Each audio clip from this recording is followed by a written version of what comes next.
Oh, oh, oh, oh, oh, oh. Did it fix? Did it work? Is it working? I'm gonna Is it doing? remove Is it that. pinging? Did it do it? Is it There working? you go. Ooh, yay! Refresh, refresh! Whoop, whoop, refresh, refresh! Whoop, whoop, refresh! Holy shit! Let's just go ahead and refresh everything. Refresh. Nice. Okay, hang on. Hi, Mac Mac. Hi, Homie. Welcome back, you gorgeous humans. Refresh. Ignore me getting crumbs out of my donkeys. Okay. Make sure you refresh your shit. Bruh. Ah! That's a fucking bat! Ow. You're a bitch. We're not friends. I don't like you. I love you, but also you're a bitch. I don't like you. I love you, but also you're a bitch. You can't touch my boobies. Oh wait, I need to play that. I forgot. Hi, welcome back. I refreshed. Did you refresh? Because if you didn't refresh, then you're not gonna know about our theme song that we stole from our buddy. And it is this! Hello, motherfucker. Yay! I hear nothing. Touch my boobies!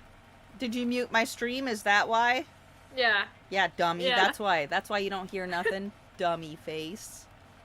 Jesus. Okay, I'm gonna put that down now. Touch my boobies. I think I got time for. Okay. Well, it's a good thing we realized that my fucking thing was frozen on. Ugh, gross. Let's play this ass one.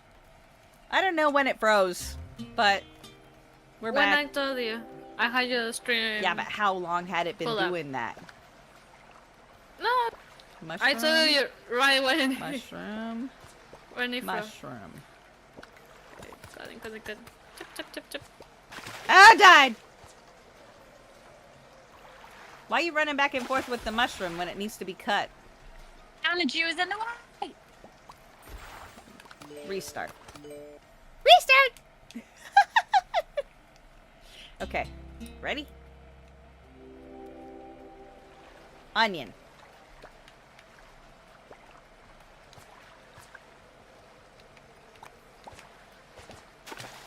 Ooh, balls. Ooh, hole. Did you get the other onion? Nice. Okay, mushroom. Don't bring it down here. Hell yeah, girl. Nice. Oh! You know what? That's fine. It put me back where I needed to be.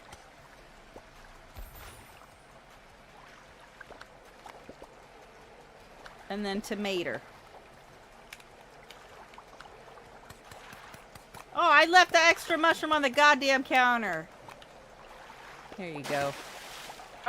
Good thing I had an extra I saved the mushroom. mushroom. Go take Right. it. I saved it. It jumped up there. Get this. Ah, fuck. Ow, my plate! Well, we're gonna quit the fuck immediately. Not gonna play that anymore. Goodbye. Nope. That's suey. One more level. World. This? Pick a different version. Okay. Let's go. Let's go do the extras and the spring ramen whatever one that we were doing. Whoa, wrong one. Arcade. Nope. Cancel. Campaign.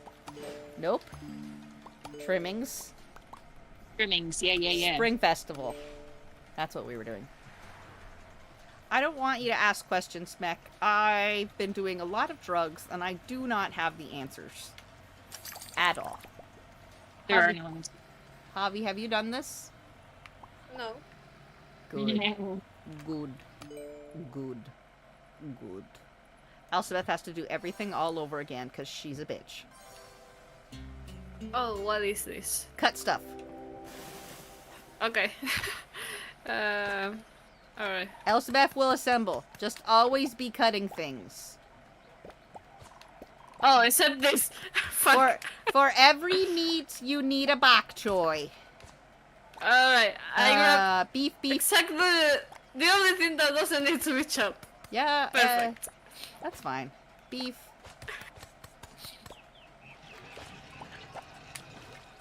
Don't throw the back joy. Don't throw anything. You are crazy. Honestly, I didn't know that you could throw things like that. You can in this I'm gonna one. You couldn't before, but you can now. I didn't know. Good job. Okay. Shrimp. Me. Yep, keep cutting stuff.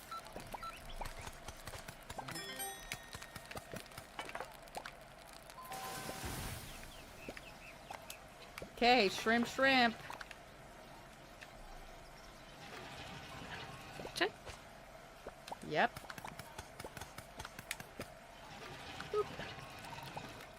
I want ready here. Got it. Whatever. Shrimp, beef. To another beef.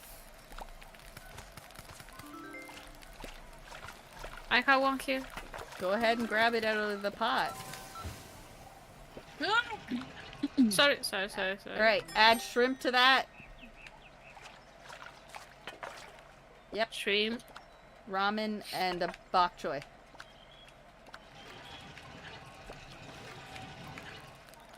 Here's I your can grab beef the plate. ramen. Oh, move the pot. Can Grab the pot and move it. Yep. I? Pull. Okay. There's ramen. Pull all the way to the fire, dude. Okay, Now grab pull- the plates. Here. Here's clean plates. Okay, I'm so Beef. fucking lost. The fire moves. Alsace!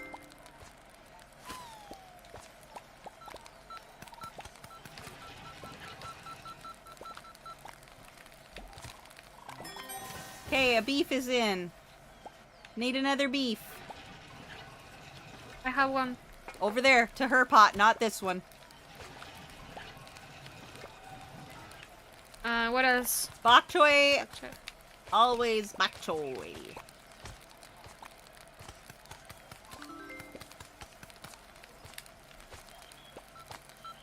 Beef out, The other beef. beef out. Shrimp.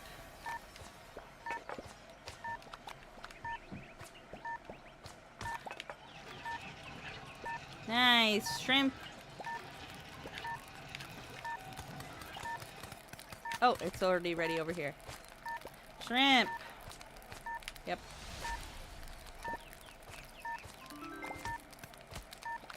Javi, the bok choy's cut over there. Put it in the pot. Quick. I know. Put it in the pot! What do you mean you know? Why didn't you put it in the pot then if you knew, you I was fucker? cutting stuff. You were thinking? You were thinking about it? Cutting. No, Javi. it was already cut. It was already cut. Where you took the shrimp from, beside it was an already cut bok choy. Javi needs to be running the soups and delivering the soups, and you and I will assemble. Redoing it? We doing it. Redo it. We doing it. Did you hear what you're gonna do, Javi? Run the soups, you hot. Yeah, you sure you want me moving the pot? And the No. dishes. No, don't. No, In- no, we will do that. You're taking the soups. That's it. And Okay. the dishes. And the dishes. Perfect plan. Yep. Yes. Okay. Yes. Lovely. Lovely. Yeah. Okay. I'm gonna stay here. Beef and shrimp.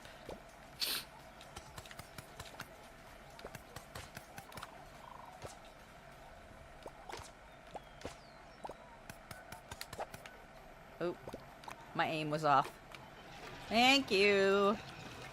Good job.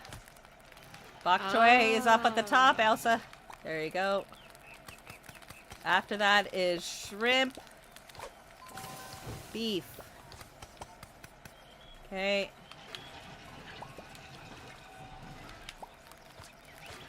Yep.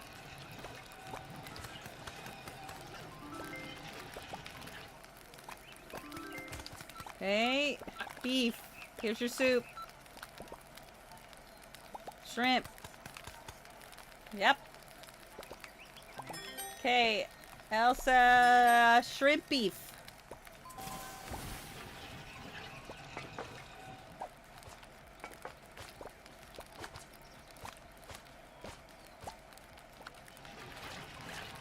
Oh.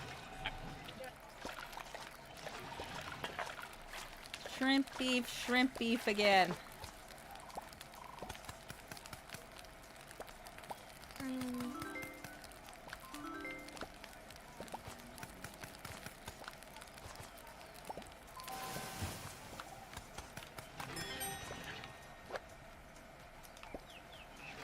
Nope.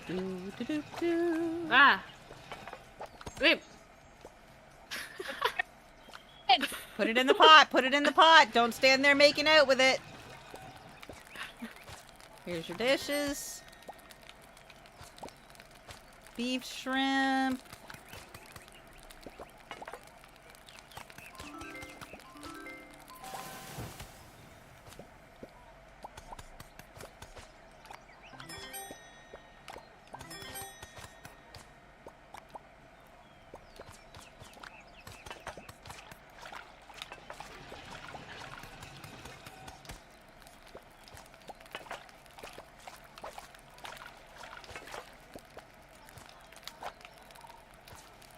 Man, we're good.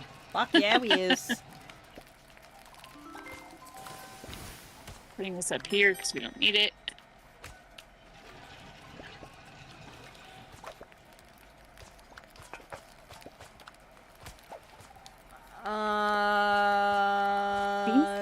Beef. Ugh, sorry, my eye was itchy AF. Go nuts, mama. Beef.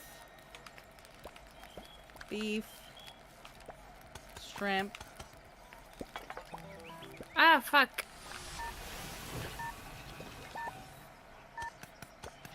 Nope, other one. Other one.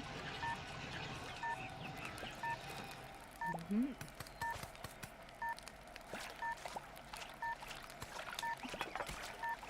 Sorry, I was taking your shrimp. Check it! Beth, check the broccoli! Check the broccoli! Fuck yeah. Put the beef in and make another broccoli. Ah! We have to get better at not getting in each other's way. Dude! Look at how fucking close we were if we would have put out one more soup. One more soup. Again. Okay? Again. Okay. Literally one more soup. Wait. I'm still conscious. Let me do more drugs.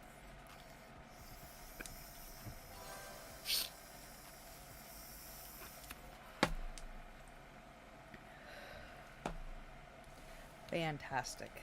Glad we had this talk. Alright.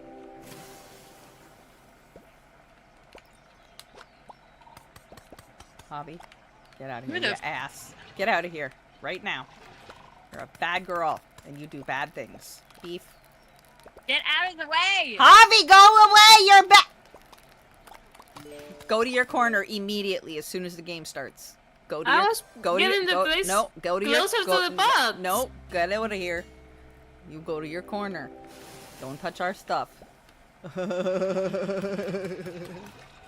Okay.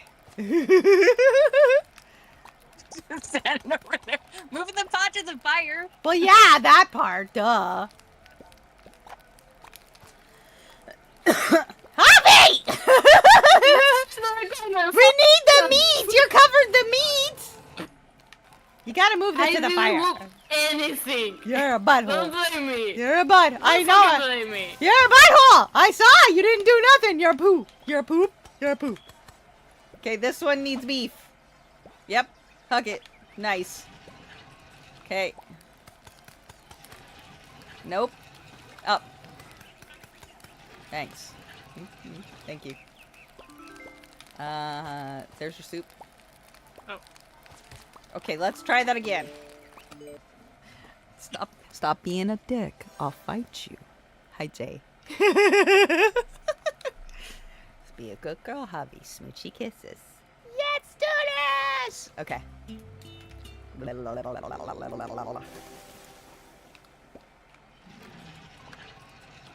To the fire. Immediately huck a ramen noodles in it. Here you go. Here's your ramen noodles. Nice. Bok choy. Beef. Where are all the plates? Yep. Shrimp. Okay. Beef. Beef. Sorry, I didn't mean to throw it at you. Nope, you're fine. Ramen. Yep. Beef, shrimp, beef, beef. Ooh, pick up your plates.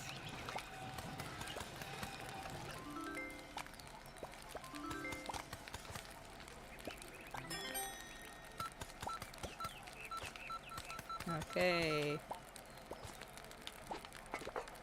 Oh, fuck. Yeah, you're fine. We'll get it.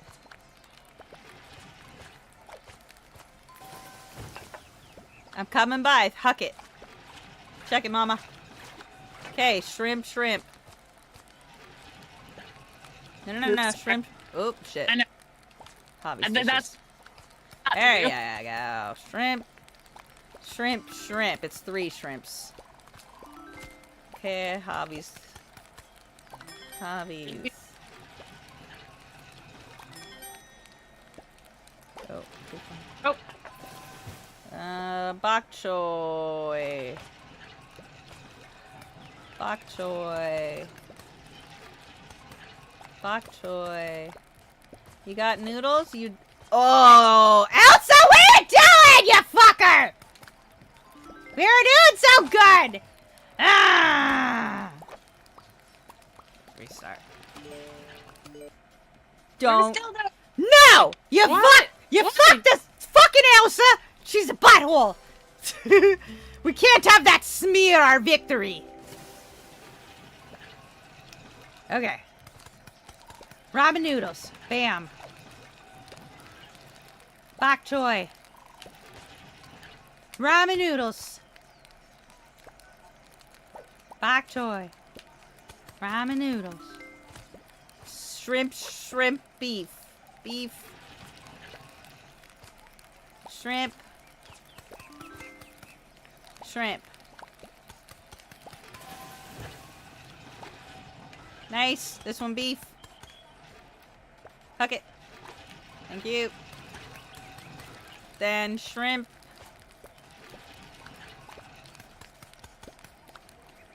No, who did that? Not I.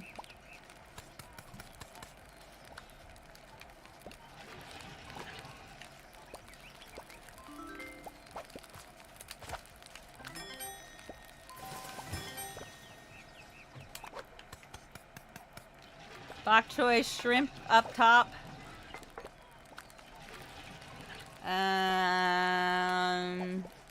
Beef shrimp. Javi, get your dishes. Mm-hmm. There you go. Nice. Bok choy. Yep, yep, yep, yep. Nice. What is this one? Beef? Beef. Yep. Need noodles. Take it. I know. I'll get the noodles on the way by. Okay, this one is shrimp. I need another Pog. beef. Chalk it. You need shrimp first. I'm stuck. Okay. Okay. Beef, beef.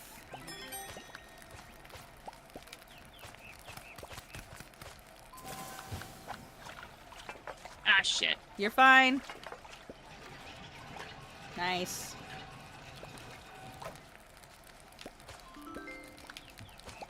Shrimp out. Nice. Beef ready to go. What's next on beef? Beef, beef. Beef is ready to go out. Here, Hobby. Oh. I didn't saw the play. That one needs noodles. Gotcha. Okay. Got it. That one needs fire. Beef, beef. Shrimp, shrimp. Oh.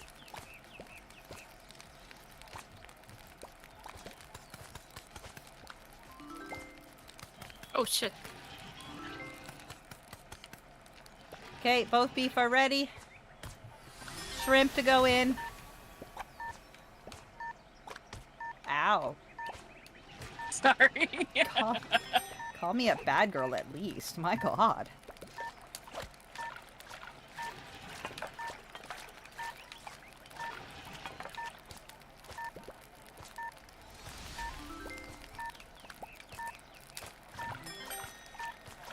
Oh my god, yes! Come on! Run! Run, run! Javiosa could have had it! You suck! Okay. Whoop, whoop. 3 fucking stars. We slapped it. Yeah!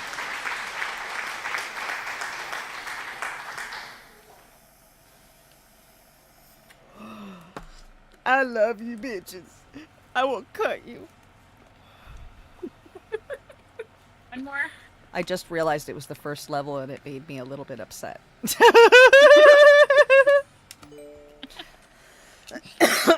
Fuck! It's a button pushing one. Oh, fruit.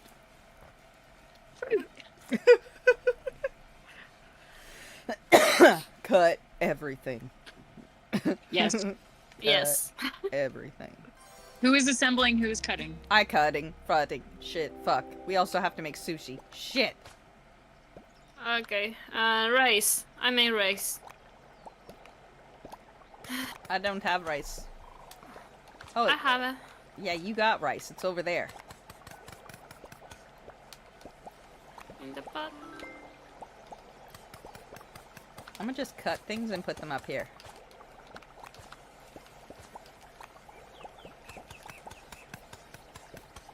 But you definitely have to push the buttons for me to get the oranges. And Oh, also, shit. you can't hog all of the plates. Have you soup? No, ow. Yeah, I need them oranges. Okay.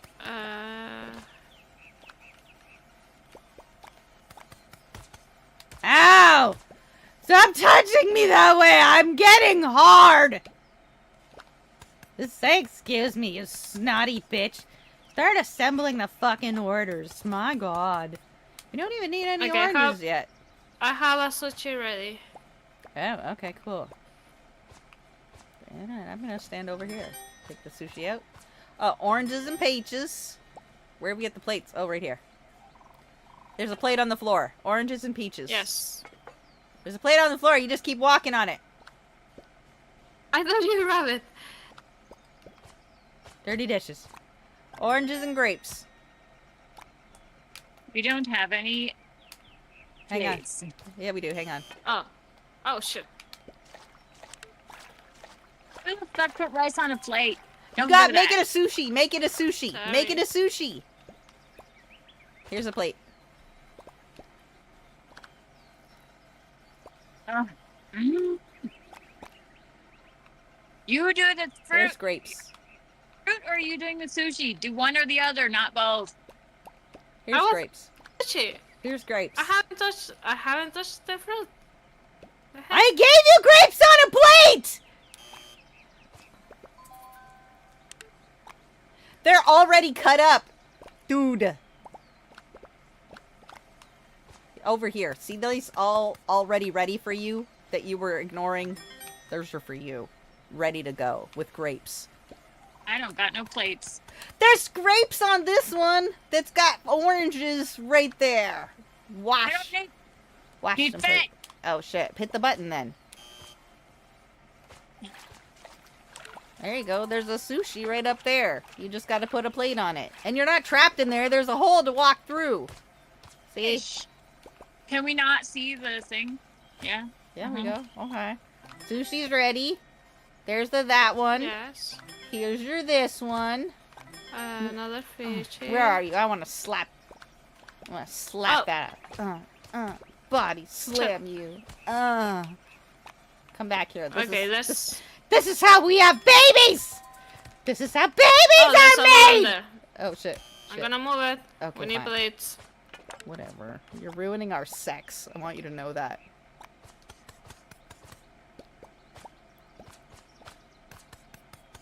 Go nuts.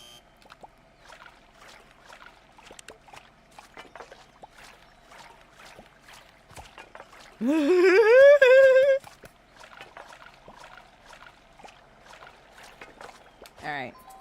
Oh, fuck. Here's grapes on a plate.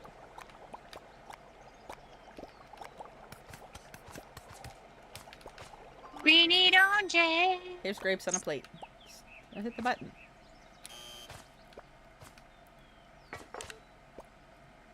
What else? Every plate needs grapes. Okay, I'm doing dishes. Doesn't sound like my fault. No, the orange! Can I reach it from here? Nope. No, you can't. Javi, you whore. Ow. There you go.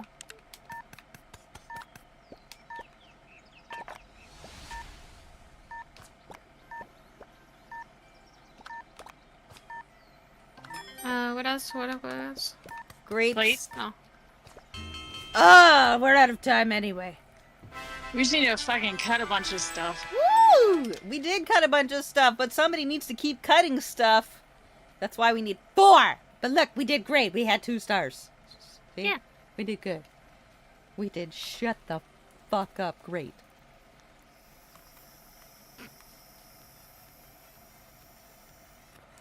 Now I don't know how long I've been on because my shit reset 7 times.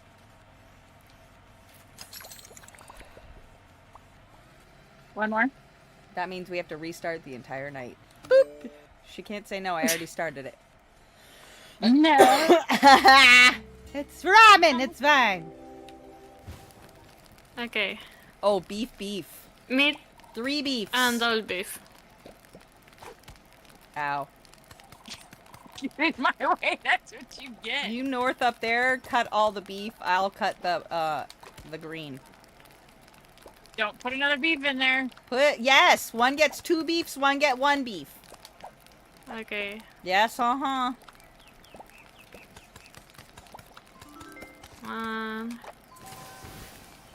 How was the drop?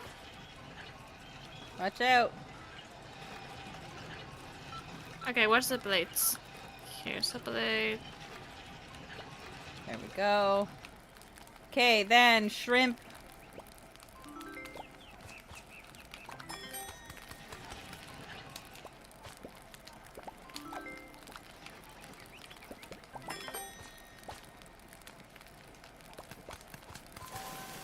Shrimp, double shrimp, bursaburp. I'll give you another shrimp, mama.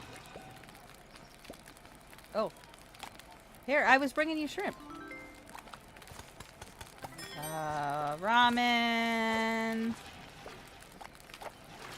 Let go ya ass. Oh, sorry. There's your noodles. This Yeah, one- just Sorry. It's fine. You're fine. You lived. I need a bok choy.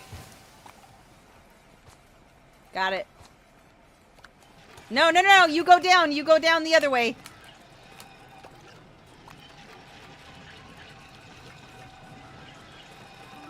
Okay, and then it's double shrimp.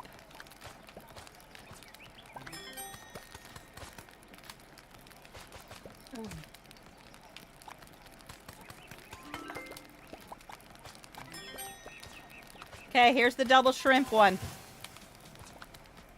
Single shrimp up here. ah,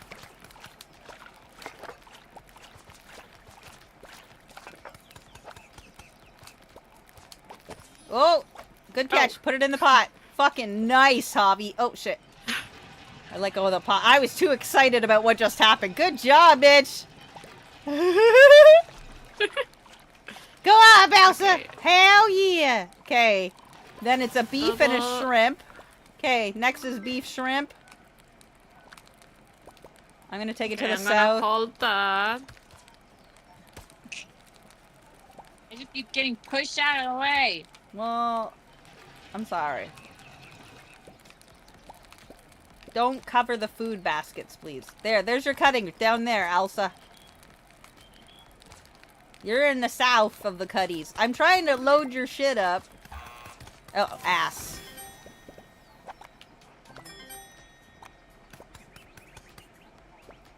Oh, fuck. It's beef after that. Fuck. Okay, beef. Beef.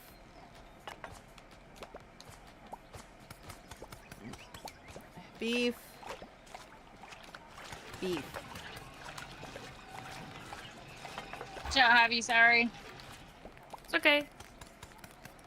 I need this one. Shrimp. Oh shit.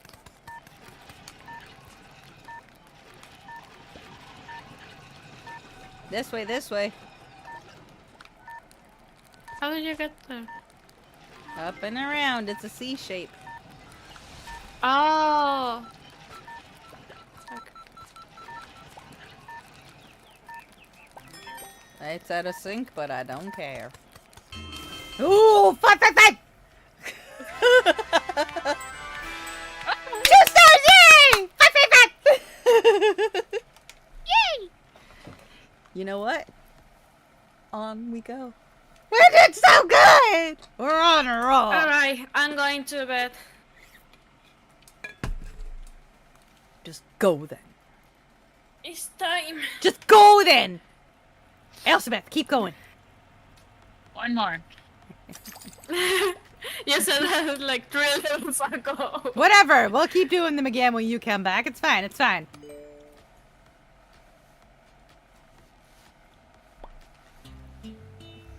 We will play some more tomorrow. Oh, wait. Oh, fuck. Nope, cut a bunch of shit. Oh shit. Oh, it's this jerk one. With this jerk. Oh, shit, she noped out. Well, it was still a group of 3. It's gonna fuck us over. Alright. Bye. You're Night. You better run. You fucked us up. Get out. Go. I love you. Okay, there. Now we got it. Holy shit! Imagine trying to fucking get that amount of points with just 2 dudes. Whoa! You calm down right now. All right, fish. Okay, here you go. All right. I need a rice paper.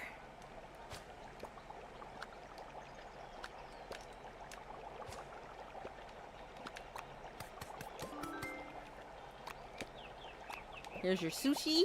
Where does it go at? It goes out right there.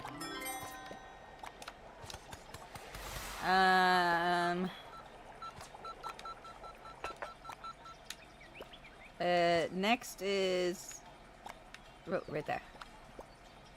And then grape orange. Grape orange. Make me a sushi of cucumber, please.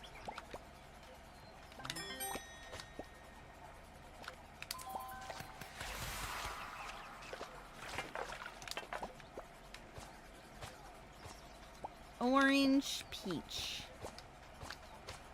And peach grape.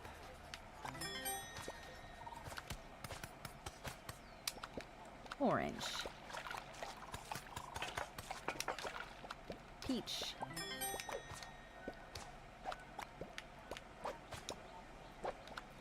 Peach grapes.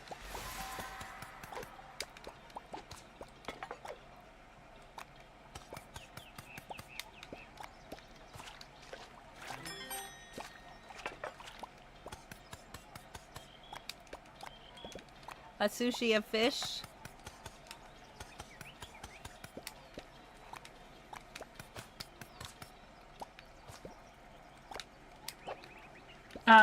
We don't have any rice.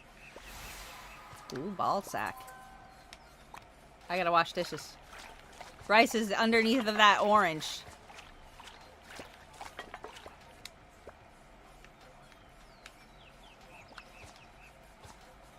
Okay, back to the fruit. peach grapes. Orange grapes.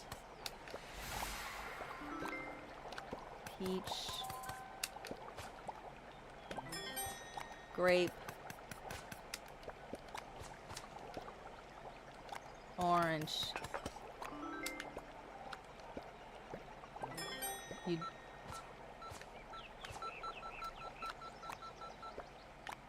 Did I mess you up? I need a plate. I'm Grape orange. Take it, grape orange, please. It's already cut. Grape orange. Yep. And then a cucumber sushi.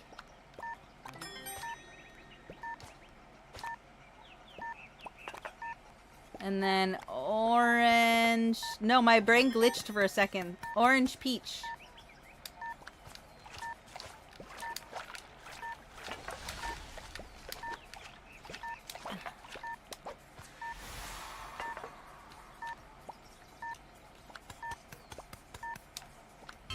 Ah!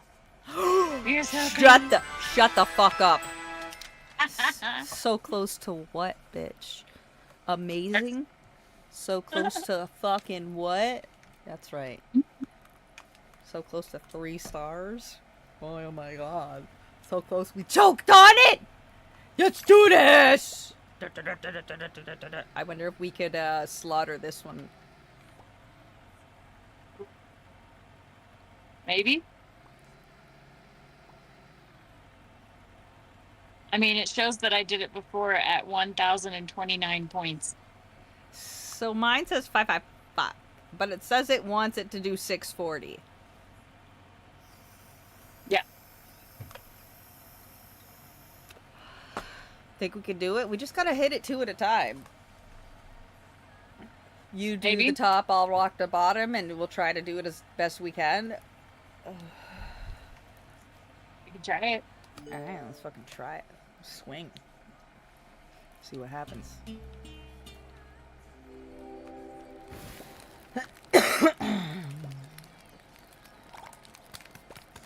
You got the shrimp, I'll get the beef. Gotcha.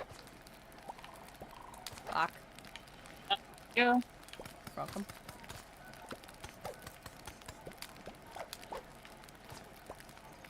Here's your nudes. Noobs.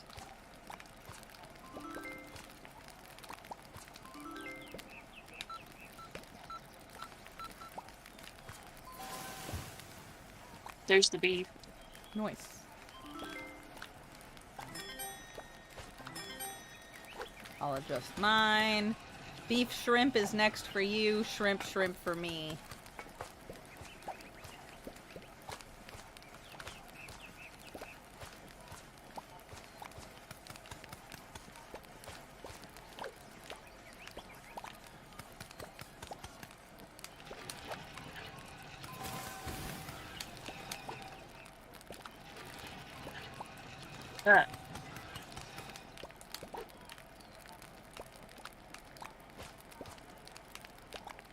I'm washing dishes. There should be a plate each still. Okay, you've got one in the sink.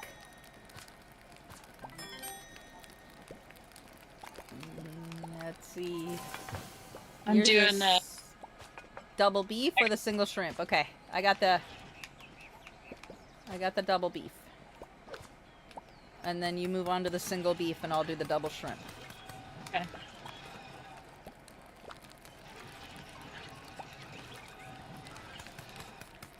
But you gotta do the next load of bit of dishes, bitch.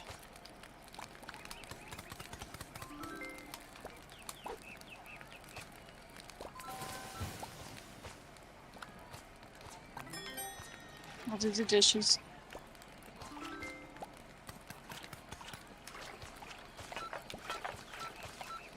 Oh, fuck. I got it. Thank you. Double beef. Single beef for you. I'm a double shrimp.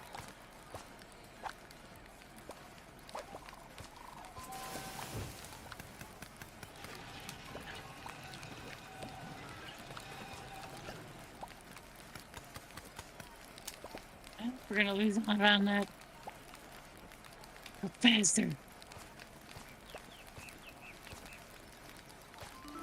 There's a plate in the sink. I got it. Nice.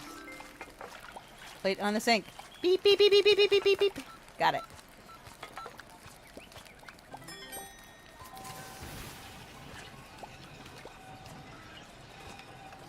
Thank you.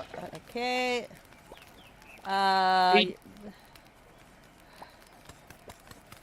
Are you doing double beef or beef and shrimp? I got I'll get beef and shrimp.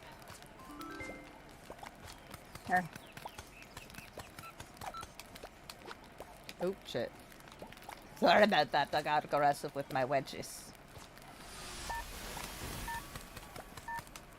You take that plate right there. I'll take this one down here. Oh, you've got no fire, Mary. I know. I'm working on it.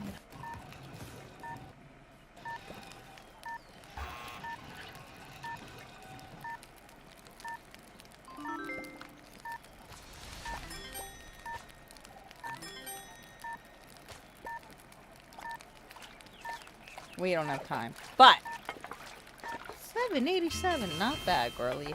Yeah. Oh my god, what did I said? What did I said though? Eat my foot. Bam. Just as Electric Callboy comes rocking in. Tonight is the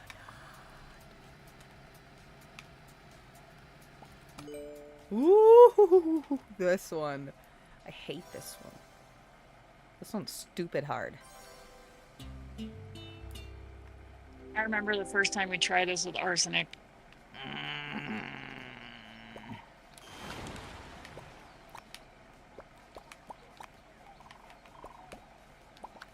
Beef.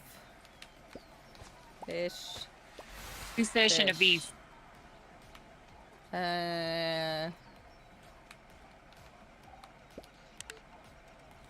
Okay, now I can do it. Fish. Fish. Beef. Carrot.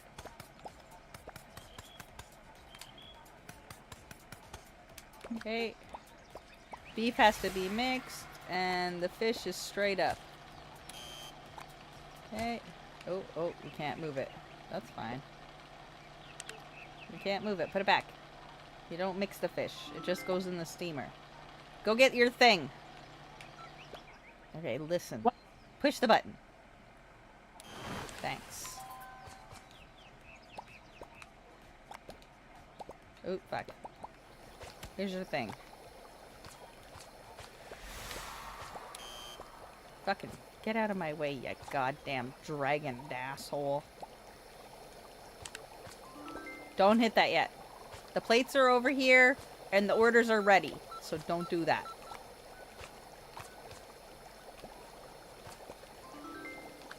Okay. Fish. Beef. Fish. Okay. Carrot, beef, beef. Beef. Beef. Fish. Carrot, whatever. Just for fun. Dirty dish. Clean dish can stay there.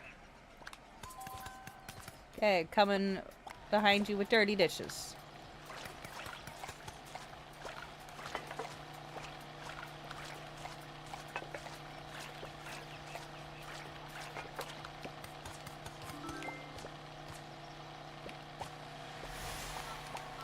I need that bowl. That bowl right there.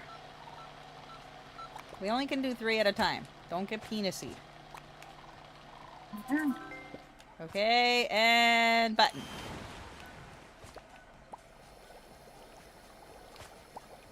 Carrot. Broccoli. Fucking nice, baby. Bam. Bam.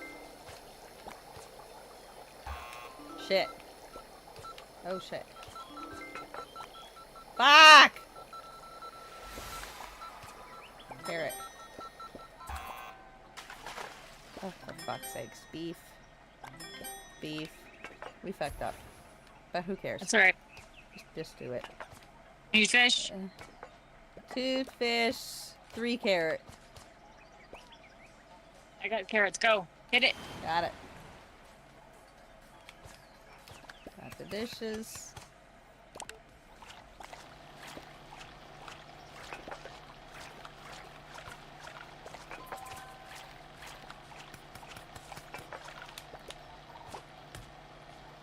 That's fine, I got it.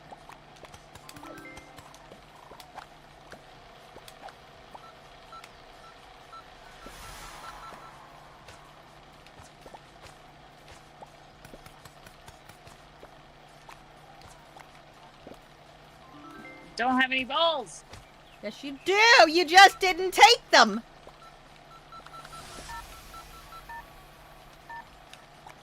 Hit it. We gotta do this. Alright. The fish aren't cut. Yeah, it is! You're doing too many! I told you it's 3, not 4, and you keep doing 4.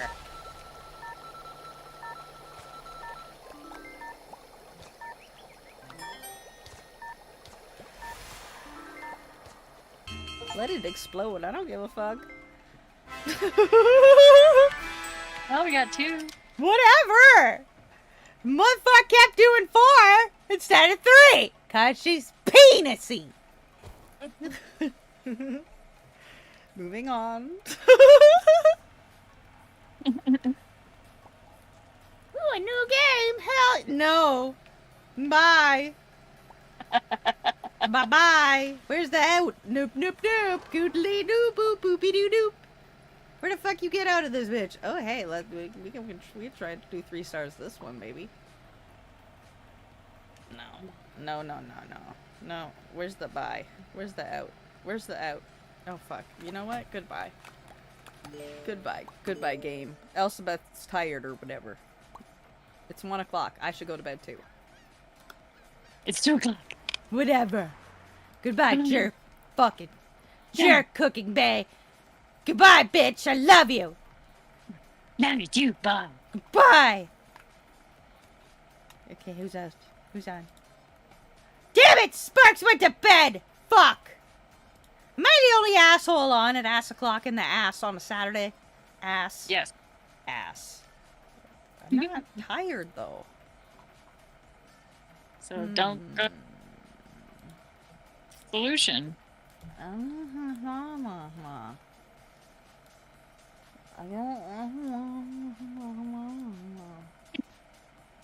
What do I mindlessly want to play that requires 0 brain at ass o'clock on the ass?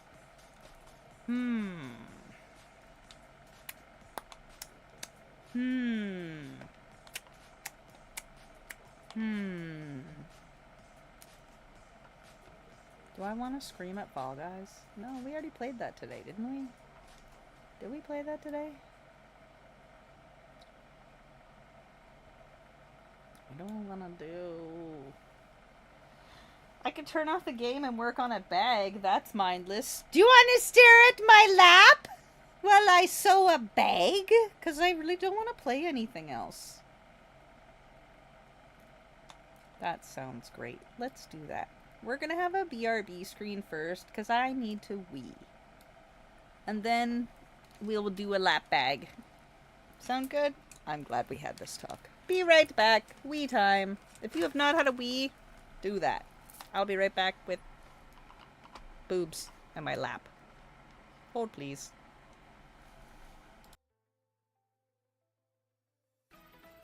Holy shit. Holy shit. Oh fuck. Okay. We know you don't have it loaded, Elizabeth. Move your bag, right? Just move it. Just move it and get your shit together. The whole thing that holds it. It's like a burlap sack of downstairs business. It sounds like you're just talking about a vagina. I know what I said. You started watching My Hero? Fuck yeah. Whoop whoop. I like Bakugo. Crapidemia. Shut your whore mouth, you dick-eating bitch. No, not you this time, Jess. I was talking to Doll. That was the best. It was fucking just dripping down my chin. Jesus. Keep getting. Oh, it's a very nice Cat, you're an absolute dickhead. Who buys an Alice a white accessory? Cat does. Cat does. Cat, you ass. I know you're gonna be watching this later or possibly right now. Cat, you ass. White. White, girl. White. X. Arsenic Gummy Bear raided your channel with 6 viewers. Was that necessary? Azurakoi followed your channel. Was that necessary? Was it necessary to not like you're literally you're a bitch. You're a bitch. You are literally you could have been like I'm coming in. I'm raiding into I'm coming you. right now. You could have been like you were like I'm coming right now. No. No. No. No. No, you gotta just make me poo. You just gotta make me poo. You just gotta make me poo. I said I was raiding into her. You like an hour and a half ago. An hour and a half ago. 6 days. All right. Party 1. Elsabeth 99 cheered 1 bits.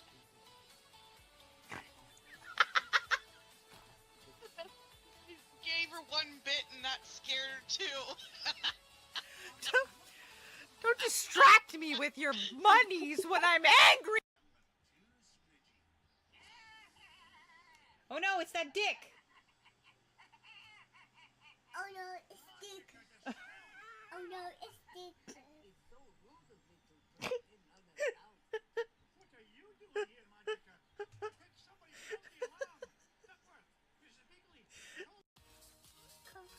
Come here, eat dogs.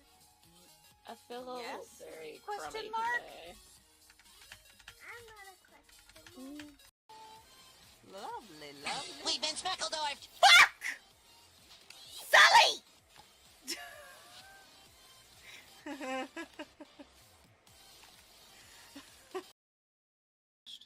What the What do I smell like? You smell like asshole. That was Asshole. You were in the hole. Y'all see that, right? Yeah. Also, Beth, clip that. Sometimes cause I love to eat burgers.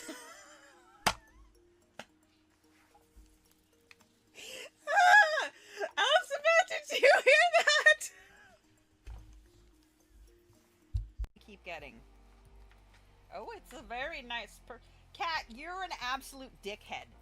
Who buys an Alice a white accessory? Cat does. Cat does. Cat, you ass. I know you're gonna be watching this later or possibly right now. Cat, you ass. White. White, girl. White. I need a mandrake root. Sweet. Glad we had that talk. Oh, wait, it's time for drugs. Wait a minute. Before I turn my lap on, you don't need to see what's going in my hand.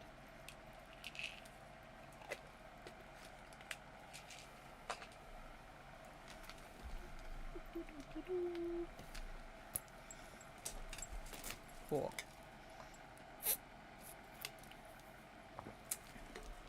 You know what? Mr. J had spine surgery. He knows exactly what just went in my mouth. Yep. Alright.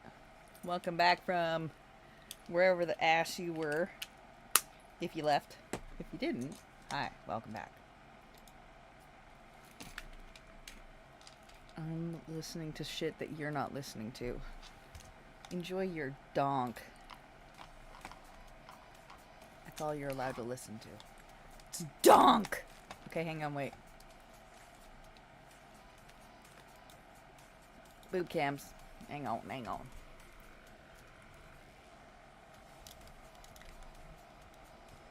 Cool. You can see where it is, right? I'm doing my bag. I was doing this earlier.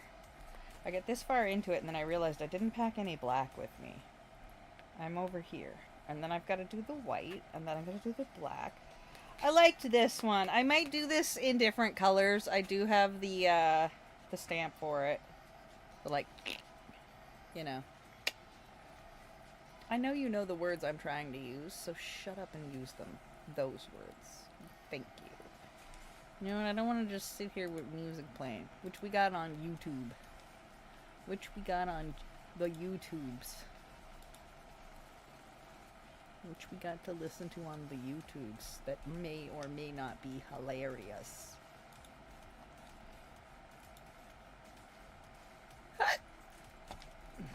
Alright, let's start with Charlotte.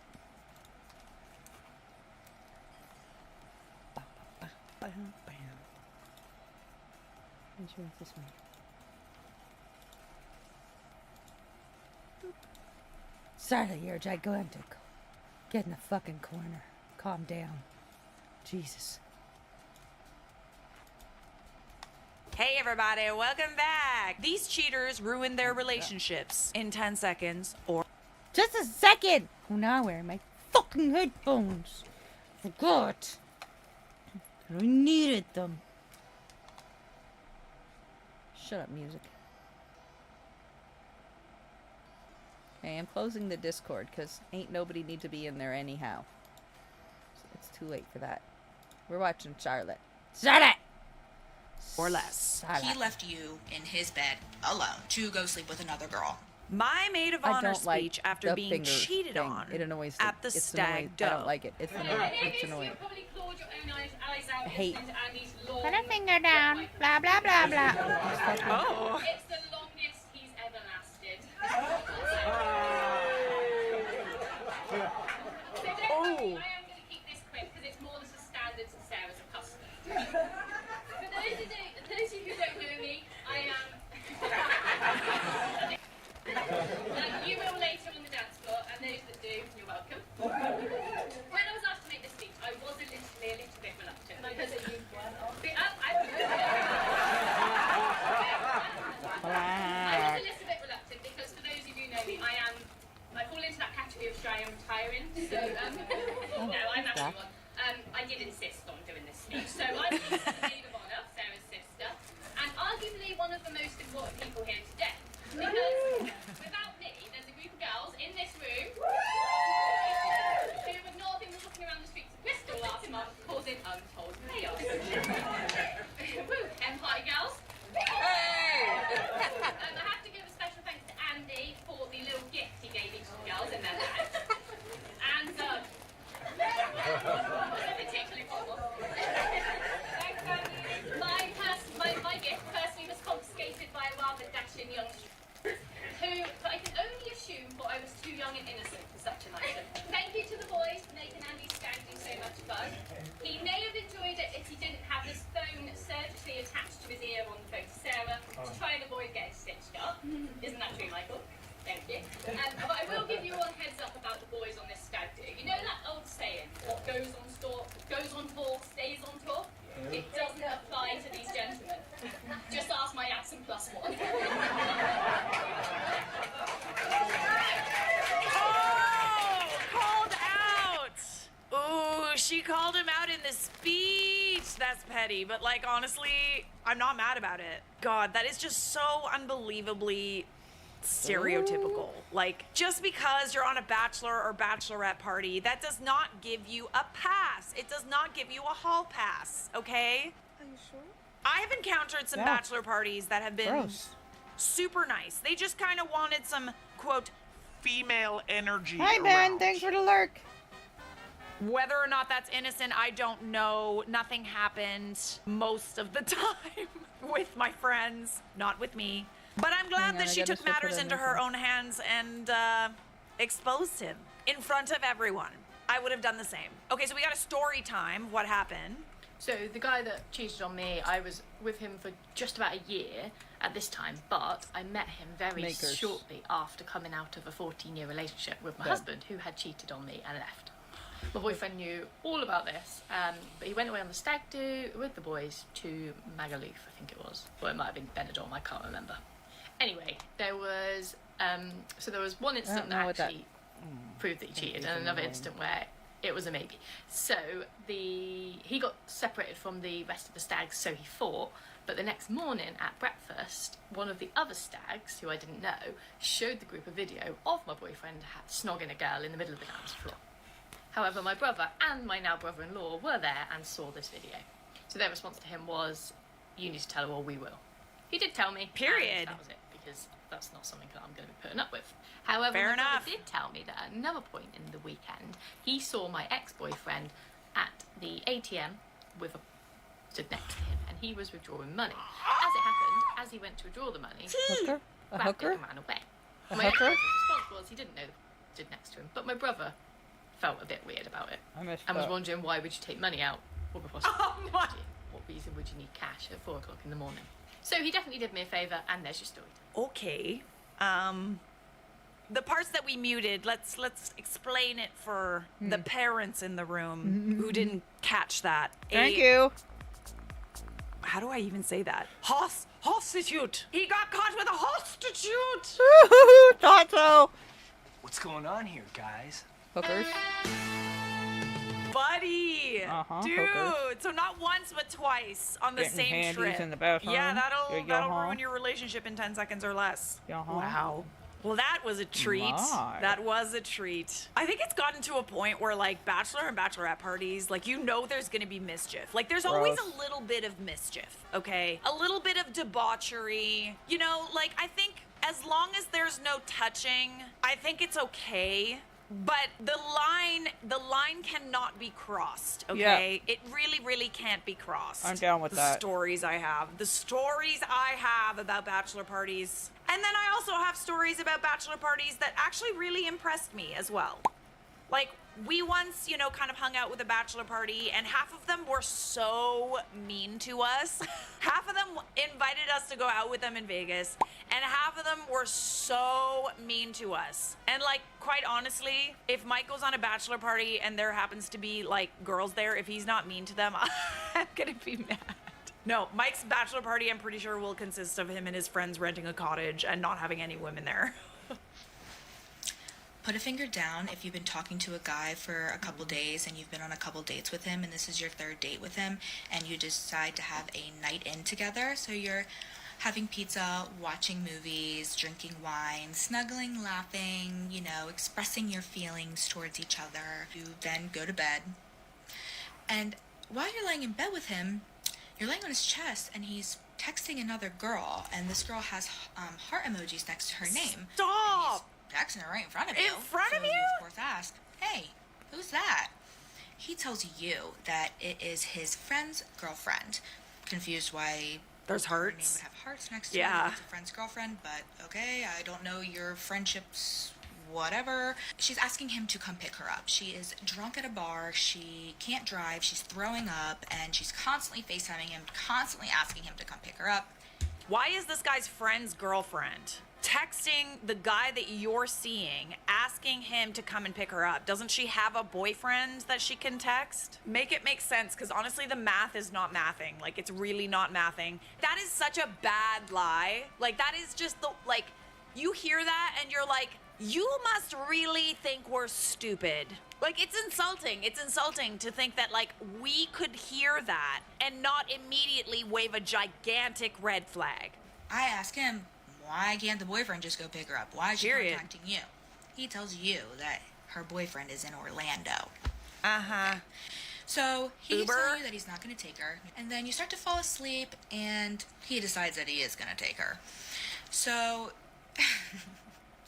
in the back of a car. He starts getting he's ready. gonna take you her can tell because in the you're back in and out of of a sleep, but you move. hear water running, you hear clothes rustling. You just remember thinking, I'm like, what is taking this guy so long to just go get these girls? Just throw on a hoodie and go, right? Finally, he leaves. It was around 12:30, 12:45-ish. I fall asleep. I wake up at 4 o'clock in the morning, and there is nobody next to me.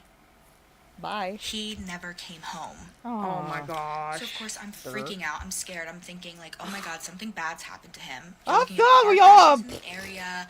You're just That's what you're standing thinking? in this That's random not what I'm bedroom thinking. that you've never been in before, alone, and you're like, what is going on? And then you remember, oh, he's with another.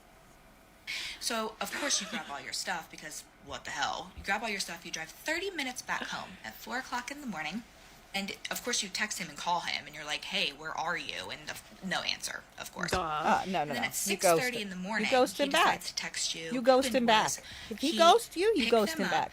Brought them inside, had a beer, which if the girls were completely belligerent, why are you would drinking? You want to have a beer there if they're Yeah. throwing up? Because that's what he was saying. They were throwing up everywhere, and he had to like pick the one girl up and take her inside. And I'm like, so why would you have a beer there anyway? After the beer, it was around 3-ish, and he went to go just shut his eyes in a gas station parking lot for about 15 minutes, and turned into 4 hours of a nap. He likes to call it a nap. Now, would that make sense? I mean, No. still no. No. But to make matters even worse, he works night shift. He's used to being up at night. And he lives 25 minutes away from downtown. Why do you need to take a nap in between that? Anyways. So, of course, you don't believe any of that. Right. So, Good. he left Duh. you in his bed alone Duh. to go sleep with another girl. Yeah, of even course. though You should have he was ghosted him already back. taken care of. Good for the goose, But he good for the needed more, gander. I guess. Whatever, Man needs bitch. more. I wasn't enough. That's fine. That's fine. So you call him out of his... You're like, I don't believe you at all. Yeah. I'm never talking to you again. You're disgusting and literally f*** off. And so you're like, you know what? I'm gonna try to find this girl. So this guy has 2 Instagrams. Gee. This is Girly Pop. And he has an Insta and a real Instagram. And he doesn't use his real Instagram, so he says, and his Finsta is what he follows you on. So you go look him up. He's blocked you already. Because, of course, I did something wrong her here. boyfriend He's and blocked you already ride on that his motherfucker Finsta, and then into you go to see the his sunset. regular Instagram to see if you can find the girl. He deleted his entire Instagram. The Taking shit. entire real Instagram is gone. He's doing damage control. Does that scream guilty? Yes. Or what? Guilty as charged. I hate that gross. put Guilty your as fingers down charged. thing. Okay, Let me first see of all, the comments. I have a Let me lot see of the things to comments. say. Honestly, like at this point, the lies like are just like insulting. Like they're My actually God. just insulting. Like the Ghost gaslighting him and the immediately lies. back. The fact that and she the even called, the excuses, fact that like, she even any bothered. rational When she person woke with a up and he brain was that not in that heard bed, that would be when like, she heard "That's him a lie." Like, rustling, you're getting ready to lying. leave, But no, I would have been no. immediately wide He's awake. gonna go with it. He's gonna go with that excuse. This comment says, "Went to his place on the 3rd date. Girls, stand up." Okay, sorry. Let's not shame people. Like I've like went to guys' houses as long as it's not the first date. I mean, we all like to say, you know, like wait as long as possible, but like, come on, just like give her a break, okay? Mike came to my house Why? on the 2nd date, and we're getting married, so that literally proves nothing. I would have left with some souvenirs. I don't condone this. I don't condone this, but No, that's no, very no, no, funny. no, no. If it Ma'am, was only the that's his third date- girlfriend. Oh. If it was only that's the a very third good date- point. Okay, because why would Wait, you? was she his No, well, would girlfriend? it be, Wait, though? were Because they why on the didn't he just third take her date? back Wait, to wait, his wait, wait, place? wait, wait, Oh, right, because wait, there was a wait, girl in wait, his- wait. Did she say that was the 3rd date? And that he left to go see his friend's girlfriend to give her some? Is that what she said? It was their 3rd date? Put your finger down, and then I clocked out because my fucking... I told you how I feel about that. Hang on. Now we gotta rewind. And then we'll go back. On a bachelor party and there happens to be like girls there, if he's not mean to them, I'm gonna be mad. No, Mike's bachelor party, I'm pretty sure, will consist of him and his friends renting a cottage and not having any women there. Put a finger down if you've been talking to a guy for a couple days and you've been on a couple dates with him and this is your 3rd date with him. 3rd. Relax, girly pop. You should have immediately got up and left when you heard him getting showered up to get ready to leave. Like, showered up, whatever. When he didn't get back into the bed and you heard the door click closed or whatever, or when you woke up later and he was still not there, goodbye, and just go. And then don't call him, because math, because duh. Them and you decide to have a night in together, so you're No. regular Instagram. No fucking Just like fingers insulting. nowhere. Like they're actually just nowhere. insulting. No fingers nowhere. Like the gaslighting no, and the you just lies. and the excuses, like any rational person with a brain that heard that would be like, that's a lie. Like, you're lying. But no. He's gonna go with it. He's gonna go with that excuse. This comment Not says even went to a his place gullah on the third calf. date. Girls stand You a up. full gullah Okay, bull, sorry. bitch. Let's not shame people. Like That's I've, fine like, if you went went to there on guys' the houses. whatever As long as day, it's not but the you first date. I mean, should we all not like to say, have you know, called like, to check wait as long as WTF. possible, but, like, You come should on, have been just, like, later, give her bitch, a break, bye. okay? That was Mike came to my don't house stand on the for second disrespect. date, and we're getting That was married. straight so up that disrespect. literally That's proves different. nothing. I would straight have up left with some disrespect is souvenirs. different. I don't wouldn't have condone robbed this. him. I That's don't not condone okay. this, but that's very icky. funny. It Ma'am, is that's funny, his though. girlfriend. Oh. Yes. Oh, Mhm. that's a very good point. Okay. Yes. Because why would you? That's his No, girlfriend well, would and it you're be, the though? side Because why piece. didn't Yes. he just take her Yes. back to his place? Yes. Oh, right, because there was a girl in his bed. Yes. Makes sense. There- Yeah, no, the whole going to pick somebody up in the middle of the night, I feel like that's not something that, like, a hookup would do. That is totally something that a boyfriend would do. No, this is very, very insightful. And also the hearts. Nobody be putting hearts next to anybody's name in a phone that they aren't dating. Like, actually dating. Most of the time, if you're just a hookup, it's like blonde My eight, hot wives in girl my from harem bar, have hearts and, like- redhead 3. He picked up his girlfriend and stayed at her I have house. the girls at the Yeah. coffee shop And are you know in how my you can also tell phone is with because like he has Rump another Fairy Instagram, and I and, bet you anything, she's all over that Instagram. Because Kimchi she's booty, his girlfriend. et cetera, et My cetera. best friend had an affair with my husband when I was pregnant. Story time of how my best friend and maid of honor ended up having an affair with my husband when I was about 6 to 7 months pregnant. So, Fuck, to that start off speed with, things my along. best friend and I met in high school, need and we sad were music. very close. You should be We were making very the close party friends. music. I never would have anticipated that she would do something Horrible. like that to me. In fact, by the time that I was Snake 6 in the to 7 months grass. pregnant with our third child, she also Third! knew that he was being towards me. She had heard about some incidents. Shmish She had Moosiv? told me, you know, you need to start thinking on a plan to escape. And I was acknowledging that, and she was just really the person I would go to with all of my troubles. And so she knew what was going on in our house. And instead, when I'm 6 to 7 months pregnant, I realized that my husband's on his phone a lot. And my Oh, husband have wasn't him. the type of person to be on his phone all the time. No, and no, anytime no, that no, I no. came near him If and he he was on his phone, shmoosh he'd turn his phone Let away her or have he'd him. turn it off real quick. No. And She so did you one a night, in solid. my pregnancy-induced anxiety, he falls asleep and his phone is on the charger next to him. Bye. I go over and I take the phone off the charger and I take it back to my side of the Thanks for bed. that And that is when I open up his phone and his Move Snapchat out, is cause still the up. house is Snapchat. mine. So is the Conversations kids. and Oh my weeks of conversation god, the between money. him and my best friend. Oh. The conversations were Bye. very Whoa. there were a lot of photos, a lot Yeah, of videos. good. Cool. And at one point, Thanks. he even tells her That, she did how you a absolutely solid. disgusting I am in this pregnancy. Okay, How cool. he doesn't want to sleep Cool. with me. How Cool. he has no attraction towards me Good. because I've gained so much weight. Because Fantastic. Again, I am pregnant. Take him. with Oh our my third God. child. He's And not only shmoosh-moosh-iv. that, but I had gotten Take pregnant him. 6 months after having twins. It was not a pregnancy that I should have even had.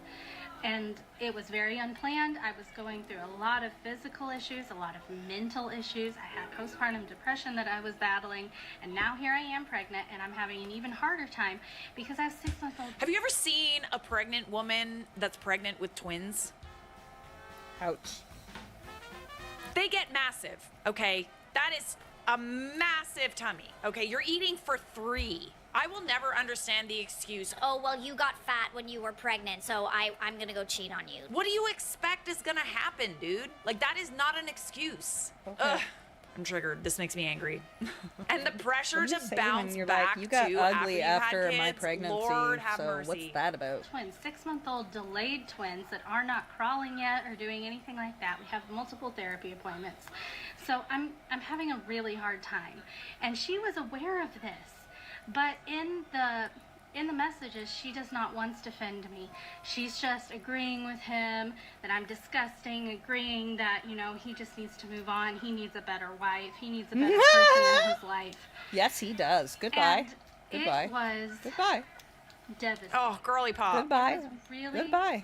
Goodbye to the pair. One of the Goodbye. more traumatic experiences during that time, because I could take rejection from him. At this point in time, I already knew that he wasn't a great person, and I could take his rejection. But knowing that my best friend agreed with him lowered my self-esteem so massively that even when I confronted him about it, I'm sure she ain't got a whole lot to be all that enthused about. You're, as her bestie, know all the dirty things she didn't. So who on earth was going to love me? We love you. We love you, bestie. Don't give up. Don't give up. That Just is one thing that will people that are never gaslighting you into making you think that you're not a good person. Like, seriously, they must hate themselves. Okay, you did nothing wrong. Lock your face. Because how could you honestly do that I to would not like? How could dare- he do that to his wife who I would bore dare him anyone children? to say And how could any your of best that friend do that to her near- best friend? near and what I not call a feel best guilty friend. about I it. dare Like you you. got to be Do a it. serious Do it. kind of like Do it. I dare you. sociopath to not empathize. And in that Wait, case, call me if first. that's the case, Call me first. that's not a friend anyway. Okay, We like it when Screw there's 'em. bait. They'll Call get me their first. just desserts. I'll tell you which ones to call in which And order, when because I confronted different her, ones because get I different confronted rage her and different before him, accents actually, and such. she immediately It's launched fine. into Don't worry how about it. she has a problem with alcohol, how this is just Yeah, alcoholism, yeah. how she didn't mean any of it, and that I just really need to let this go because this wasn't her fault. It was just an addiction she was struggling through, and that my husband had been there for her, and it had just gone a little too far. Let me be clear. My friend had never had a problem with alcohol, and she was not an alcoholic. She was just looking for a way to pin this on Victim him. mentality. And I kind of let her know that, and Have she switched her tune And real quick, and make she just said, "Fine, don't talk to me," and that was the end of it. Wow. on the internet sharing It was so your easy story. for her to throw away our friendship that it's something that I don't know if I ever really got over, because all I can think about sometimes is, am I a good enough friend? Because I can't fathom how I Gross. can't fathom doing that to another person, let alone another woman. And so I don't know how Growing up with she a family of justified it, and to this narcissists, day, it doesn't really surprise bothers me at all. That's I'm sure why it To would. be honest, the betrayal my from her bitches, hurt more my than the hoe, betrayal from my my hoe husband. brigade, Fair. My husband, we it was are ride or expected. dies, From like her, it was bad. It added a completely hardcore. different layer to it, and You it is getting just, good it's with so us? You're hard good. You're to good. get through a We best got you. friend betrayal. Like I can't even fathom someone doing that to someone else. Me neither. And honestly, she's a weird bitch. She's a weird, like, you weird. You weird. You Yep. weird as hell. Okay? It's not gonna make sense. You can't make it make sense. You Nope. can blame yourself as much as you want. Yep. But oftentimes, if you're like just an a weird bitch amazing sometimes. person, that almost Sometimes makes it's you just a more of a weird bitch. target for these things. It It's makes one of people those jealous times, of you. one It of makes those people things. want what you It's have. one of those situations. And Oftentimes, you it's can't those control it. situations Like, people where always say, oh, you will never understand the processing of somebody like that because you just won't. And no matter how much you try, don't. You need to understand, don't try. Don't try. It's like trying to understand a serial killer or trying to understand, you know, the extreme vegan or like dendrophiliacs. You just can't. People are wired differently. People are wired differently. It is what it is. Don't try to comprehend it because you're not wired that way. So it's not going to be comprehensible to you because you're wired differently. Just accept it. It is what it is. Some people are just wired different. Okay? And if you think that that's an acceptable way to treat your friends, go be friends with people that are okay being treated like that. But don't come over here and treat us because you're not welcome. You're not welcome. You know, like they want to be successful. They want, you know, the fabulous boyfriend, the fabulous. We're down for ADHDers and mental health issues and whatever else, but like, calm down otherwise, alright? No users. No assholes. Okay, assholes, but no users. No narcissists. They suck. Life. Guess what? That's gonna invite people that just hate you for no reason. Because the minute that you have something that they want, they will hate you regardless. So screw that weird bitch. Pick yourself up and make that man pay child support. Take him to court and drop her at. See? I just want to See? talk.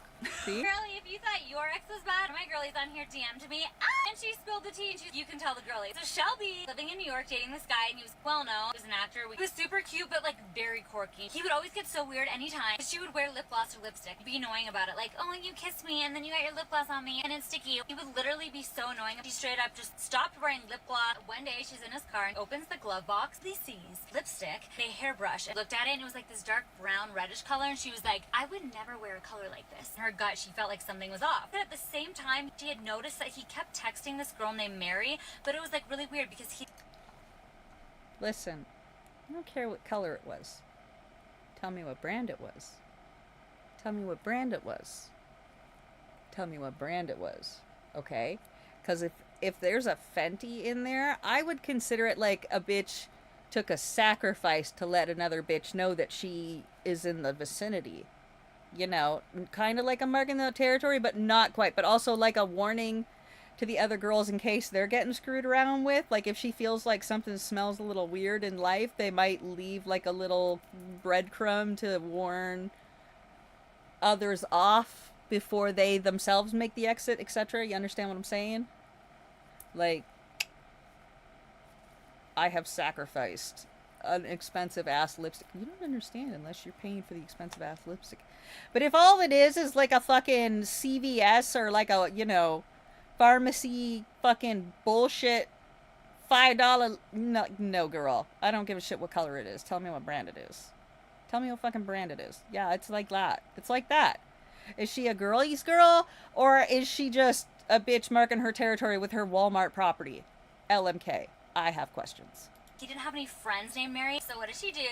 She Mary. goes on his Instagram. She looks to see if he's following any girls named Mary. Lo and behold, she finds a Mary. It's a message like, hey, I saw that your mutuals was to see, like, oh, well, you know him. And Shelby said, like, instantly she could tell the vibe, like, Mary was a girl's girl. Mary was like, I really don't know him that well, but over the past couple weeks, we've been on a few dates, and we've just been having fun. And Shelby was like, girl, no, like, I've literally been dating him for 6 months. Mary was like, so sorry, I had no idea. And this is when I get to her, like, John Tucker must unalive. Girlies girl.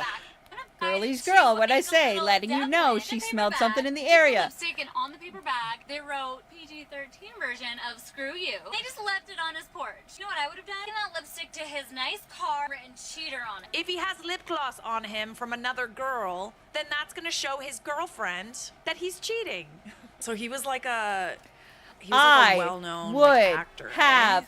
I would have glittered. You don't understand. Okay, I need you to understand. I'm cuckoo bananas. So, I like to carry squirrel food in my pocket, usually. But sometimes I roll chaos in my other pocket. I'll put other things in, like roulette candy. Actually, that's usually mixed with my squirrel food as well. But in my other pocket, when I feel like I'm having one of them days and I'm going to be around a lot of people, or it feels like there's a lot of bitch in the air and I don't want to deal with nobody's bullshit. Like, I'm out of fucks. I'll take a bag of confetti and glitter. It's like the super biodegradable, eeny, weeny, teeny, weeny, super fucking annoying stuff. It's biodegradable, though. And I put it in my pocket. And it's got a mix. It's also got like birdseed and shit in. Annoying stuff, you know, annoying stuff. And I put it in my pocket in a baggie. And if you fucking piss me off, I throw it.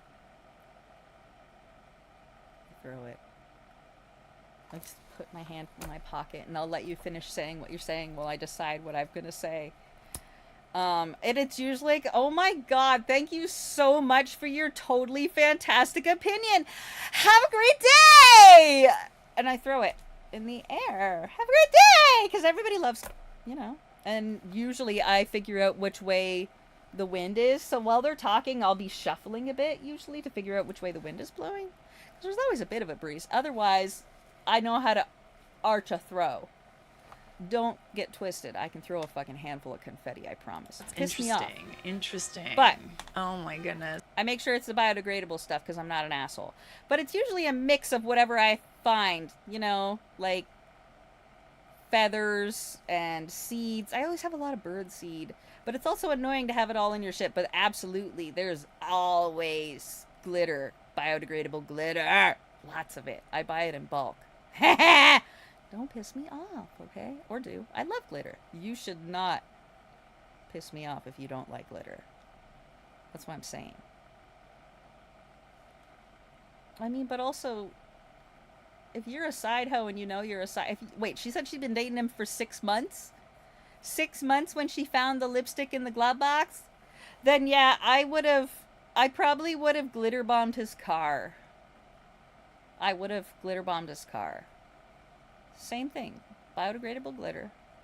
And you can make a box out of cardboard that is a compressed spring.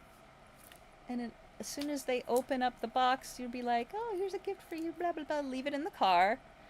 Look, a little note, you know, for you. Da-da-da-boo. And you open it up and it explodes outside. And, like, you know, you remember the old school jar of Pringles with the, like, spring snake inside? It's that same concept, but the spring stays stuck to the bottom and the top.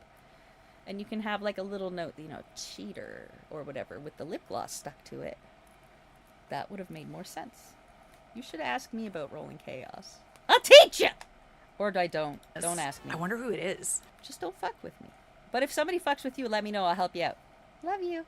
I wonder who it is. It not only sucks to find out that you're being cheated on, but it also sucks to find out that you are the one they're cheating with. Because then it's like you Gross. literally have no claim to this person. Unless you have the audacity. Sorry. Unless you have found the audacity on Team You, Ew, you have why no would you claim to that want to person. be You with a are the cheater? other It's woman. gross. How I got cheated on a cruise. Gross. Oh, cruises do be getting a little spicy, break let me up the tell you. It was like the relationship one if you place don't I wanna be actually with had somebody. boyfriends growing Fucking up. gross. Everyone else thought I was yucky. Everyone from my hometown thought I was yucky, but the cruise boys, they liked me. Story time of how I got cheated on a cruise. The situation literally happened a year and a half ago, but I just thought I would share it. It's kind of interesting. So basically, we had been dating for a year. We were going on a cruise with his parent, cousin, sister, uncle, aunt, grandma. Oh my God, like his everyone. family was there. First day was fun. Like, you get to see everyone. And basically, this was a 3-day cruise. It Oh, takes you like it's a only day to 3. get there, spend a day there. It's It takes you fine. like a day to get back or something. 3 nights. Catalina. On cruises, they have That's a rule, good like, cruise. once I you don't mind cross that the one. border, if you're 18 and older, you can drink. wanna do Well, they another didn't one. have that. I don't really know why. Anyways, I couldn't drink. Dude. And I also just really didn't want to. I wasn't in the mood. Like, I don't know. I just wasn't feeling it. My ex, he wanted to, and his whole family was there. And like, I trusted him, so I was like, yeah, I don't care. Like, do whatever. I would just never say, don't go out. So he stays out pretty late. Well, the next day he's hungover. I'm like, okay, like, let's go explore on the cruise ship. It's like, was like, no, I don't want to. Ew. I don't feel like it. Because then he's going to run into the girl that he cheated on you with. God, you have to have, like, a special amount of gumption to cheat while your family and your girlfriend are on the same cruise with you while you're cheating. Did you, like, you're literally stuck together on a boat where there's only so many places to go. Like, there's only so many I restaurants, would get only his so whole many, family like, involved in that buffets, and, like, audacity only so then. many pools that everybody yeah. hangs out Yeah. at. You're gonna run into her. Yeah, I think much of it, and well, I don't Yeah, really yeah, want to yeah. do everything by myself. 'Cause I don't really know your family that well to go ask them to go do something. I didn't really do stuff first day. I'd have gone to like 1 or 2 places with Okay, you, wait. but I just remember Wait. I would never, ever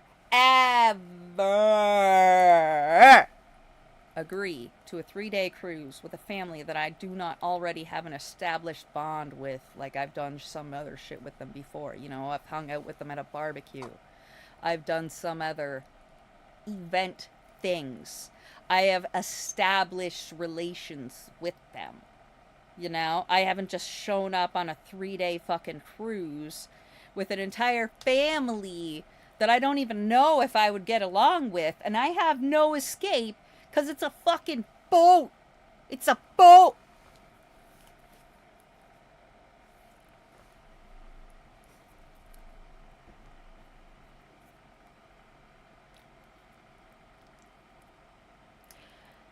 Did she have a game plan for if she didn't get along with a family member? Did she have a game plan for if there was confrontations?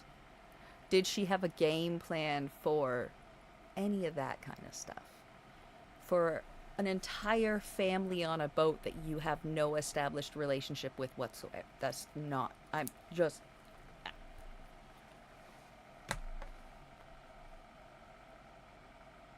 choices were made. I would not have made those choices. You're stuck. There. Whatever, buddy did whatever. She had no game plan, escape plan in the first place for if she didn't get along with the families. She didn't know the family member. She just said, I didn't know the family member to go and ask them to do anything. Why the fuck are you on a cruise with a whole ass family if you don't know them to go ask them to do shit on a boat? If you are down for your boy fucking off without you during the thing, you better be able to go and like grab the sister, the auntie, the mom, the granny, the whatever, to go and fill the whatever attention span. Because otherwise, what are you doing there if not to build connections with the... Oh my... Like... my... This is why I'm noping out of relationships altogether. Because this seems like both sides are missing fundamental logic, IMO. I know I got all kind of ADHD and I get way too excited way too fast because shit blows my mind and everybody needs to know about it. But logic and reason to an extent. I do still have ADHD and I get super excited. But I do also still have logic and reason. Top level and just tanning by myself. He didn't want to, or like he was running away. Tanning? Second night, he goes out again. You would rather go tanning by yourself than going to find one of the family members that you're supposed to be there to build connections with and saying, hey, anybody want to go get a tan? I'm going to go get a tan. Does anybody want to go get a tan? Like, go to where you know they're going to be, because they're going to be gathering in a group. Because they're a fucking family, and that's the point on going on a fucking boat with a group, is to be part of the group and get along together with the group and do stuff as a group, because it's a group thing. Go to where they is and start establishing, because that's why you're there, you stupid. That's why you agreed to go, is to build connections with the family. And when you immediately noped out, he went and found pussy somewhere else, because duh. So really... Next day, wake up. Both of you to blame. He's super tired, like hungover, like doesn't want to do anything. At this point, I was like mad. I was like, okay, we're on a cruise. Okay, we're on a cruise that I've gone tanning by myself. We're on a cruise with your whole family, but I don't want to interact with them because I don't know them well enough to do anything with them. But I'm going to make that your problem. So entertain me the whole entire time because I refuse to go make connections with anybody else other than you. Did anybody see where I put my fucking white thread?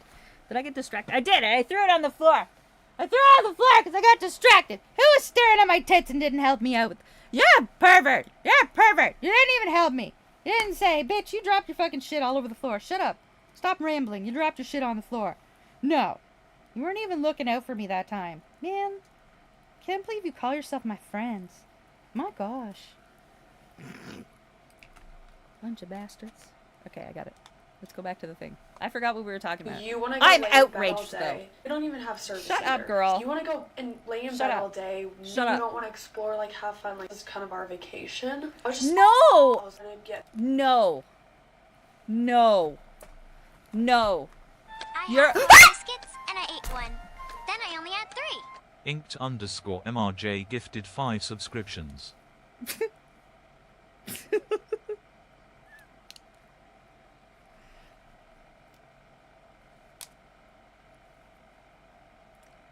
I was trying to be courteous with the sound and wear my headphones, and then...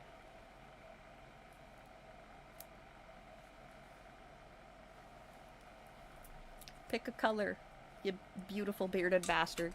Thank you for the love. So, 4 options for the tattoos. I'm telling you right now. Tattoos. We're at this rate, y'all. There's gonna be more than enough to get outfits and like 2 fucking tattoos. So like, monochromatic Hollow Knight on a leg. We'll decide. I'll tell you where later. When we decide which tattoos. Lumpy space princess wearing her garbage bag dress with her jelly lips. I'll send you a picture if you want one. One Piece, the Jolly Rogers, though, like the Jolly Rogers of the characters that I like, and like it's an anime manga, not the live action. Or more flowers and line work. Like, I need to get maple leaves and more flowers coming up my neck and things and all over the shoulders and the back. More flowers. I'm not getting them filled with colors yet. I'm getting them filled with all the line work and the shade work. So more line work and shading can be done. I actually want them to come all the way down to my clavicle. Like this, like this. Not up my neck, but like if you took your mitts and went like this. Like that. But not like because I have long ass nails. But you know what I'm fucking saying, right? You know what I'm saying, right? Tell me up. Are you gonna pick your color, or are you just gonna let me ramble? You're gonna just let me ramble. Pick your damn color, you poo. So I can start the thing back up. You're sitting here in silence because you scared the shit out of me. Made people leave. I'm fucking screaming and shit.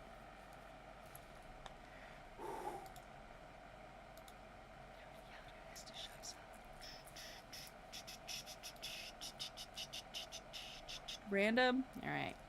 Brown it is, because that's the one that I see.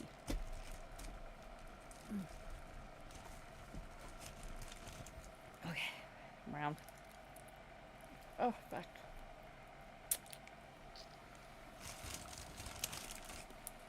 Ha!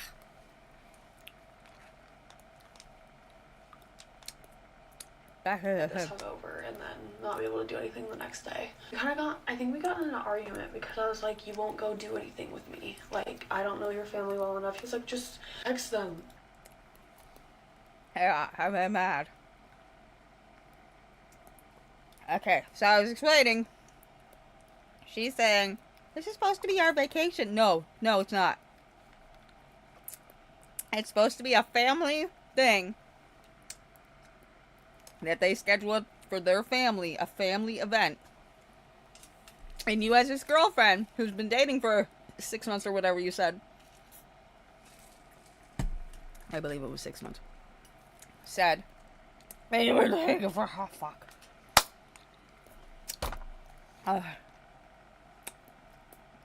Fuck.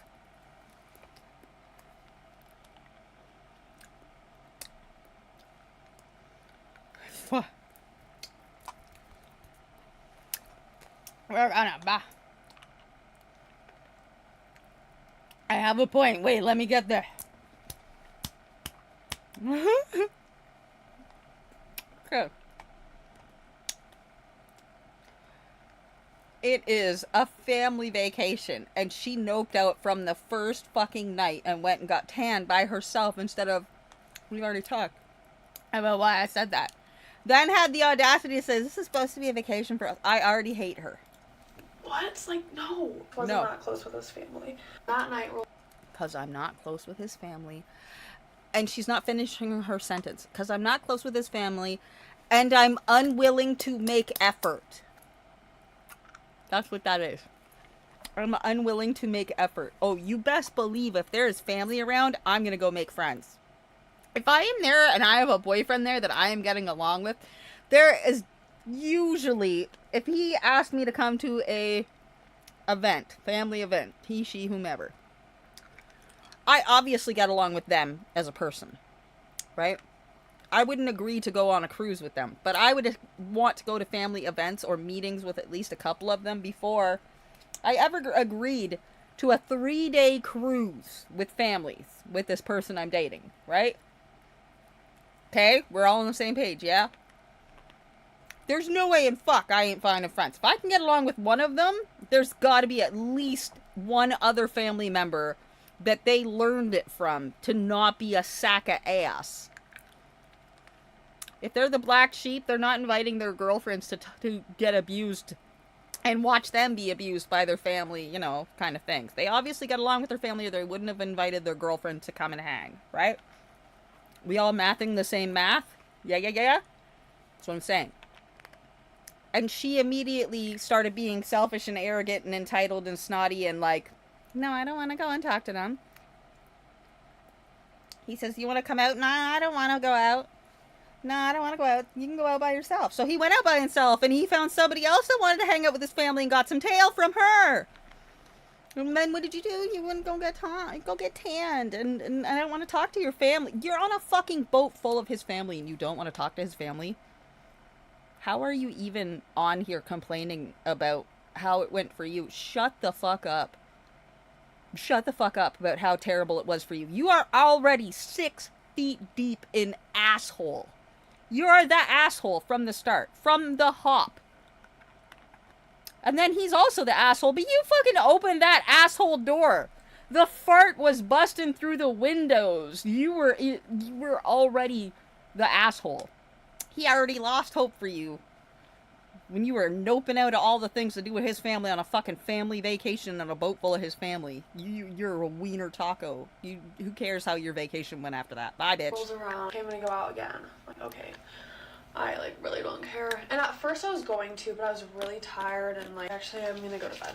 Mind you, in the morning, we're supposed to wake up at like 6 a.m. to get off the cruise. I wake up, my alarm goes off.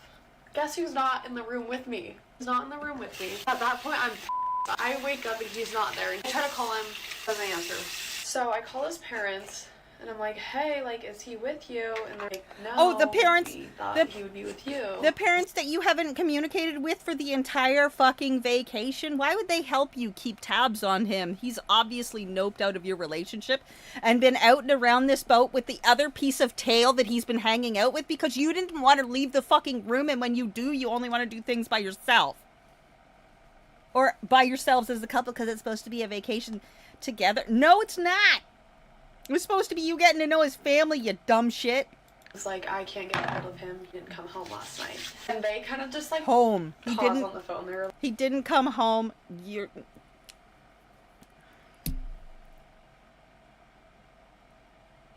did not come back to the room. Did not come back to the room. like, you're on a boat. What? 20-30 minutes later, it knocks on the door. And I'm like, I was so mad. I didn't even have words coming out of my mouth. I was just like, oh, you poor baby. He told me that he lost his room key. Oh, that's he tried unfortunate. to knock and I didn't answer. Okay, I'm sorry. If you lose a room key on a cruise ship, you literally go to the front desk and ask for another one. Like, it's it's not that serious. To sleep on like one of the chairs outside. Guys are idiots sometimes. So I was like, okay, you have no that's room to talk. believable. Like, Guys honestly, are don't idiots, doubt but that. you also Like, have he no room to also talk. could have gone to the front desk and asked for a key because they're open 24 hours. Exactly. So anyways, we get off the cruise. It's like awkward. Like, okay, something's up. His parents, I feel like they were like, he was so hungover and like so tired, so he slept the whole car ride home. It was like 2 hours. I fly back to Montana the next day. Like 2 days after that, he was like, okay, I'm gonna go down to Long. She flew out from Montana to go on a cruise with his family. Refused to spend time with his family. Did not want to go out of her way to go and attempt any time with his family. Also did not want to go out when he asked her to go out. Yet is complaining that he went and found somebody else.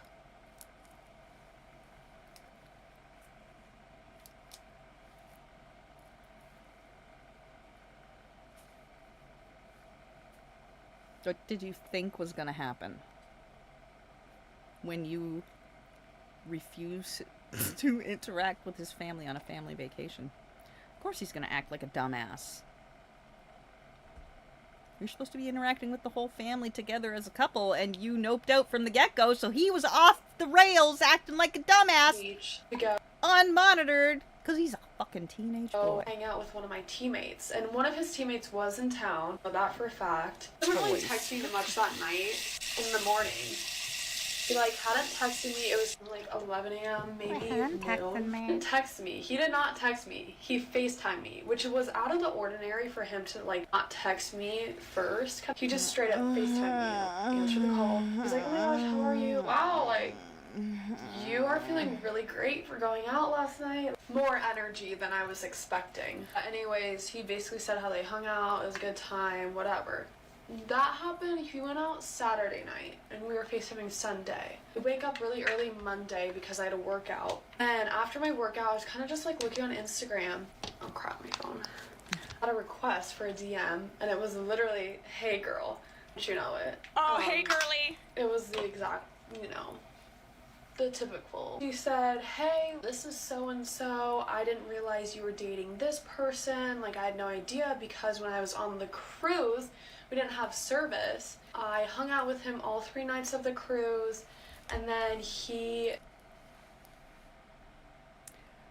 was able to hang out with him all 3 nights of the cruise because this bitch didn't want to go out and do anything. She was off doing her own thing all through the day every time. Like, she already said she noped out from the... No, I'm tired. No, I'm just gonna stay in the room. I'm tired. Like, get up. drove down to Long Beach 2 days after, and we all hung out. She basically was like, I'm so sorry, and she had pictures. She sent me pictures of them together. It was funny because in one of the pictures, he was wearing my shirt that I let him borrow, and we had the same picture, and he was wearing the same outfit, and I was like, okay. And she was like, I'm so sorry, like, he wouldn't tell me his last name or something. Let's just wow. like, write on He wouldn't tell me his last name, we so got we back to messed Long Beach, I around. looked him up, and after we all hung out, I figured out his last name, and I realized that he had a girlfriend. Like, I'm so sorry, I just went through this. You don't deserve this. And I was like, no, like, it's okay. I really appreciate you telling me, because how the else would I find out? If she by participating? By participating in the outing that you fucking decided to participate in? She's a real one. She's a real one for telling you. She really Shut is.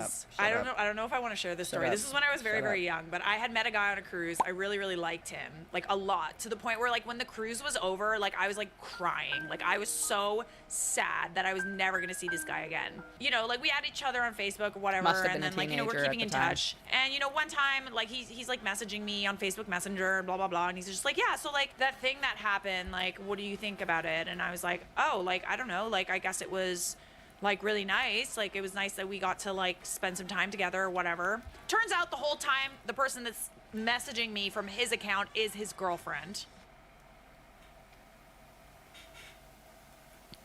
And she started freaking out, like, once, you know, like, I basically confirmed that he cheated, and I had no idea, by the way. And also, I really liked this guy, but I was very young and stupid, okay? I must have been like 20. This guy was flirting 20. with so many other girls, dude. Like, so many other girls. In the end, he ended up, like, choosing me, so to speak. He was cute. He was tall. He was handsome. He was a doctor, okay? Like, he had, like, my brother even liked him. My brother met him, and he liked him. Anyways, so he was flirting with so many other people as well. And, you know, this girl's, like, cussing me out and whatever. And I'm just like, listen, I had no idea that you existed. I'm really, really sorry. And, you know, eventually she reaches back out to me again and says, like, hey, like, could you, like, tell me, you know, like, behavior? And I was like, okay, you were kind of, like, actually rude to me. I had no idea, but you were rude to me. So I felt a little petty in that moment. I was just like, girl, he was flirting with at least 6 other girls and, like, grinding all up on 6 other girls at the nightclub, like, almost every night, okay? So it wasn't just me, and if he's told you that it was just me, he's lying. And then I never heard from either of them again, and the guy blocked me. Sorry, she told the truth. I could care less about that guy anymore. I don't give a crap. But his girlfriend needs to know exactly what he was up to, because clearly, you know, they had a fight, and he's like, oh, it was just this one time, and just this one time. And I'm like,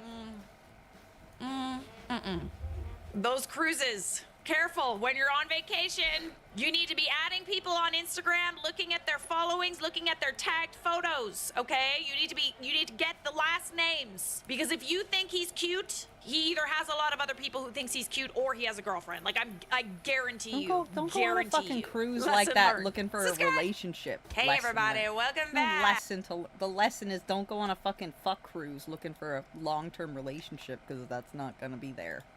Dumbass. At 3 p.m. on April 20... Making a connection and meeting somebody and whatever is one thing, but immediately overestimating your relationship all at once. That's Sundays nuts. is human grade air dried dog food. Shut 90% the fuck meat, up. 10% superfoods, 0% synthetics. Oh, we're watching It is this only spill. one of 2 foods Paste. in the United States that offers complete and balanced nutrition. Blah, blah, On blah. April 27, 2024, emergency services in North Carolina's largest True crime. county received a chilling call. True crime. Robinson County 911, what's the address of your 911. emergency? Hi, are you able to trace the location of my phone? Tell me what's happened. I'm about to myself, and I just want my family to know where to find me. 90 minutes later, deputies discovered the body of 30-year-old Micah Miller at Lumber River State Park. At first, it seemed like a straightforward case. She ended her own life, just as she herself told the dispatcher she would. But as the days passed, unsettling details emerged, suggesting a completely different story. Allegations of abuse, manipulation, and control started to surface, pointing to someone dangerously close to Micah as the prime suspect, her own husband. And just like that, what started as a personal tragedy spiraled into a nationwide outcry. Everything about this feels odd. Investigate the husband. Justice for Micah. Micah first met John Paul Miller, better known as J.P. Miller, when she was just 14 years old. Her family had begun attending worship services at Solid Rock Church in Myrtle Beach, where J.P., who would have been 28 years old at the time, served as a youth pastor. A few years later, when Micah turned 18, J.P. officiated her wedding to his close friend, Jeremy Dees. You can kiss your bride!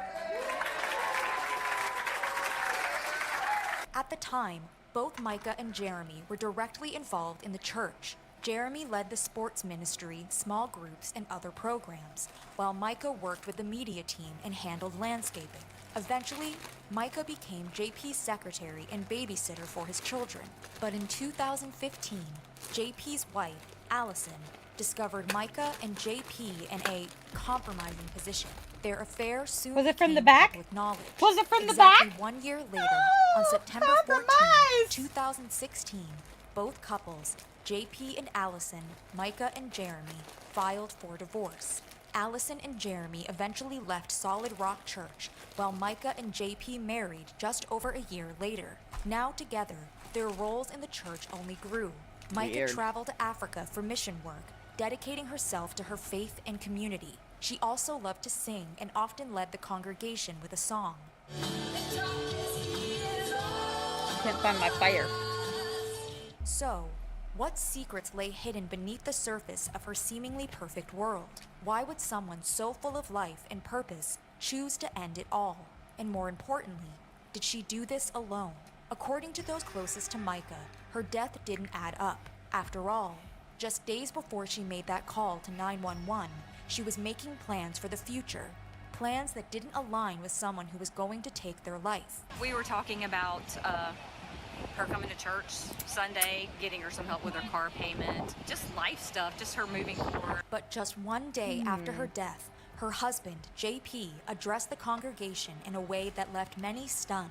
Instead of a heartfelt tribute, he used the moment to remind his followers to keep attending, serving, and giving, before making a shocking announcement. I'm taking a little bit of a break, and I don't want to have to worry about the church. My break may be a few days, a few weeks, I don't know.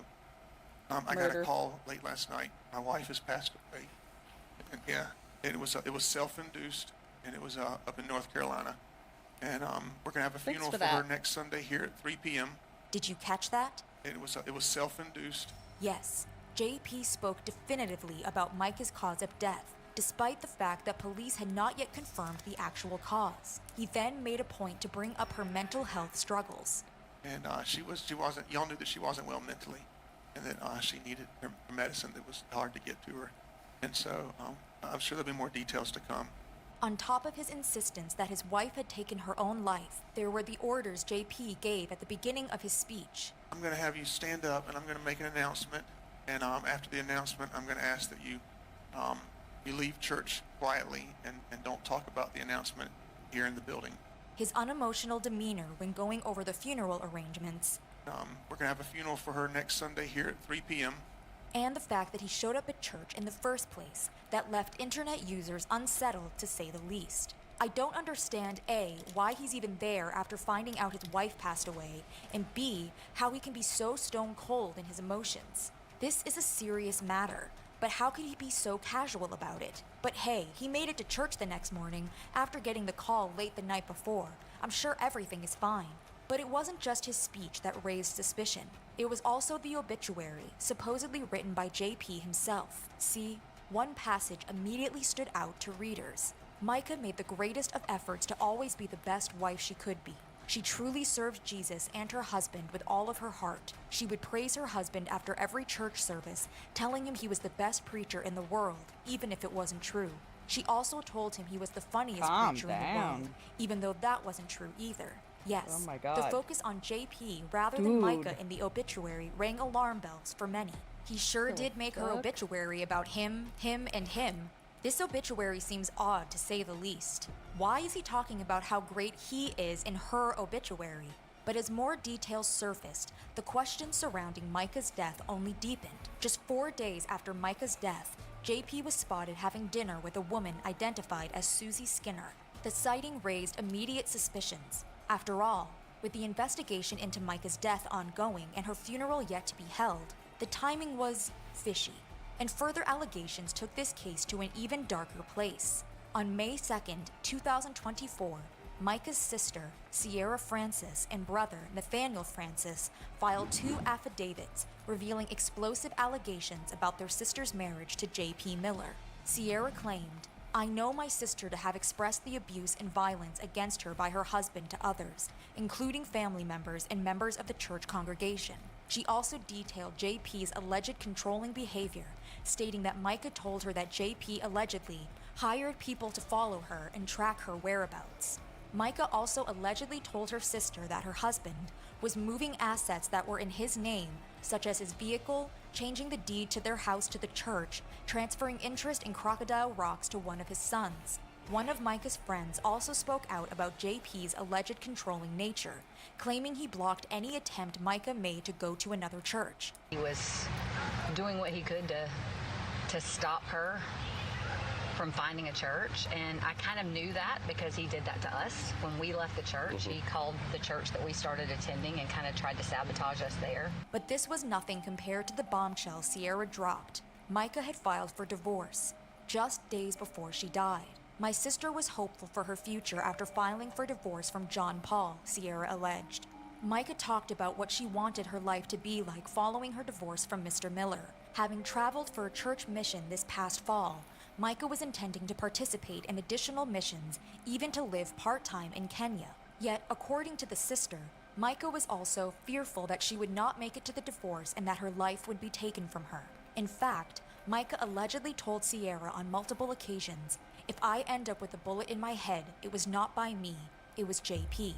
The same disturbing narrative was reflected in the affidavit from Micah's brother, Nathaniel, where he claimed his sister told him on numerous occasions that she feared John Paul and just wanted to escape him. He also referred to an email JP sent Micah where the husband allegedly said that he was angry when Micah confided or put her family before him, and that made him want to hurt her. According to Nathaniel, JP wrote, "When someone hurts me, I try to hurt them back rather than forgive. Instead of me forgiving you, I just attack and try to cause pain." For many, the supposed insight these affidavits provided into Micah and JP was unsettling and incriminating. Can't imagine the nightmare she was living, dealing with the abuse and afraid for her life. How horrific. It sounds like he either tortured her into pulling the trigger herself, or he pulled the trigger himself. There clearly was a massive problem, and as more comes out, her death needs further investigation.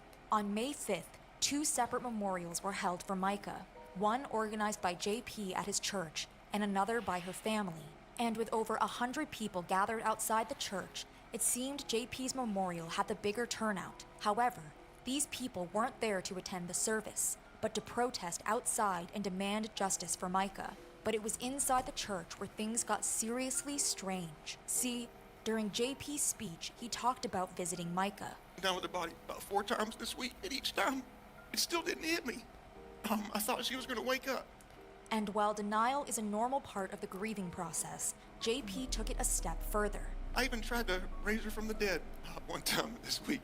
Yes, in front of his congregation, JP seemed to allude that he may have been trying to perform supernatural acts like resurrection.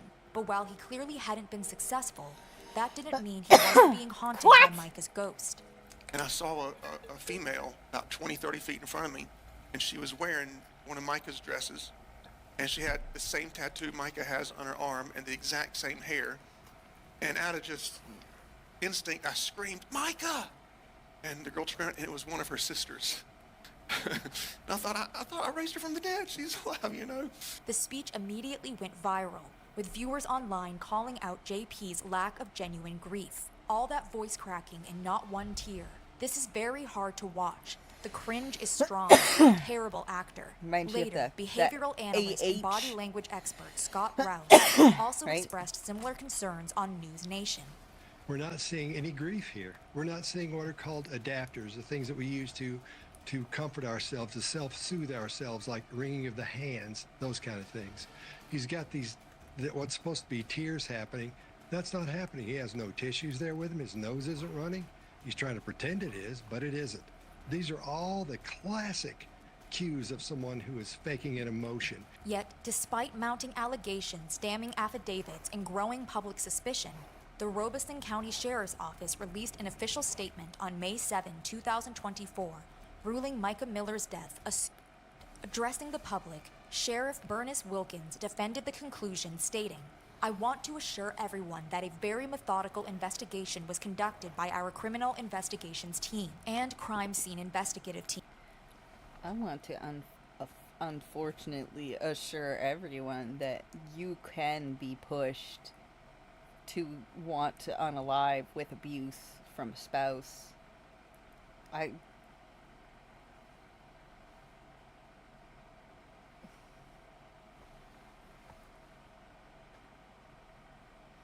Instead, I was thinking about it one night and I got super angry instead. Instead, I got super mad and I'm like, what the fuck? You know what? Absolutely not. I'm just gonna be done. I'm just gonna be done. I'm gonna be done with everybody and all that dumb shit, and I'm done. I'm just gonna be done. This is like, no. Why should I have to want to unalive? I'm just gonna. This is not sustainable. I'm done. I'm done.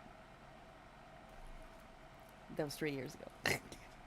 It takes a long time for this all to fucking finish processing and stuff. It's annoying. You have to be separated for specific amounts of time. You have to file specific fucking paperwork. I can leave anytime, but I can't take Alice with me. I have to wait until that processes. Fun.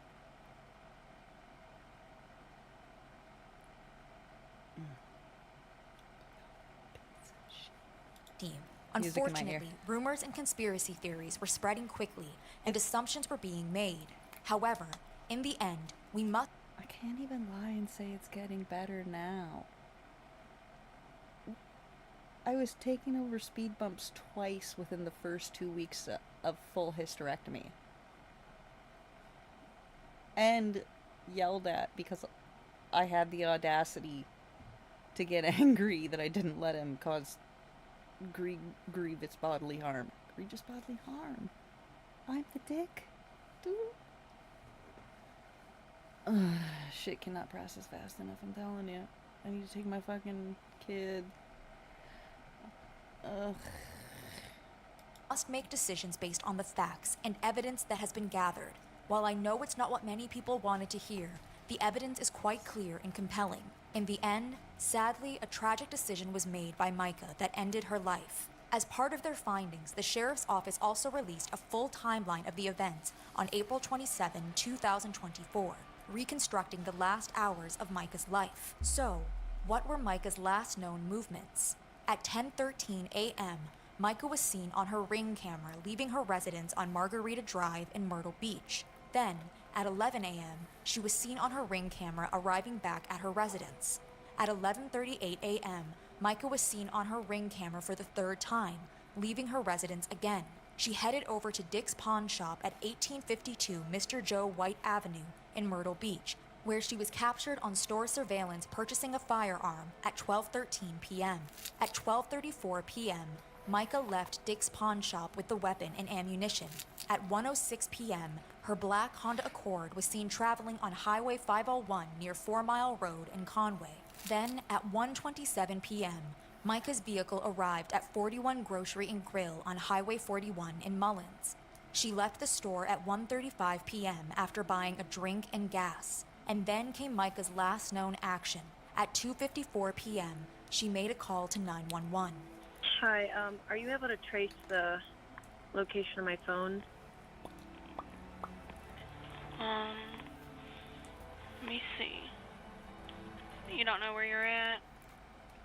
At National Park. At the Lumber River State Park? Yeah, that's where I am. Tell me what's happened. I'm about to myself, and I just want my family to know where to find me. Okay, ma'am. Just listen to what I'm saying, okay? Let me make sure I got the exact location where you're at, okay? Just 1 minute. She hung up before the dispatcher could gather more details, and while dispatchers attempted to call Micah back multiple times, they received no response. So, at 3:03 p.m., Robeson County deputies were dispatched to Lumber River State Park to locate Micah. The deputies arrived half an hour later at 3:31 p.m. and began searching alongside State Park rangers. But they weren't the ones who found Micah. At 4:23 p.m., a fisherman named Johnny Jacobs contacted Robeson County 911, reporting that he had located a body in the water while fishing in his kayak. He told ABC 15 A body News, in the water? "I happened to hear a faint cry, a real faint cry, and I thought to myself, oh, I wonder what's going on. I couldn't tell if it was a male or a female, so I just put it out of my mind. That maybe went on for about 2 or 3 minutes, and then all of a sudden, I hear a gunshot." I said, oh my God, don't tell me. Don't tell me, because the crying had stopped. I said, don't tell me something's happened. Searching deputies secured the area for investigation, and at 5:54 p.m., detectives and RCSO personnel arrived at the location of the incident. The medical examiner was then contacted, and CSI technicians photographed the area, including Micah Miller's vehicle. Items of evidence were collected from her car and the incident location. Investigators located a Sig Sauer gun case in the passenger seat of the vehicle and a box of ammunition in the center console, a receipt for the handgun from a pawn shop, and a receipt from a... You want to know something else totally messed up? There's been an open gun safe under my side of the bed for like a decade. Loaded. A convenience store, both dated the Handgun. same day as Miller's death, were also found in the vehicle. Then, at 7:11 p.m., the firearm was recovered from the water. But where was JP during all of this? And what role, if any, did he play in her death? As suspicions swirled around JP Miller, investigators worked to confirm his exact whereabouts in the hours leading up to Micah's death. According to law enforcement, JP was not in North Carolina the night before or the day of Micah's death. Instead, detectives determined that on April 26th, the day before Micah died, JP traveled to Charleston for a sporting event. His whereabouts were verified through eyewitness accounts and license plate readers, confirming that he stayed overnight in the Charleston area. Of course, it helped that JP hadn't been alone. Yes, investigators confirmed that JP had been with a woman he was allegedly romantically involved with in Charleston during the critical time frame. Still, the investigation didn't answer every question.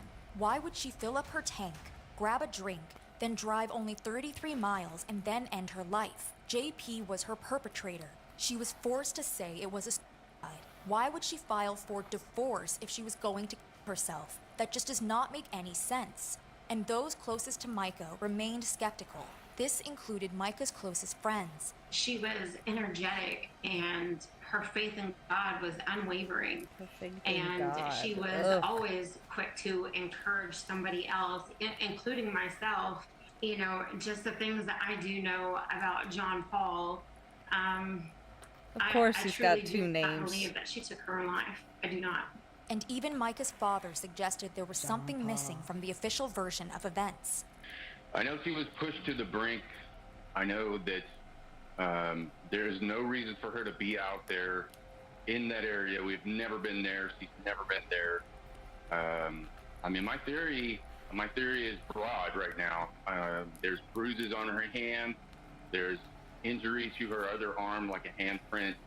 And these things were not documented, and they do not show up for no reason. Yes, according to Micah's family, there were injuries on Micah's arm and bruises on her hands that the medical examiner had no recollection of. I did ask him personally, is there any chance that a body would have bruises on it from being collected from the water or someone touching her after examining her? Micah's sister, Anna Francis, told News Station. The medical examiner reportedly told her no, there was no chance of a body bruising after the heart stops beating. And while the medical examiner's report showed no signs of a physical struggle or drugs or alcohol in Micah's system, no official autopsy was performed and now never could be. See, Micah's body was cremated on May 2nd at Burroughs Funeral Home in Murrells Inlet, and internet users were quick to blame JP. First sign she did not commit suicide was her husband's urgency and wanting to cremate her so quickly after her demise. Big red flag. Shame on the coroner for allowing a cremation. How much did they get paid to look the other way in this? And while JP's attorney, Tom Winslow, insisted that the family signed off on a cremation, the family's attorney, Regina Ward, claimed JP used cremation as a bargaining tool with Micah's family. What I was told, later of course, was that he still put a requirement that, oh yeah, you can see the body, but not unless the parents sign for cremation certificate, the attorney stated during a press conference. Yet despite Micah's family's crusade for the truth, We just want more answers. some believed the answer was right in front of them. They just didn't want to see it. Parents in denial of their daughter's if they accept it, that means they didn't notice her depression. Therefore, they feel they are partially to blame. Unpopular opinion. I think the girl did commit suicide. The family does not want to accept or believe that, so they are reaching far for further evidence that she didn't commit suicide. Word of mouth saying someone was a really nice, happy person isn't enough to negate that really nice, happy people still commit suicide. Still, I feel sorrowful for her family. Why are these people in denial? She called 911 and told them. But while Micah's death certainly appeared to be a looks could be deceiving. You do not believe she took her own life? I do not. I believe that it was all staged. I believe that the whole thing was premeditated. I believe that the narrative was established by Junior all the way through. Before there was even a release, like the day we were notified, he was already saying, she did it, she did it. Why would you do that if you don't have all the information yet? But if it wasn't a why did CCTV footage show Micah buying a firearm? Well, as social media users pointed out, just because Micah bought a firearm didn't mean she planned to use it on herself. Does anyone else think that she got the gun for protection from him? My theory is she wanted to buy a gun because there was an intense threat from this husband and she wanted to protect herself. And then she was followed after the purchase of the gun. Probably the 911 call was manipulated by someone at gunpoint because she was threatened that no one will ever find your body if you do not call 911. It was staged. Even Micah's close friend, Angela Clark, found the footage eerie. She dressed for work, and she was scared. I don't understand when I see the footage from the pawn shop. I see a Micah who has been crying a lot. As doubt continued to spread, Micah's sister shared a video, one that she believed proved Micah's death involved foul play. So over here would be where her remains are found down the river, and then all the way through this trail, all the way up here, was where her purse and her phone was found. And this water is not moving, it's just Not at stagnant all. water. It's not moving at all. The gun was also found in the water, near the belongings and the shell casings left on the bank, 40 meters away from Micah's body. According to the sister, there was no logical explanation for why her sister's body had drifted this far. The theory does not add up to me because you're telling me her body floated all the way down this stagnant water, and her belongings were all the way up here.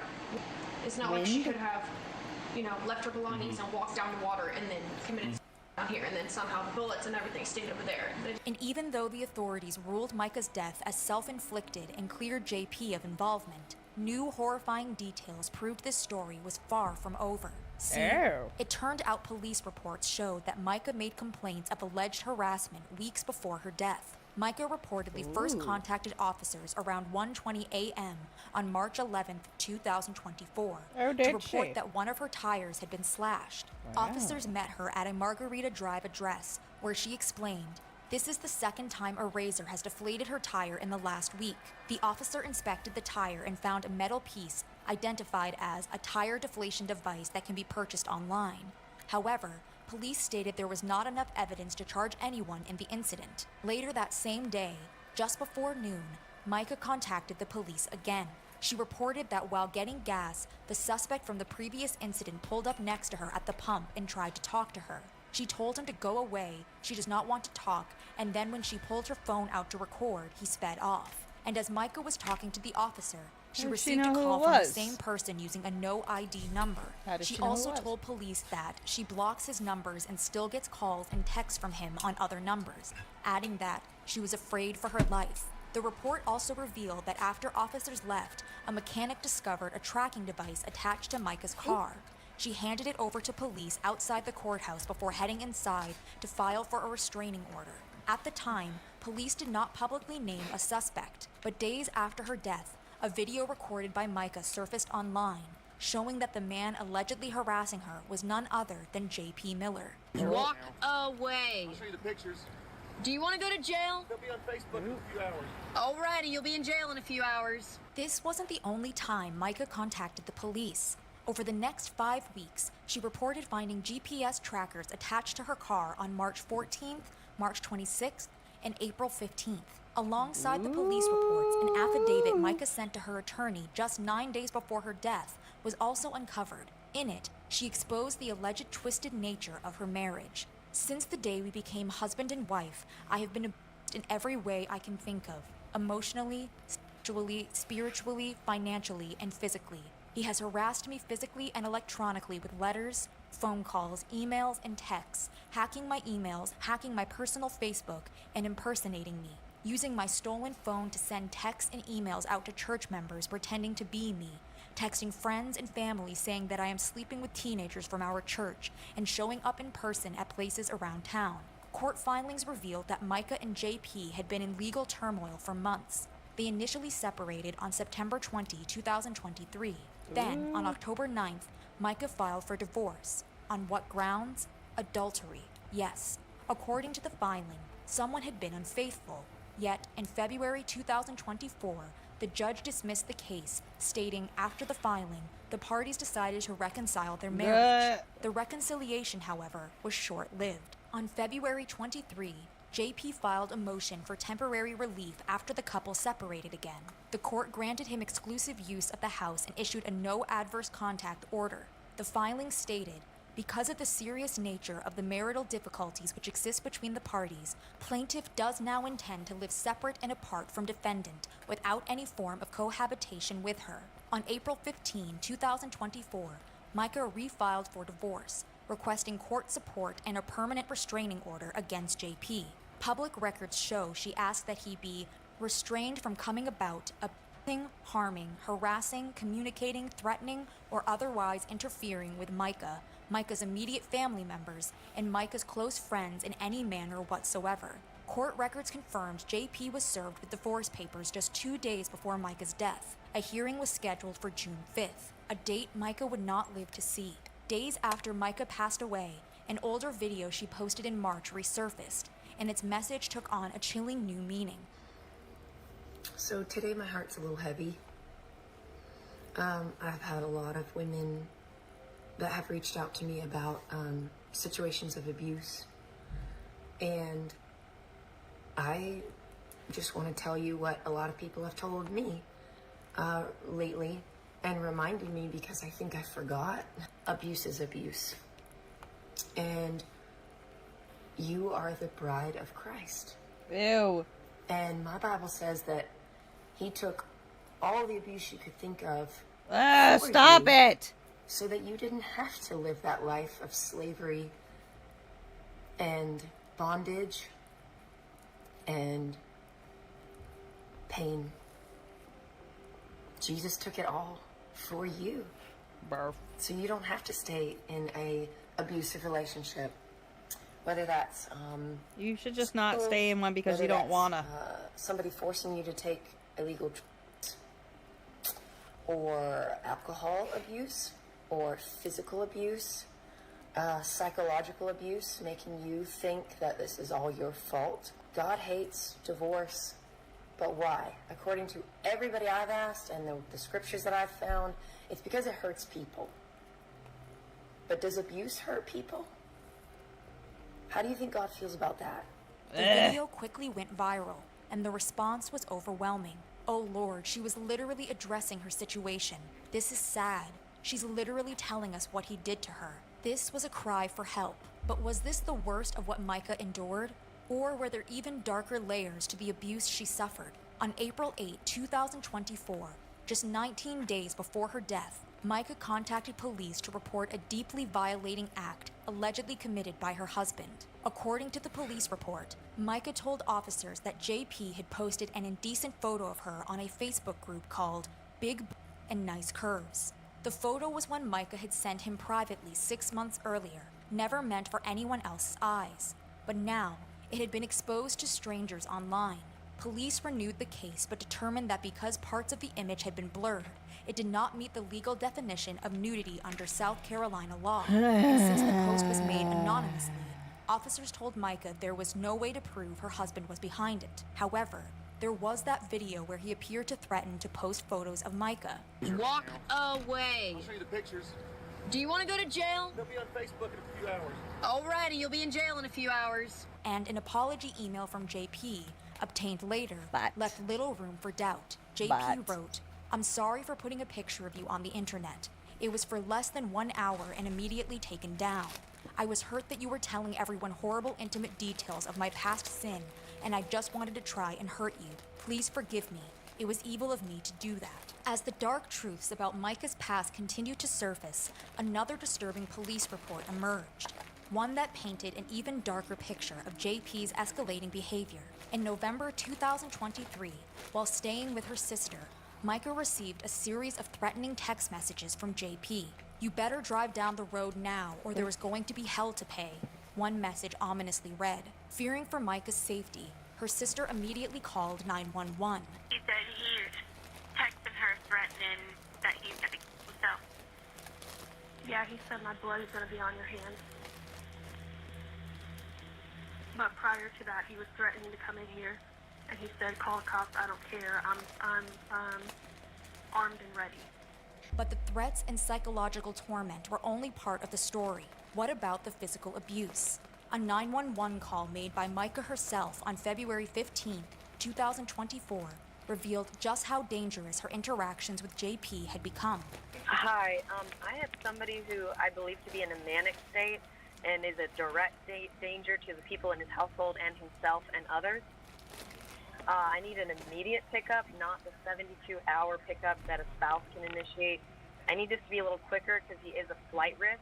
There's been domestic. He put his hands on me. He put his hands on you? Yeah, he tried to throat punch me, but thankfully I was standing up, so he made contact, but it didn't knock the wind out of me like it should have. But the abuse wasn't just behind closed doors. Micah revealed in the call that JP had allegedly abused her publicly as well. And he's pushed me down in front of thousands of people at Disney World, and so, yeah, and his best friend even saw that happen. He slapped drinks right out of my hand. According to Micah, the trauma from these incidents took a toll on her mental health. I was in the hospital after that from just a panic attack of what was happening. As soon as the recordings were made public, it sparked intense outrage. He killed her through manipulation and abuse.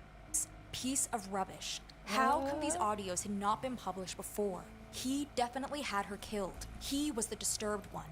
He was the psychotic one.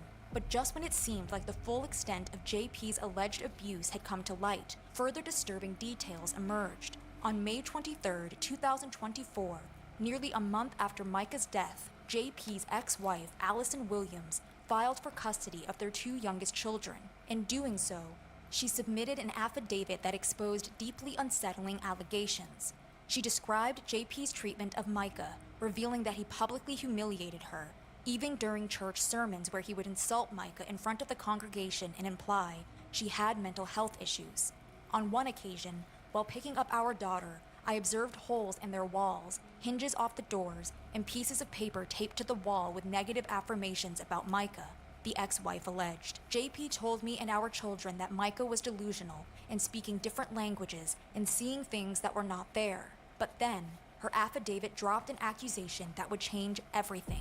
Allison claimed one of the many reasons she left JP was due to his affairs with adult workers, as well as inappropriate interactions with girls. Yes, according to the ex-wife, JP allegedly crossed a line with several underage female members of our church.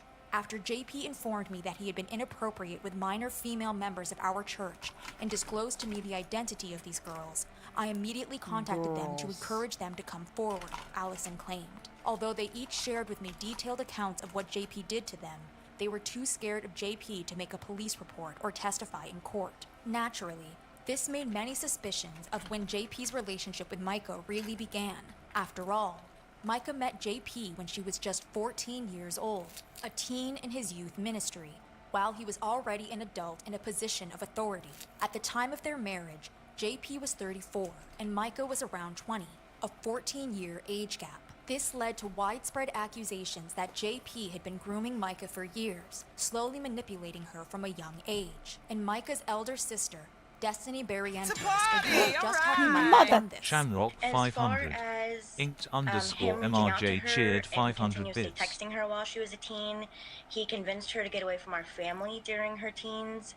Told her that he would find different households for her to live in within the church to get her away from our family. As well as he helped her get a car and told her to find adults and tell them stories that they could trust to get her away from our family. And that's how he initially isolated her during her teens. As allegations against JP Miller surfaced, another wave of speculation emerged, this time surrounding the 911 call Micah made before her reported suicide. See, internet users were no longer certain whether the call was real or AI generated. There's growing speculation that AI was used in the 911 call made by Micah Miller. Another fucking sour, post, huh? A content creator demonstrated how easily AI could replicate a voice, playing a side-by-side comparison of Micah's real voice and an AI-generated version of the same sentence. Roulette cup! You booger. Myself. And I just want my family to know where to find me. Here's the problem. That wasn't Micah's voice. I created that. I'm about to myself, and I just want my family to know where to find me. Hang on. I'm about to myself, and I just want my family to know where to find me. But what ties would a pastor have to AI? Well, it turned out JP's attorney, Tom Winslow, was more than a member of Solid Rock Church and a close friend. He was also on the cutting edge of AI in his legal practice. Artificial intelligence, AI. Who would have thought that in a legal scenario 20 years ago when I started practicing that AI would be the next lawyer? And while it might sound far-fetched that JP would ask his attorney to help him craft an AI 911 call using Micah's voice, a retired FBI agent from the TikTok account, Texas Crime Travelers, wasn't so quick to dismiss the theory. All the allegations in the Micah Miller case that AI was used to call 911 Kisses. Have to be taken seriously at this point. I did not realize how advanced this stuff and how scary this stuff is getting. But Micah's voice wasn't the only part of the call that the internet found You sketchy. did. All Some right, users then. claimed Hang they could on. hear a third person in the background while Micah was speaking, possibly the fisherman who later discovered her body. Can you hear the fisherman's voice in Micah's 911 call? Let me make sure I got the exact location where you're at, okay? Just 1 minute.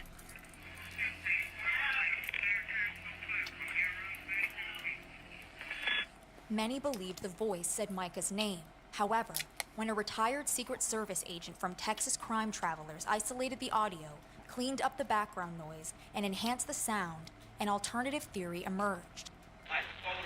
We believe it's a person in the background of the 911 operator who says, "My folder." Yet, as one viewer pointed out, these words could have a more sinister implication. If the audio of her voice was saved in My Folder, he could have given a voice command for his phone to play My Folder. Despite the mounting speculation and a shocking twist, on July 29, 2024, J.P. Miller and Micah's family reached a settlement. First at 6, Solid Rock Church pastor John Paul Miller and his late wife's family came to an agreement today to end all legal disputes. The news infuriated those who had been demanding justice for Micah and hoping for concrete answers. I am appalled at this agreement. This is not justice for Micah. This has to be a joke. They consider this closed? This is disgusting. Following the settlement, Micah's family attorney, Regina Ward, stated, "I know that some of you are going to be disappointed. Whenever you're involved in litigation of this magnitude and this many things to cover, it could take years to go through a court system." You're JP's attorney, welcome. Russell Long, added, "This is over. This global agreement is Micah's justice. The next step is the legislative goal." During one of her press conferences, Regina Ward revealed her intention to introduce Micah's Law, which would protect people experiencing coercive control, defined by the attorney as a pattern of behavior used to dominate, manipulate, and intimidate. This would be a version of the coercive control bill that, so far, has done nothing to help victims. Would you be shocked to know that that very law has already been drafted and has been sitting in the General Assembly and the Judiciary Committee, both in the House of Representatives and the Senate? Don't get too happy. It's been sitting there since February the 2nd of 2020. Ward also highlighted how many offenses listed under the coercive control bill aligned with allegations raised during Micah's case, such as isolation from family and friends, stalking, controlling aspects of life, threats, assault, and more. With the settlement in place and the legal disputes officially closed, it seemed like this was where Micah's story would end. But with many unanswered questions remaining, would the full truth ever come to light? For months, it seemed like the case had gone quiet, until November 1st, 2024, when... And out of South Carolina, where FBI agents were seen today searching the home of Myrtle Beach pastor John Paul Miller, linked to an ongoing criminal investigation that has really gained national attention. FBI spokesperson Kevin Wheeler did confirm they are searching John Paul Miller's home. The federal agency didn't confirm any connection between the raid and Micah's death. However, footage from the scene quickly spread online. Multiple FBI trucks were parked outside JP's residence. Agents in evidence response team uniforms moved in and out, wearing gloves, carrying bags, and removing several items, including what appeared to be some computer equipment. Then, just days after the FBI raid, another major development shook the case. New this morning, the husband of Micah Miller, a South Carolina woman found dead in late April, has been arrested. On November 6th, J.P. Miller was arrested, however, on charges unrelated to the Micah case. According to arrest warrants, he was charged with third-degree assault and battery. It came following a confrontation with a Justice for Micah protester outside his Myrtle Beach church earlier the same day.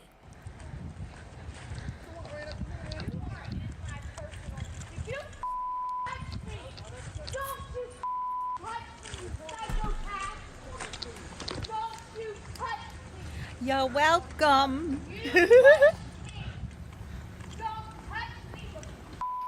According to reports, JP tapped the brim of the victim's baseball cap before walking away. For many, the two incidents reignited hope that justice for Micah was still possible, but others saw the arrest as questionable, arguing that the protester appeared to be the aggressor. Don't like the guy at all, but judging off this video alone, she is more in his face than he is. If she felt like he assaulted her, wouldn't she walk the other way? I'm confused. She is following him and he went to jail? What are we missing here? Is there more footage? I can't stand JP at all and think he had something to do with Micah's death, but I don't see an assault. JP was released on a $776 bond the next morning and was scheduled to return to court on December 10th.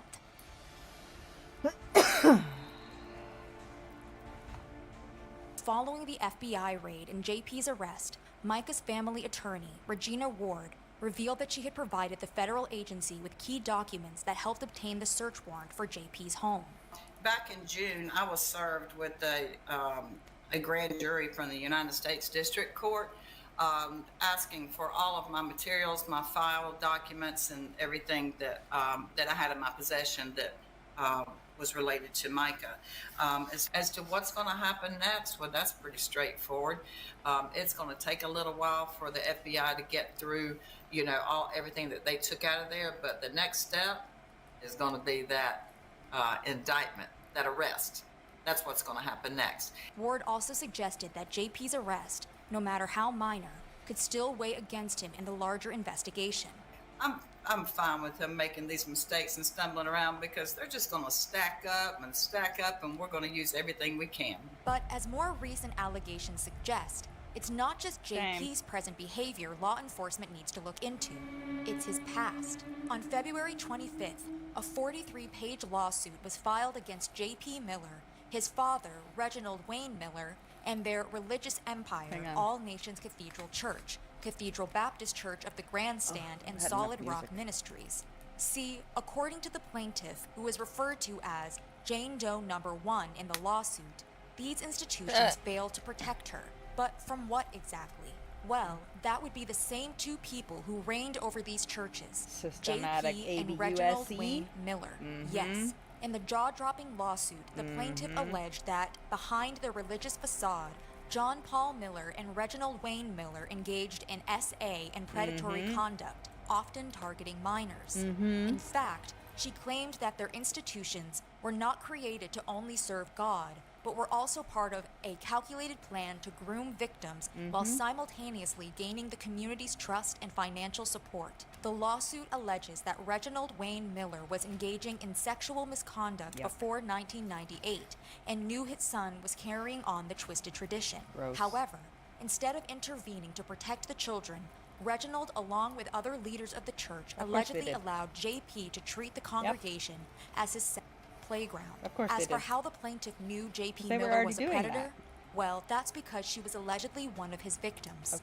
The lawsuit details an incident from 1998 when the plaintiff was only 15 years old and JP was about 19. She had arrived late for her grandfather's Sunday school class at All Nations and was waiting in the main church sanctuary. JP Miller, who was playing the piano while another band member strummed the guitar, noticed the plaintiff and began speaking with her. It was when she left to go to that restroom that things supposedly took an ugly turn. When the plaintiff exited the restroom, JP Miller was there, standing outside his father's office door. He again engaged her in a seemingly innocent conversation, this time asking about a mutual friend's recent absence from church. Then, without warning, JP allegedly forced her into the office, shutting the door behind him. According to the lawsuit, once inside the office, JP overpowered the plaintiff and, ignoring her struggles and verbal pleas for him to stop, dragged her to his truck outside and proceeded to SA her. At the time of the SA, plaintiff was a virgin, the lawsuit claims. Over the years, the plaintiff allegedly buried this trauma until she had no conscious recollection of the SA, or at least not until 2023, when she ran into JP Miller in Myrtle Beach. Even though the plaintiff was with a friend and they were in public, JP Miller allegedly hugged her and then moved his hands lower to SA her again. According to the lawsuit, the plaintiff recoiled and moved his hand, trying to brush off the incident out of fear. She didn't believe her friend saw what happened. About a half hour later, the lawsuit claims the plaintiff and JP Miller had a heated argument about him weaponizing both scripture and his title of pastor to justify inappropriate behavior. His response? Well, according to the lawsuit, he proceeded to do exactly what the plaintiff accused him of: use scripture to excuse his actions. No man is without sin and temptation, JP allegedly told the plaintiff. God understands that. This run-in with the pastor caused the plaintiff's repressed memories of her alleged encounter with JP in 1998 to resurface. And if this wasn't devastating enough, the plaintiff then received a text telling her that JP's wife, Micah Miller, had died under suspicious circumstances. According to the plaintiff's attorney, it was the regret she felt for not speaking up sooner that led her to file the lawsuit. A tremendous amount of guilt and shame, because in her mind, what if she had done something different? What if she'd come forward earlier? What would have happened? While it was too late to save Micah, it wasn't too late to prevent this from ever happening again. And if justice meant the anonymous plaintiff had to reveal her identity, she was ready to play ball. Now, despite filing this under a Jane Doe, I asked the attorney is she willing to come forward at some point and testify? He said, absolutely, she will absolutely sit for a deposition. But was J.P. Miller really capable of the evils detailed in the lawsuit? Well, perhaps this was a case of like father, like son. See, the plaintiff's lawsuit also referenced an affidavit from Susan Miller, Reginald Wayne Miller's ex-wife, who alleged he physically and emotionally mistreated his family and exercised absolute control over both his household and his church congregation. This was In a the lot church, more intense than Reginald's what I was obsession with power expecting, and but control okay. Also allegedly involved inappropriate relationships with young men and women, many of whom were vulnerable members of the congregation. The lawsuit also references a televised news investigation that broadcasted the allegation that Reginald preyed on young men from his congregation, a report that forced him to relocate from Florence, South Carolina to Myrtle Beach, where he and JP Can't do it in rebuilt their South religious Carolina, empire. do But it in JP Florida. wasn't just the Is that what subject of a lawsuit. is that what that just He said? was also the injured party in his own filings. Yes, filings plural. That's right. In January, JP launched 34 different lawsuits, mainly targeting the people who were protesting outside of Solid Rock before the church was sold in February. The lawsuits I would think accused you the would protesters definitely of not want to invasion do of it in privacy Florida. and What with the defamation, amount of as well guns as they harassment have and stalking and that gators allegedly and led places to JP disappear to fear for bodies his is... safety. So far, 14 of these cases have been dismissed, and Well, JP okay. Miller, who is representing himself, has recently offered to drop the rest of the lawsuits if the defendants agree to stay 500 feet away from his new church, the location of which remains a mystery, but has allegedly been joined by 75 people from his former congregation. But was JP playing dirty? One of the people the pastor was suing, paralegal Melissa Moncari, has accused JP of bribery and witness tampering for allegedly offering to pay her to testify on his behalf and lie under oath. In a letter to the Horry County Clerk of Court, Melissa included screenshots of the emails and text messages JP allegedly sent her. Of course I'll drop it if you do tell the truth for me when asked about protesters and what you see online and Regina, JP allegedly wrote in one of the messages, referencing Micah's family's former attorney, Regina Ward, who was now representing several defendants JP was suing. And I'll owe you and find a way to bless you. However, if you were asked, did JP promise to drop the suit for you if you testify in court? I did not. I said I would if you tell the truth. just have to when know the asked. right In people another to message, talk he to seemingly about asked Melissa to say situations she had like seen that certain in protesters the scream, Florida harass, area. defame, attack cars, put license plates and Especially info online, discuss abusing us at different locations, etc. construction. A third party involved in these some of the conversations also seemingly militaries. referenced JP's worries that the FBI was listening in on his conversations and his efforts to escape detection. They took 3 phones from him already, the other party said. They can probably hear what we say if they have an active tap, but if not, they get nothing because my number won't show as calling him. Yes, it seemed JP's paranoia was growing. But what secrets was the pastor hiding? Well, according to attorney Regina Ward, there were other victims of JP Miller waiting in the curtains, preparing to deliver their own explosive allegations.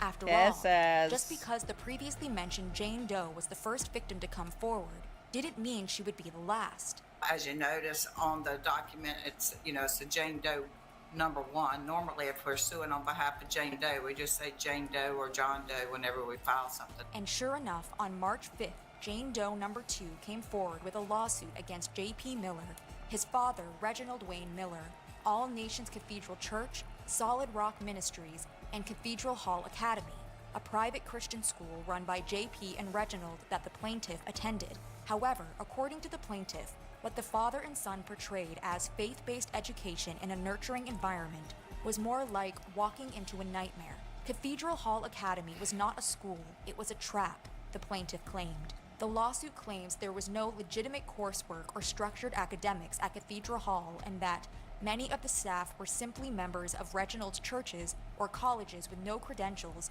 no oversight, and in some cases, deeply questionable backgrounds. But of course, Jane Doe number 2 wasn't suing for the quality of her education. No, something had allegedly happened during her time at Cathedral Hall Academy, something deeply disturbing.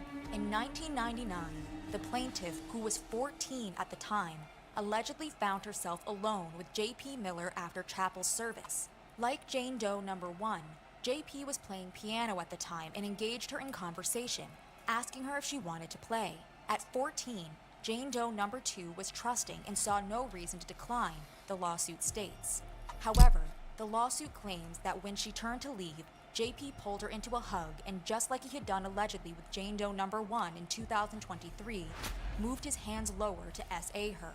According to the lawsuit, the plaintiff told a teacher about what happened, but instead of protecting her, the teacher sent the plaintiff to Reginald Wayne Miller's office, where JP Miller was also waiting for her. Reginald allegedly demanded that she repeat her accusation, and she did as she was told. "You will not lie about my son," Reginald allegedly shouted in response. The lawsuit claims the plaintiff faced a cruel and unusual punishment for her honesty. She was forced to write, "I will not lie about John Paul Miller," 5,000 times. After that, the student body turned on her. She was called derogatory names, whispered about, and humiliated. The bullying eventually got to the point where things became physical. There was an incident where 2 girls allegedly grabbed her from behind and held her arms back, while another girl ripped open her shirt and stuffed tissues into her bra. Other times, students, male and female, allegedly shoved her into bathroom stalls, struck her, and yanked her hair. One student even held her down and sprayed bug spray into her mouth and eyes while others watched, the lawsuit claims. And while this was going on, JP Miller was allegedly present, smirking, encouraging, watching. Meanwhile, when Reginald found the plaintiff crying, he told her, "Stop disturbing the Lord's work and repent for your lies." Then, when the plaintiff was 16, another troubling incident occurred. It all started when JP Miller allegedly cornered her in class. "You failed the test," he told her. He asked her to stay after class for extra help, and, while hesitant, she obeyed. But when she sat down by the piano, it didn't seem like JP was in the mood for tutoring. Instead, he allegedly began to ask inappropriate questions. Did she like him? Did she have a boyfriend? The lawsuit then claims his hand moved to her knee and she froze, and he leaned in further and said he could protect if she would let him. JP allegedly proceeded to overpower the plaintiff and SA her before she broke free and ran out of the school. When her mother finally found her walking down the road, she did not say what happened, the lawsuit claims. However, it wasn't just inappropriate contact and physical mistreatment that the plaintiff supposedly endured at Cathedral Hall Academy. No. According to the lawsuit, her torment was also psychological. To showcase this, the lawsuit describes an incident when the plaintiff brought a Harry Potter book to school and wound up in the office with Reginald and JP Miller. The father and son allegedly berated her, called her a servant of Satan, and told her that if she continued down this path, she would be SA'd by demons. Then, sinking to new depths, the lawsuit claims the Millers proceeded to set fire to the book. After that, Reginald allegedly struck the plaintiff with the Bible and poured water over her head. She left the school the next year and, like Jane Doe, repressed these horrifying memories. However, when she heard about Micah's death, the trauma all allegedly came flooding back. And it's because Jane Doe number 1 and number 2 repressed their memories that these lawsuits can invoke the discovery rule, which suspends the running of the statute of limitations until the victim becomes aware of the or its connection to their trauma. Simply put, just because some of these alleged crimes took place over 25 years ago doesn't mean JP Miller, his father, and the institutions they've built will escape consequences. And with each revelation, the calls for justice. Wow! That was a lot. That was a lot. That was a lot. That was a lot. That was a lot. That was a lot. I don't know who Drewski is. Hello, Vicky.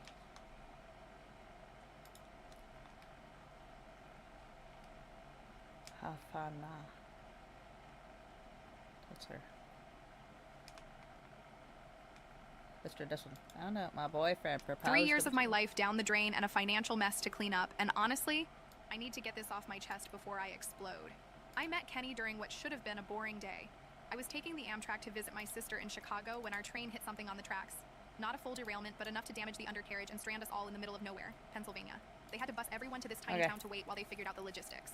8 hours. Keep going. That's how long we were stuck in this random town with exactly one diner, one bar, and a convenience store. Most passengers crowded into the diner, but it filled up fast. I ended up at the bar next door with my overnight bag, ordering whatever sad sandwich they had and scrolling through my phone to let my sister know I'd be late.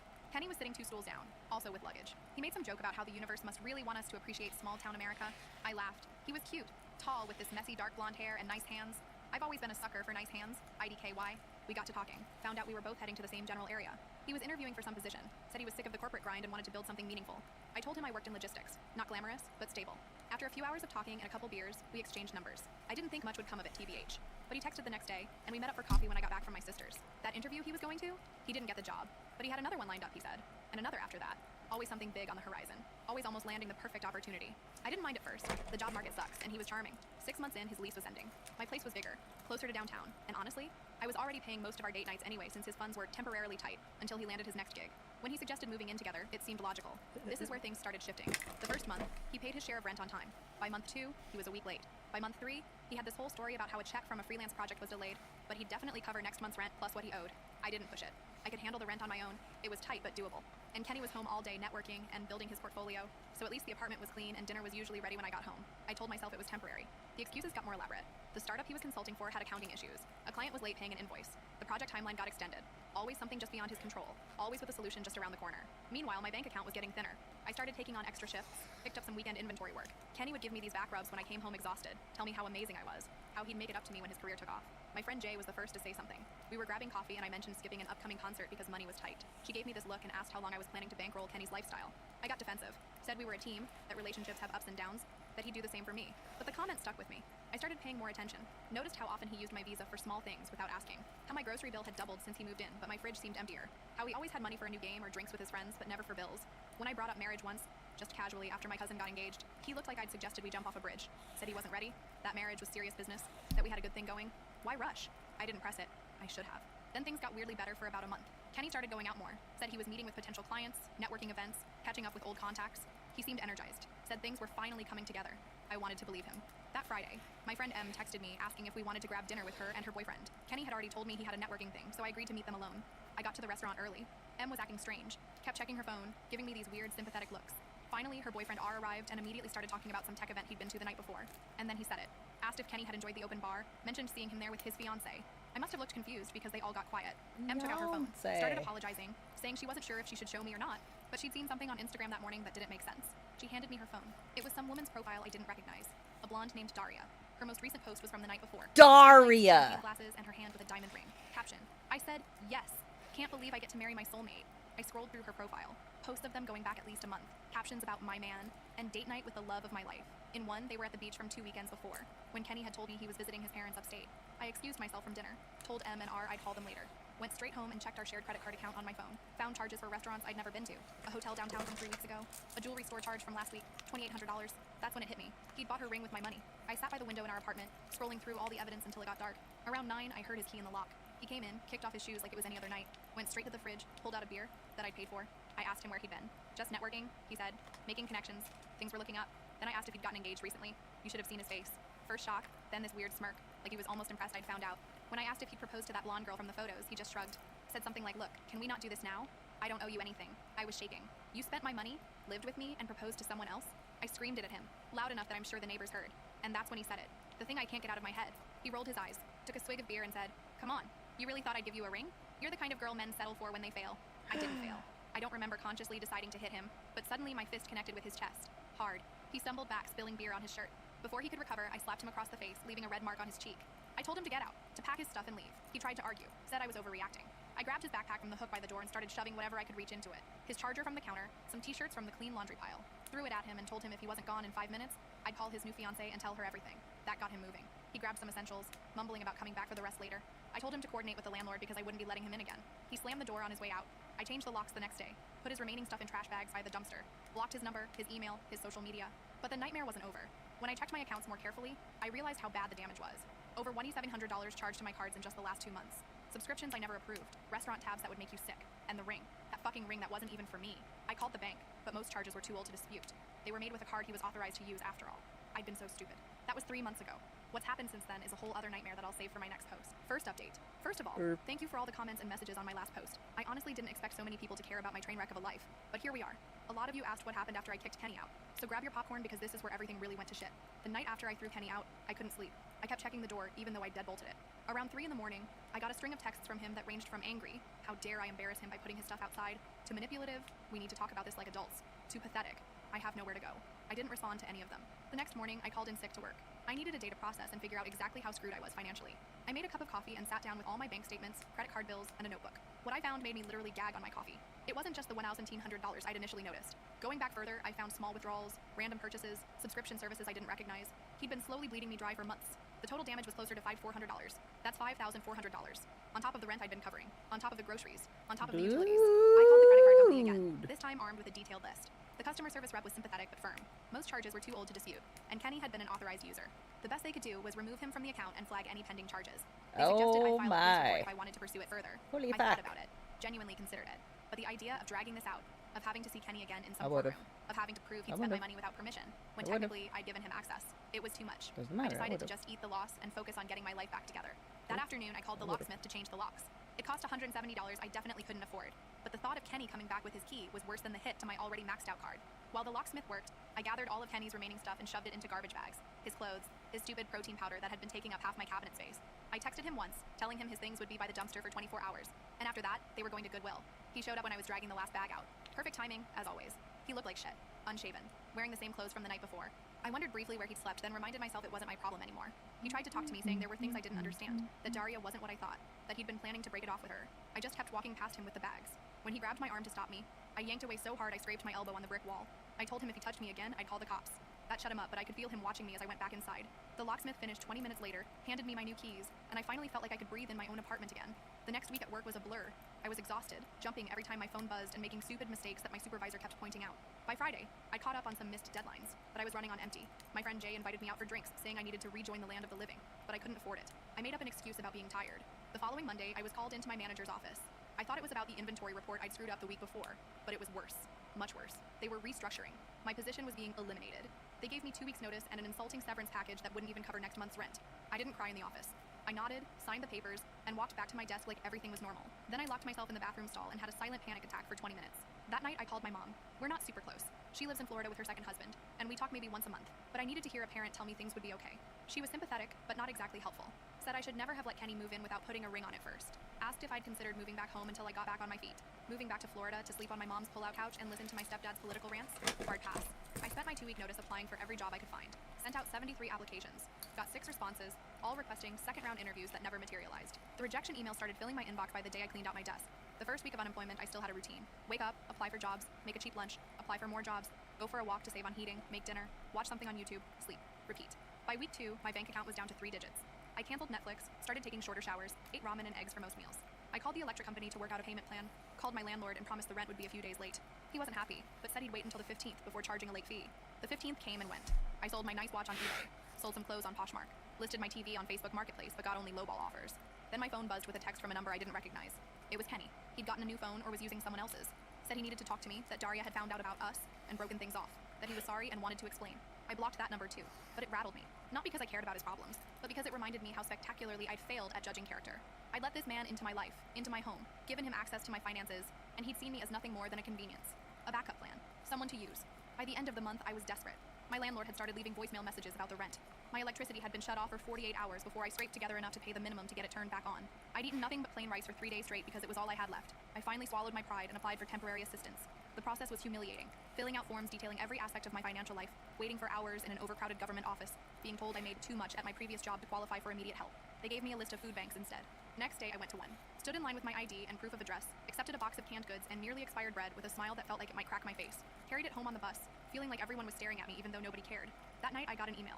It was from a small warehouse that needed temporary help during their busy season. The pay was less than half what I'd been making, but it was something.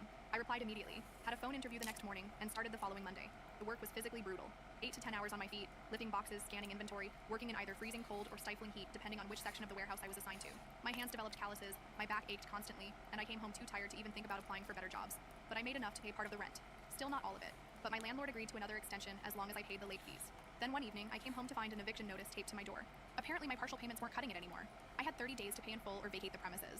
I sat on my kitchen floor and just stared at the paper, too numb to even cry. That's when my neighbor knocked. She'd seen the notice and heard me come in, asked if I was okay. I wasn't, obviously, but I lied and said I was fine. She hesitated, then asked if I was looking for a roommate. Her cousin Rosalie needed a place to stay for a few months while she saved up for her own apartment.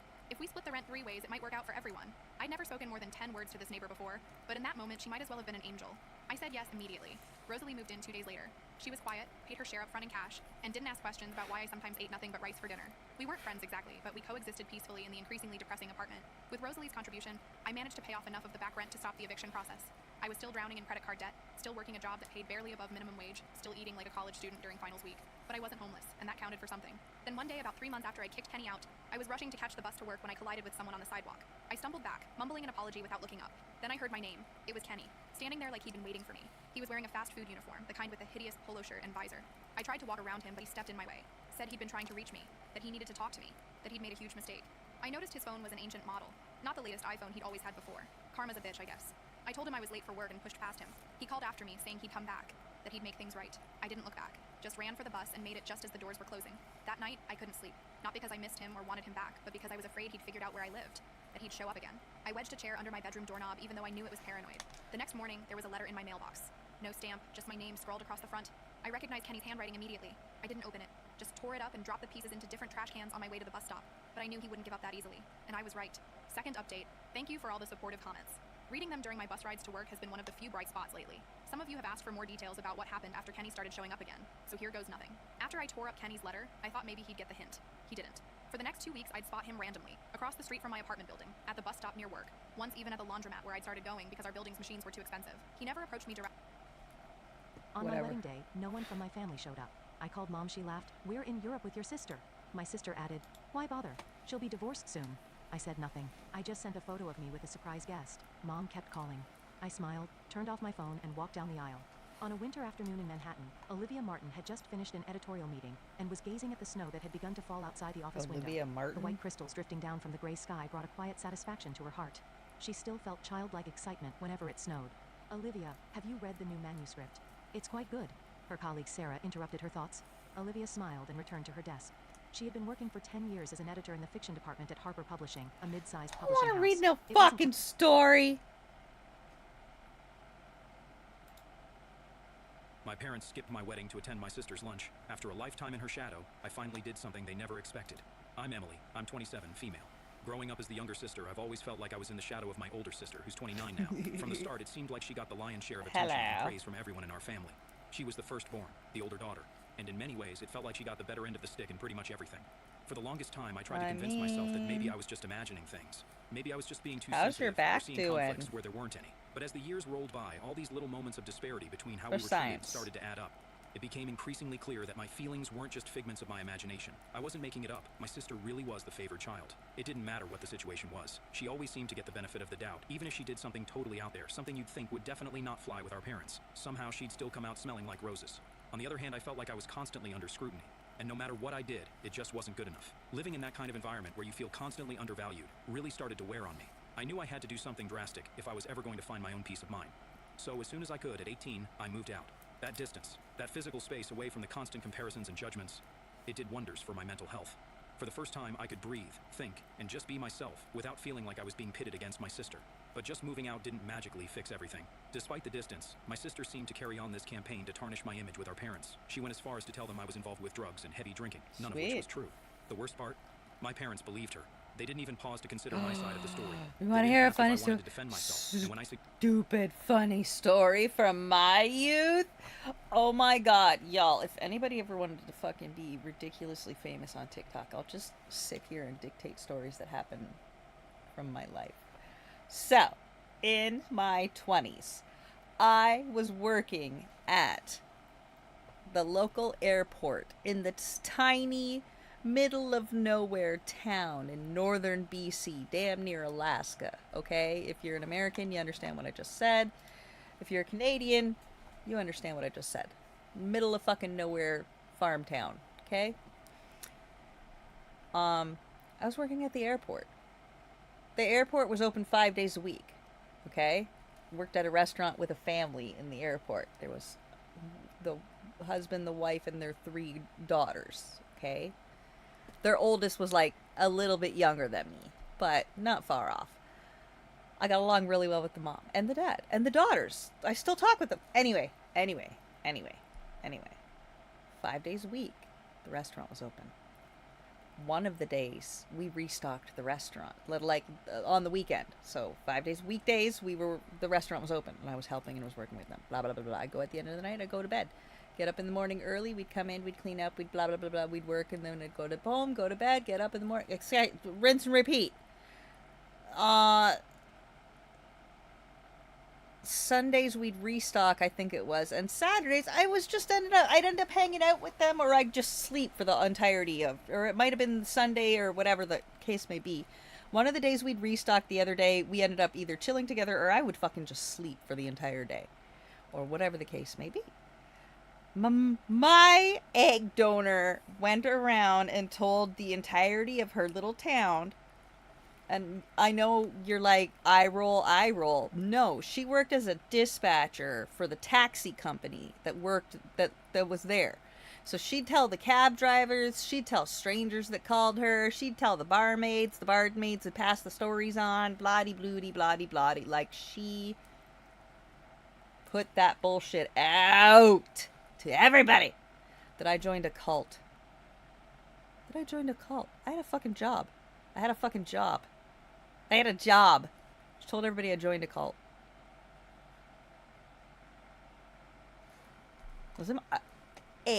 I did not live at home, and I had not lived at home for many years at that point. B, I had a fucking job.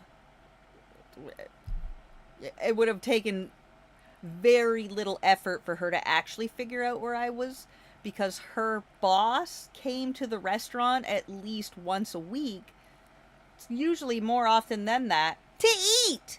She would have asked him, he would have told her where I was. He certainly wouldn't have fucking told her I joined a cult. He would have said, bitches in the restaurant cooking. Night, bad kisses. Smooches to your hot wife, by the way. Mwah, Ruby. Suggested taking a drug Bananas, test right? They didn't care. Told They had already people made up their all minds. through the town was a that huge blow. I It's tough when joined your a own parents cult. take someone else's word over yours without even a second Never thought. even That checked. whole ordeal just cemented my Never decision even to keep my checked on distance. me. Never So, asked I remained in around. contact with my parents for about 2 Just years. immediately Cutting told them out everybody was I not an joined easy a cult. decision, but it was necessary for my well-being. During that time, I really started to put my life together without the cloud of family drama hanging over me. I focused on my career, I bet built you're a life with my wondering. boyfriend, and generally... How did you find out that she was telling people you joined a cult? Fucking strangers. Fucking strangers were coming into the airport to, leave and come back, etc. from the town, eat, because the restaurant had good food. Some people would come out there just to eat at the restaurant because it was good food. And they would tell, oh my god, I heard you joined a cult. Wait, what? You heard I joined a cult? A cult of what? Where? Like somewhere? They're like, oh no, that's what we heard, that you joined a cult and blah blah. I was like, what the fuck? When did I have the time for that? I've been here. What? Yeah. My egg Really fucking did donor. things that made me happy. Things I couldn't have done if I'd stayed entangled in all that negativity. Living independently, I found happiness and success on my own terms. It felt liberating to make decisions without worrying about being unfavorably compared to my Bananas. sister or dealing with unjust accusations. It was like I could finally enjoy life without the weight of unfair expectations and constant I wasn't scrutiny. even In those comparing a years of no sibling. contact, She I grew just a lot as a person. I strengthened other went relationships, out of her made way new to friends, make and, up most importantly, nonsense I learned a lot about me myself, and about tell my it to strengths, strangers. my resilience, and So how she much I had could achieve something when I to wasn't talk about, constantly I being put guess. down. I wasn't on speaking terms with my That I parents. We hadn't joined talked a for months. cult. But then I got this news I that had a really shook fucking me. job. My dad was hospitalized. Despite everything that had gone down between us, I felt Literally. a strong pull to be there for him. Could have I've always figured it believed out. that you shouldn't treat One people phone poorly call. just because they might have treated you poorly. Instead, I try to treat people the way I aspire to be, regardless of their actions. Yep. So I decided it was my duty as a daughter to show up for my dad in his time of need. During his hospital stay, did I that reached too. out, and we slowly started talking again. It wasn't easy, but it felt necessary. It was like we were cautiously mending the fragile threads of our relationship. My sister, however, wasn't thrilled about this at all. She seemed wary, maybe even a bit threatened by our reconciliation. But I was firm about my decision to reconnect with our parents. I was standing my ground this time. Yeah. As things started to look a bit better between us, my parents opened up about another issue. They were facing some financial troubles. Maybe it wasn't the smartest move, but I decided to help them out as much as I could. I thought that by stepping up where my sister had stepped back, maybe they'd start to see me as an equal, not just the Nope. second choice. This wasn't just about No. money for me. It was about proving a point, about Nope. showing that I could be relied on when it counted. Nope. And it kind of worked. Whenever my Nope. sister tried to stir Only things to up you. again, my parents would actually defend me, pointing out how she wasn't there for them when they really needed her. It felt good to know that they appreciated my efforts, No, even they if part didn't. of me knew they were probably scared of pushing me away and losing the financial help Yep. I was giving them. Yep. I knew if they crossed a line again, I wouldn't hesitate to step back, and they knew Uh-huh. it too. They needed the help, and they couldn't afford to mess things up with me this time. Some might think I was being manipulative or that I was You a bad thought person so. for holding the financial You aid over thought their heads. so. But honestly, I was just You tired of thought being so. treated like I didn't matter. I was Yep. willing to do what it took to change that dynamic, to make sure I was valued and respected in my family. Amid all this family drama, there was a bright spot, my relationship with my boyfriend. We were going strong, and after celebrating our 4th anniversary together, he proposed. I said yes. It felt like things were finally turning around for me. Personally, my life was on an upswing. I was repairing my relationship with my parents, my career was going well, and now I was engaged to the love of my life. We started planning our wedding, and everything seemed almost perfect.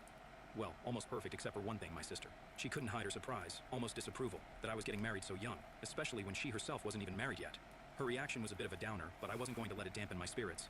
Everything was lined up beautifully for the future. I had managed to establish a somewhat symbiotic relationship with my parents, where we were all getting something we needed from each other. My job was rewarding, my personal life was blooming, and I was excited about what lay ahead. My sister's feelings about my marriage were just another hurdle, but not one that could stop me from moving forward and embracing my happiness. My sister has never really had what you'd call a stable relationship. None of her romantic ventures have lasted more than a year, so it's no big surprise that she's not married yet. But despite her own lackluster love life, she had this bizarre idea that because she wasn't married, I shouldn't get married either. Honestly, her logic felt like complete nonsense to me, so I just decided to ignore it. I had my own life to live, and I was excited about my upcoming wedding.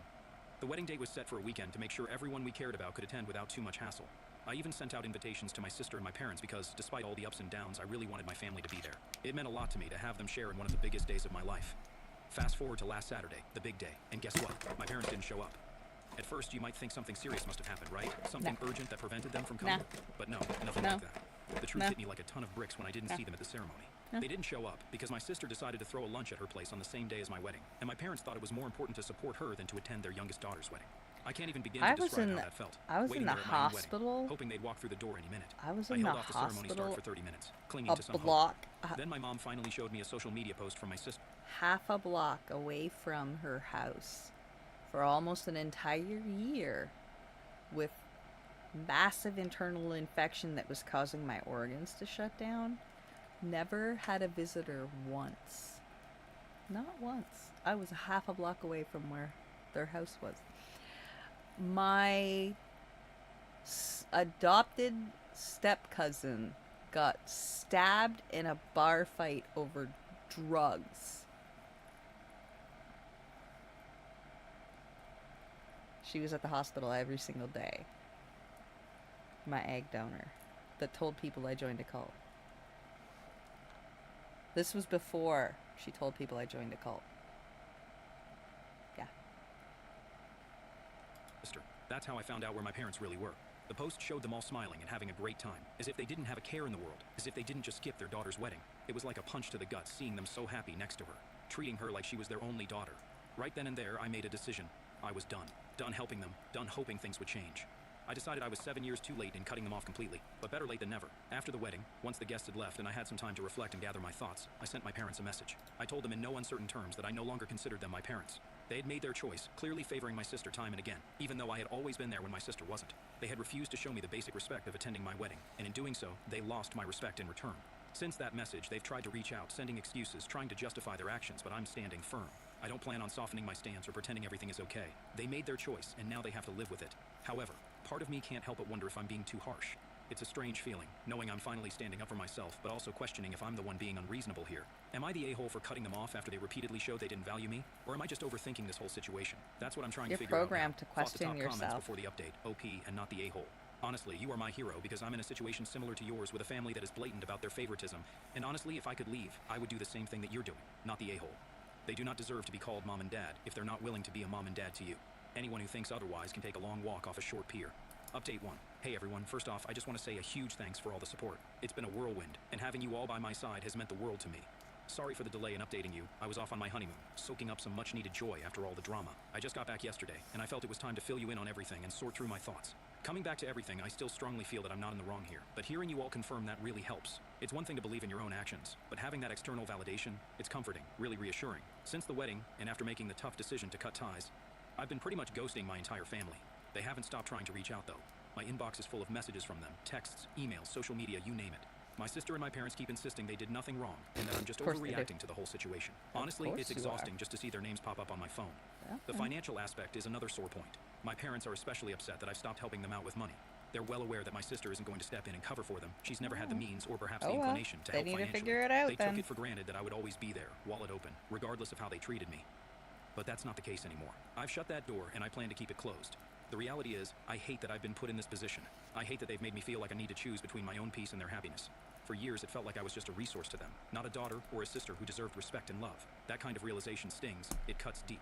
Moving forward, I'm not planning on being friendly or reconciling. Some might say that's harsh, but sometimes you have to be firm to protect your own well-being. You have to draw the line somewhere, and for me, that line was watching them choose a casual lunch over my once-in-a-lifetime wedding day. It's a strange mix of emotions to handle, especially as a newlywed. This should be one of the happiest times of my life, and while it is in many ways thanks to my incredible partner, it's also shadowed by this family drama.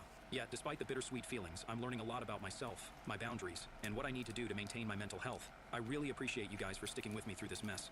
Knowing I have a community that supports me and sees my side of things is invaluable. It makes the tough decisions a little easier to stand by. So thank you. Truly. You've helped more than you know. Update 2, so it's been about 3 days since my last update. Things have been pretty hectic.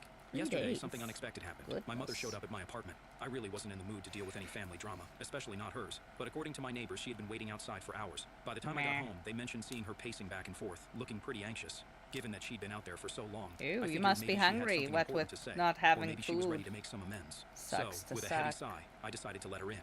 In hindsight, that probably wasn't the best decision. No sooner had the door closed behind her than she launched into a tirade. She started by accusing me of being a massive jerk for painting them as the villains. Ah! Stung, especially because they twisted the truth so much. She continued, saying that just because I'm married now doesn't mean I should forget about my real family. According to her, I should still I already prioritize lost my dad parents to and sister, treat them like pancreatic, my so I family. don't need to couldn't worry hold about back. dad. I told her that her idea of Who family wants would to hold be some my weight if they'd ever dad? treated me like I was I actually don't part of have the family, one. but that wasn't my reality. Every time I needed them, I was treated like an afterthought, like I was useless. Her showing up now, pretending to care, it felt so fake, so forced. Why now? Why pretend to care when every action they've taken showed the opposite? I also brought up the wedding day, the day she and my dad chose my sister over me. I tried to make her see how much that hurt me, how their actions spoke louder than any words could, but it was like talking to a brick wall. My mom was so entrenched in her own perspective that she couldn't see how her actions could be seen as hurtful or wrong. It was frustrating and sad to witness. She genuinely didn't believe she had done anything wrong. Instead, she insisted I was the one overreacting. The conversation was going nowhere. I was getting nowhere with her, and her refusal to acknowledge any fault was just making things worse. Finally, I'd had enough. I told her that if she couldn't come to terms with the fact that she had consistently chosen my sister over me, and if she wasn't ready to make some real changes in how she treated me, then she shouldn't bother contacting me again. Her response? She called me crazy. That hurt, but I was so done. I stood my ground and told her that if that's truly what she believed, she should leave and not come back. The door closed behind her with Get a the finality fuck that felt out. like it could be the end Never of our to come relationship for good. back. It was a tough, They will come emotionally back. charged confrontation. They And cannot after she handle left, I felt a mix of relief and it. sadness.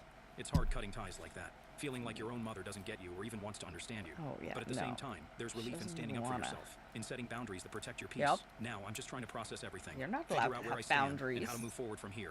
It's I'm not your easy, but I mother. believe it's necessary. Yeah, and? So, am I the a-hole for handling it this way? No. Or am I just finally taking the necessary steps to protect my own well-being? Fucking That's what I'm trying to have figure out. normal fucking boundaries. Don't Update give a 3. shit Hey if it's everyone, your thanks so much mom. for hanging in there with me.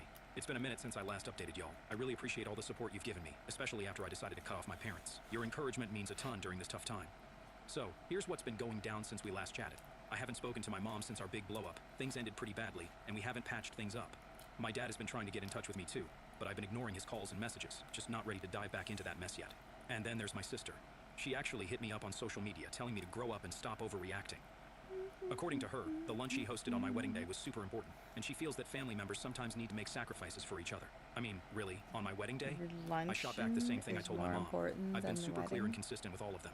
I'm all for having a healthy relationship with my parents, but it's got to be a two-way street. They need to show they're willing to make an effort, too. I can't be the only one trying to make things work. It's just too exhausting, and honestly, it's not fair.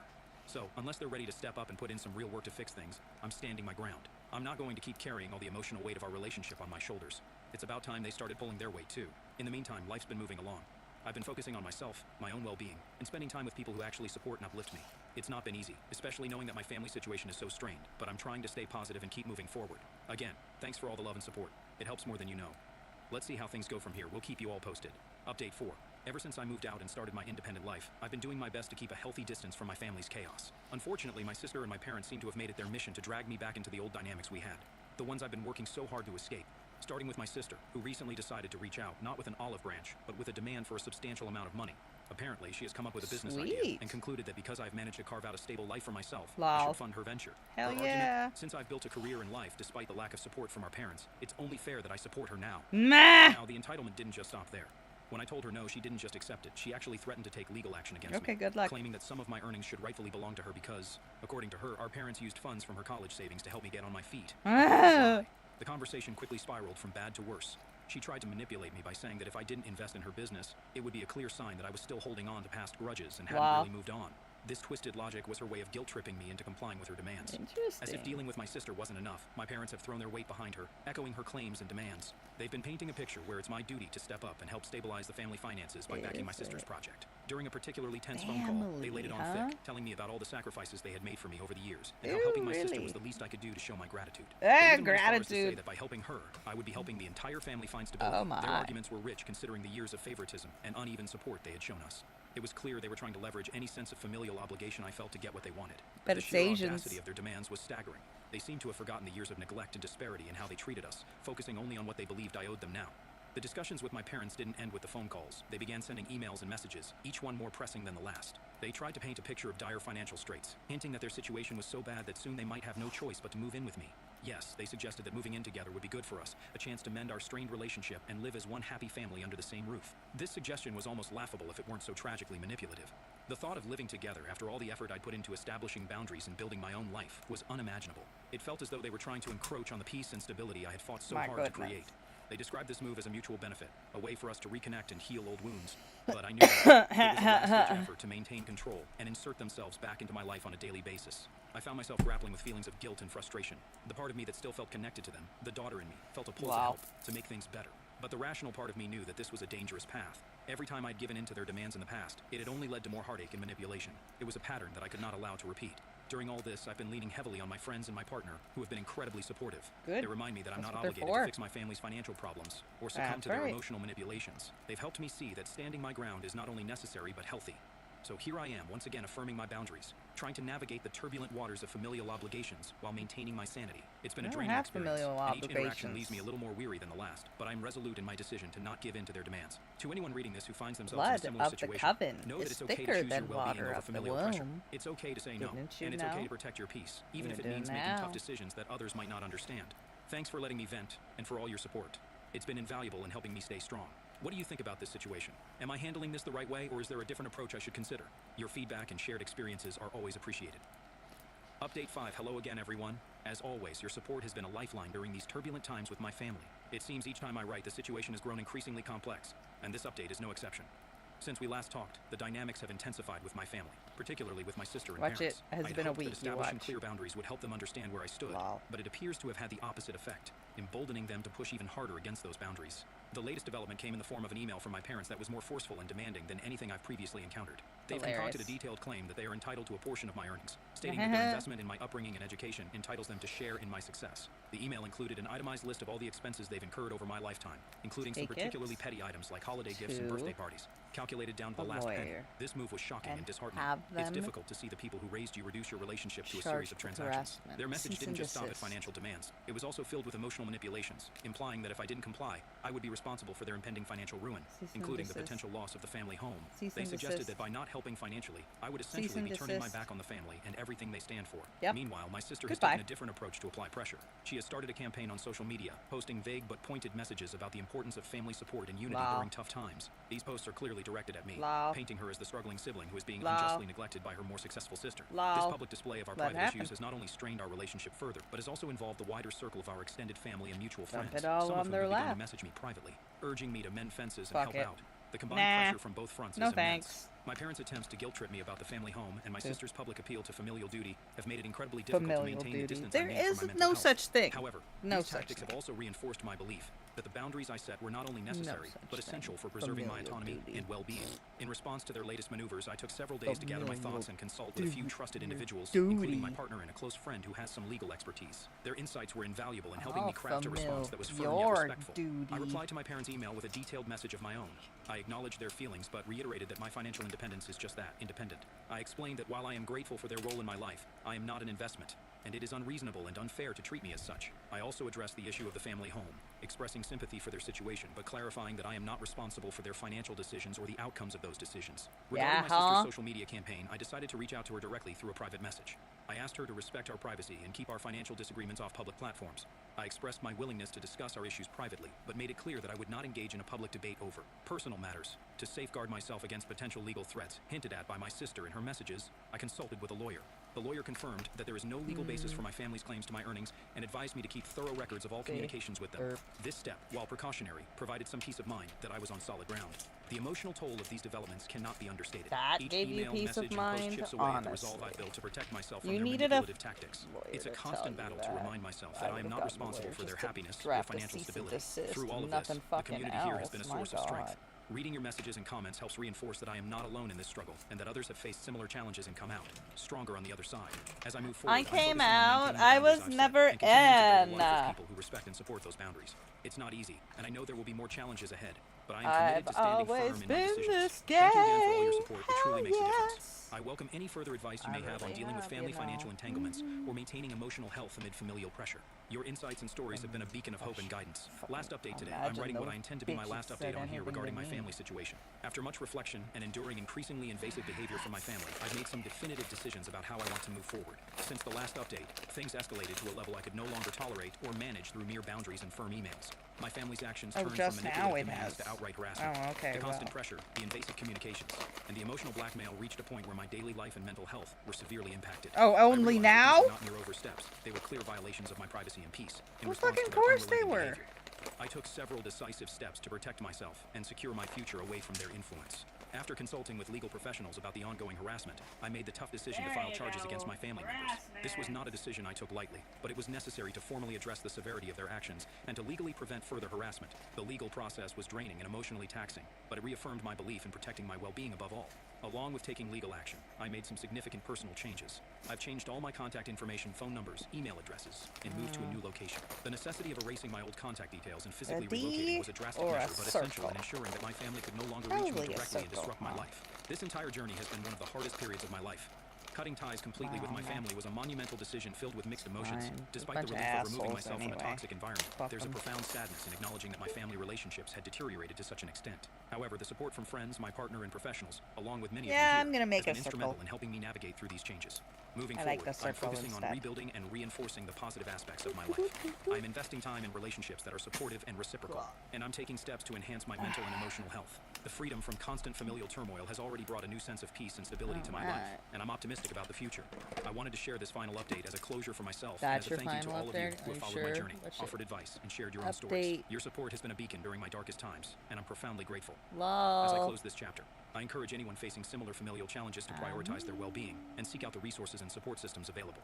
Remember, it's okay to step away from relationships, even familial ones, that cause harm or distress. Taking steps to protect yourself is not an act of selfishness, it's an act of self-respect. Oh, sorry, I got distracted. Same though. Oh, wait. Great ideas can come from anywhere. With Wix, you decide. Let's see. My ex-boyfriend invited me to his wedding to show off his wealthy fiancée, but my plus one turned the tables in the most unexpected way. Dylan, 30, male, and I, 22, female, Okay. met while we used to work part-time at Starbucks. I was still in college at that time and was saving money to move out of my parents' house permanently, while he was paying off his student loans. His parents had a lot of debts due to their gambling habits and were unable to support him financially. Initially, we bonded over discussing our families, but eventually we realized that we genuinely enjoyed spending time together. After graduating 2 years later, I had saved up enough money to move out and live on my own. Dylan, on the other hand, was still struggling with his student loans and had been struggling for a long time to move out of his parents' house, so I offered him to move in with me. But, unfortunately, because of the debt, he couldn't even cover his part of the rent. I decided to cover 80% of the total rent so he would only have to pay the remaining 20%, and he readily agreed. Other than rent, we split the utility bills equally. Though Dylan and I had different jobs, his job was more hands-on, requiring him to be on-site for long hours, while I had a corporate job with a more relaxed schedule. My boss is not concerned about whether we work from the office or from home, as long as we meet our targets every month. Dylan's work schedule often prevented him from helping me around the house. As a result, I had to take care of the dishes, laundry, cleaning, and cooking. I didn't mind doing all of it since I understood how demanding his job was. However, I did ask him to take out the trash, since he was always the last one to eat between us. Unfortunately, Dylan would always forget to do it, leaving me to take out the trash every morning. I remember once when I had to leave for work during the weekend. When I returned home, I found our entire place in disarray. The kitchen counter was a mess with overflowing dishes, empty food packets, and chocolate wrappers strewn all over. The laundry had piled up, and the trash had not been taken out. As you can imagine, I was beyond pissed. After a long day at work, I was exhausted and just wanted to rest. However, when I looked around the house, I couldn't relax knowing how messy it was. I spent the whole day cleaning up, hoping Dylan would notice and appreciate my efforts. Of course When not. he finally arrived home, he greeted me with a hug and told me how much he missed me. But he didn't even seem to notice the difference in the house. He immediately sat down to watch his game, leaving me feeling unappreciated and frustrated. I burst into tears. I don't know if it was the tiredness, the sleeplessness, or his lack of appreciation for me, but I realized for the first time how little he thought of me. He glanced back and asked if something was wrong, but I shook my head, pretending to be fine, telling him that I was ready to go to bed. Then Going, you're I to reminded him blame. once again to take out the trash, and he nodded in response. But, as you can probably guess, the next morning, the trash was still there. I lost my temper when he came down to the kitchen and asked me for breakfast. I told him that he could cook for himself if he wanted to eat something. He said that I was being rude, and this is when I started yelling at him about how useless he was around the house. He blinked as if he hadn't done anything wrong and asked me not to be so overdramatic. I took a deep breath and asked him why he never took the trash out. He told me that he forgot to do it. I then asked him what he does around the house besides coming back home and sitting in front of the TV with a beer. He started to say how he was always tired after work and that he deserved to have his time. I nodded and agreed with his statements that he definitely needs his time to relax. But what about me then? I reminded him that after work, I come back home and start cooking for both of us. I clean the house, do our laundry, iron his shirts for the week, and the only thing I expect from him is to take out the trash. Dylan then told me that he never asked me to do any of these things. He continued to say that he had a very challenging job, and he thought as his girlfriend, I should understand that I needed to help him out. He even tried to justify that doing these things was not a big deal, as his mother did the same thing for his father. When I heard this, it really made me angry. I realized that despite working so hard around the house, I was letting him walk all over me, even though we weren't even married. I looked straight at him and told him that I wasn't going to do anything around the house to help him out. I was not his mother, and we were equals. I told him he needed to cook his own food, do his laundry, iron his shirts, take out his garbage, and clean up after himself. Dylan's eyes widened, and he started to protest, but I held up a hand to make him stop. I told him that there was more to it. He also needed to pay 50% of the rent or move out. Dylan was shocked and asked me where this was coming from. I told him that I was tired of working so hard for him and not feeling appreciated. He obviously wanted to say more, but I walked out of the house as I was running late for work. This was the first time in my life I had ever set such strong boundaries, but I didn't feel guilty about it. I kept my word and only cleaned up after myself, not doing anything extra. It was satisfying to watch him run around the house trying to find clean clothes or iron his shirts before work. He didn't clean the utensils or take out his trash, hoping I would do it for him, but I refused to do it. Even when the dishes started to pile up and smell, I decided to eat from takeout boxes so I could easily dispose of my garbage without going into the kitchen. He tried to talk to me several times, insisting that I should be a good partner and take care of him, but I stayed firm and unyielding to his demands. When it was time to pay rent, I paid 50% of the amount to our landlord and informed her that Dylan would be paying the remaining 50%. He tried to come back home and argue with me, yelling that I should pay 80% like before, but I refused. I reminded him that he never appreciated me when I did so. I was done helping him out. He tried to make excuses, but eventually he had to pay his share of the rent to the landlord. Throughout all of this, he never once apologized to me. He never sat down with me and expressed any regret for not appreciating the work I did around the house. It was disappointing that he never acknowledged that I was right about the situation. Looking back, I regret not seeing him for who he truly was sooner. As you can guess, over the next few months, our fights kept getting worse and worse, with him blaming me for everything and trying to gaslight me to go back to my old ways. I got a promotion at work, and that seemed to be the last straw for Dylan. One of our mutual friends, who's also my coworker, must have told Dylan about this because that night was the worst fight in our relationship. Dylan came back home drunk and woke me up, yelling at me that he needed to talk to me. He had a bad hangover from celebrating with my friends that night, so I asked him if we could talk tomorrow. However, he kept insisting that he wanted to tell me something important. Groggy and annoyed, I sat up in bed just to shut him up and asked him what was so important to wake me up in the middle of the night. This is when Dylan started to tell me drunkenly how he had met someone at work. I knew of the woman he was talking about because I had seen her during one of his office parties when he had taken me with him. Her name was Bella, and she was only years old. She was the daughter of an industrialist and was clearly very rich. The only reason she even worked was because her dad kept insisting that she needed work experience. Dylan continued to say how he was falling in love with her because, according to him, she was a real woman, unlike me. I looked at him without any emotions, as I honestly didn't care or feel bad hearing this, as I should have. I knew our relationship was dying anyway, and we were pretty much roommates at this point. He continued to speak about this relationship, but I stopped him mid-sentence. I told Dylan that, honestly, I didn't care about him seeing another woman, and that I was happy for him. I suggested that we break up amicably, and he could move out of our place as soon as possible. Dylan looked at me, his brow furrowed, and asked if I was jealous of this new girl. I smiled and shook my head, telling him that I was glad he found someone, because now I would not feel guilty to break up with him. Dylan became angry at hearing this, and his face changed color. He asked if my new promotion at work was the reason behind my confidence. I told him that my promotion had nothing to do with our relationship, as I had realized over the past few months that we were not compatible with each other anymore. I explained how we had pretty much become more like roommates rather than romantic partners, hence, I understood why he wanted to see someone else. I thought Dylan would be happy to hear me say this, but instead he started yelling at me, saying he hated modern women like me who flaunt their careers. According to him, Bella was a much better woman because all she wanted was to get married and have children. Despite his yelling, I kept my calm and reminded him that every woman has different needs. Bella clearly came from an affluent family, hence, she might not care as much as me about her career, but I liked my career. I also told him that if he wanted a woman like Bella, he should be with her. I told him that we should not argue about this further and that he could move out of our place as soon as he could. His eyes widened, and he asked me how I could afford to pay rent. I explained to him that I had received a raise in my salary and that I was now capable of paying the entire rent without having any roommates. Hearing this, he began to shout, telling me that I was trying to show off and in front of him. He told me how Bella was richer than me and even had her own house, which her father had bought for her. He kept yelling that I needed to change myself and become more complacent. He then sneered at me, saying that at the end of the day, men wanted a housewife and not a woman who could earn more than them. At this point, I asked him to shut up as I was tired of arguing with him in the middle of the night. I told him he had until the end of the month to move out, and until then, he could sleep on the couch. I could hear him still grumbling, but I ignored him and went back to sleep. Fortunately, over the week, Dylan started to pack and slowly move out his things. I was starting to get excited thinking about the prospect of finally having this entire place all for my own. On his last night when I came back home, I was shocked to see Dylan and Bella sitting on our couch. I looked at him curiously, and he informed me that because this was his last night at this place, he wanted to show Bella where he lived. I couldn't believe the audacity he had to bring another woman into this place without asking me, knowing that I was going to be back. I didn't want to be rude to Bella, as I thought this wasn't her fault, so I shouldn't be rude to a guest. I politely greeted her, but to my surprise, she looked at me with contempt and didn't even bother to acknowledge my presence. I decided not to take it personally and went to freshen up. Later, while I was cooking pasta for myself in the kitchen, Bella came to get some water. She stood there watching me for a minute, which made me feel awkward. I asked her if there was something she wanted, but she gave me the same contemptuous look as before. I decided to ignore her presence and continue to cook so I could take the meal back to the bedroom and eat in peace. After I was done eating, as I was about to come downstairs, I overheard Dylan and Bella talking. Bella was telling Dylan how lucky he was to have upgraded himself after dating someone who looked like me. I froze in shock as I heard Dylan laughing and agreeing with her. Bella then asked him why he ever fell in love with me, and that's when Dylan said something that completely shattered me. He confessed that he had used me because I was gullible enough to pay for our dates when we went out and used to lend him money during college. He even revealed that I had paid more than half of the rent for the last couple of years, which allowed him to save a lot of money. I could not believe what I had just heard. I had always suspected that he might have used my good nature to pay more than half his rent, but I had no idea he had been using me since the very beginning. Bella and he then continued to talk about our relationship and basically made fun of me in every way. I was going to burst out in tears because of how humiliated I felt, but I didn't want to let them see me in this state, so I quietly headed back upstairs and spent the rest of the night quietly crying into my pillow. The next morning when I woke up, Dylan and Bella were gone. He had taken the last of his things and had officially moved out. I walked around the house in the daze, and I knew that I was finally free from him. I cannot begin to describe how light I felt knowing that he was finally gone from my life and this house. I cried joys of happiness and danced around the house. Then I set about cleaning the entire place so that there would be no reminder of him anywhere. Over the next few weeks, I have thoroughly enjoyed living on my own. I had stopped caring about what Dylan and Bella had spoken about me. All was going well until 2 months later when our mutual friend informed me at work that Dylan was getting married to Bella. I was taken aback because it all seemed too sudden. Our friend Wealthfront offers a cash account that has one of the highest interest rates on the market. If I send my money and showed me their engagement pictures, and they appeared to be very happy together. While I felt a slight pang of sadness for how Dylan had used me all these years, I also recognized I would have never been satisfied with him anyway. Therefore, I was pleased that he had found someone who could make him happy. That same night, when I came back home and checked my mailbox, I found an unexpected wedding invitation. My eyes widened in shock as I realized it was from Dylan and Bella. I was starting to think it was maybe a mistake, or he had invited me just as a courtesy until I opened the invitation and saw that he had scribbled something in the corner. Written inside the card was this: "I want you to attend my wedding so you can see the grand life I'm going to have with Bella." It slowly sunk in that he had invited me only in the hopes of showing off his marriage, his rich partner, and his newfound wealth. I took a deep breath, trying to understand why he would even send an invitation like this to me when all I had done was take care of him over the years.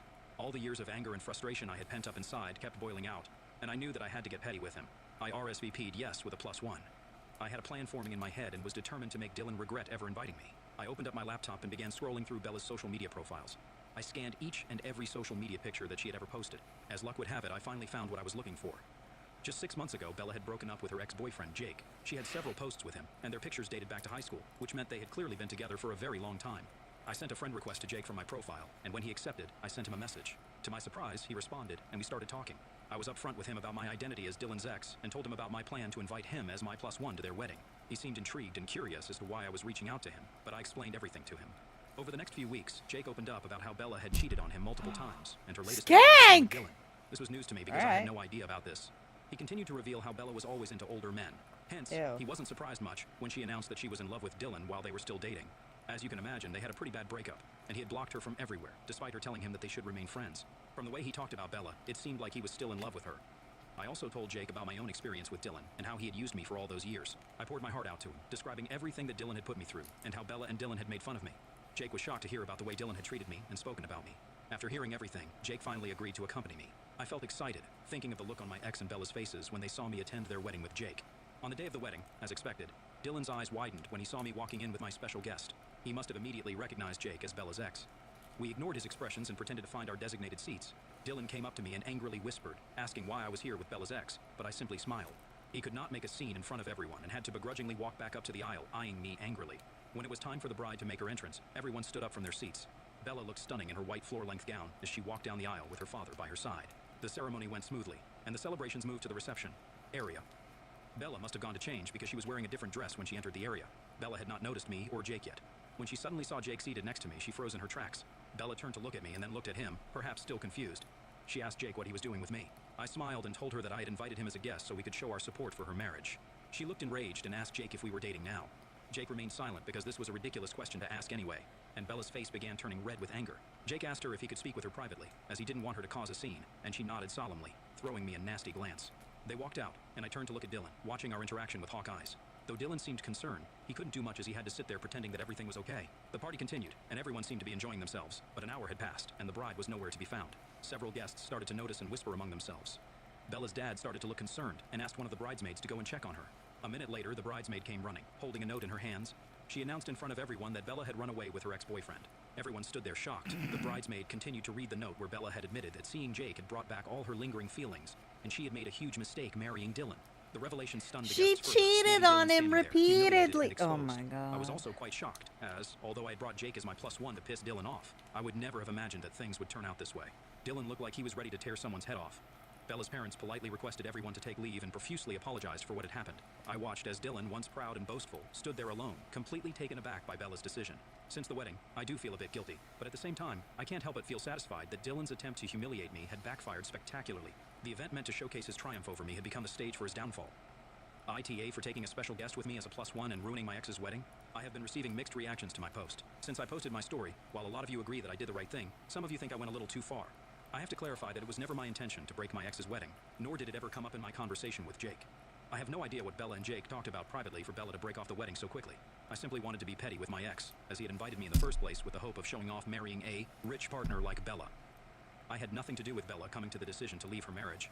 I have texted Jake asking him about what happened, so I will update next when he replies. Update 2, Jake reached out to me. He sent me a long text yesterday which basically said how grateful he was that I took him to the wedding. He told me that he and Bella had gone on the honeymoon that she was supposed to take with Dylan. They had talked to her parents also, as they were really worried about her. He informed me that he would be meeting with me and clarifying everything very soon in person. Meanwhile, Dylan had been trying to reach me non-stop since the wedding. He had called me multiple times as well as sent me nasty text messages blaming me for the end of 30 his days marriage. till my I never replied to him, birthday. nor did I have any interest in engaging with him. I knew that I had nothing to do with Bella and Jake running away together. days Today, Dylan till decided my to show up at my birthday. doorstep, knowing that I would be home during the weekend.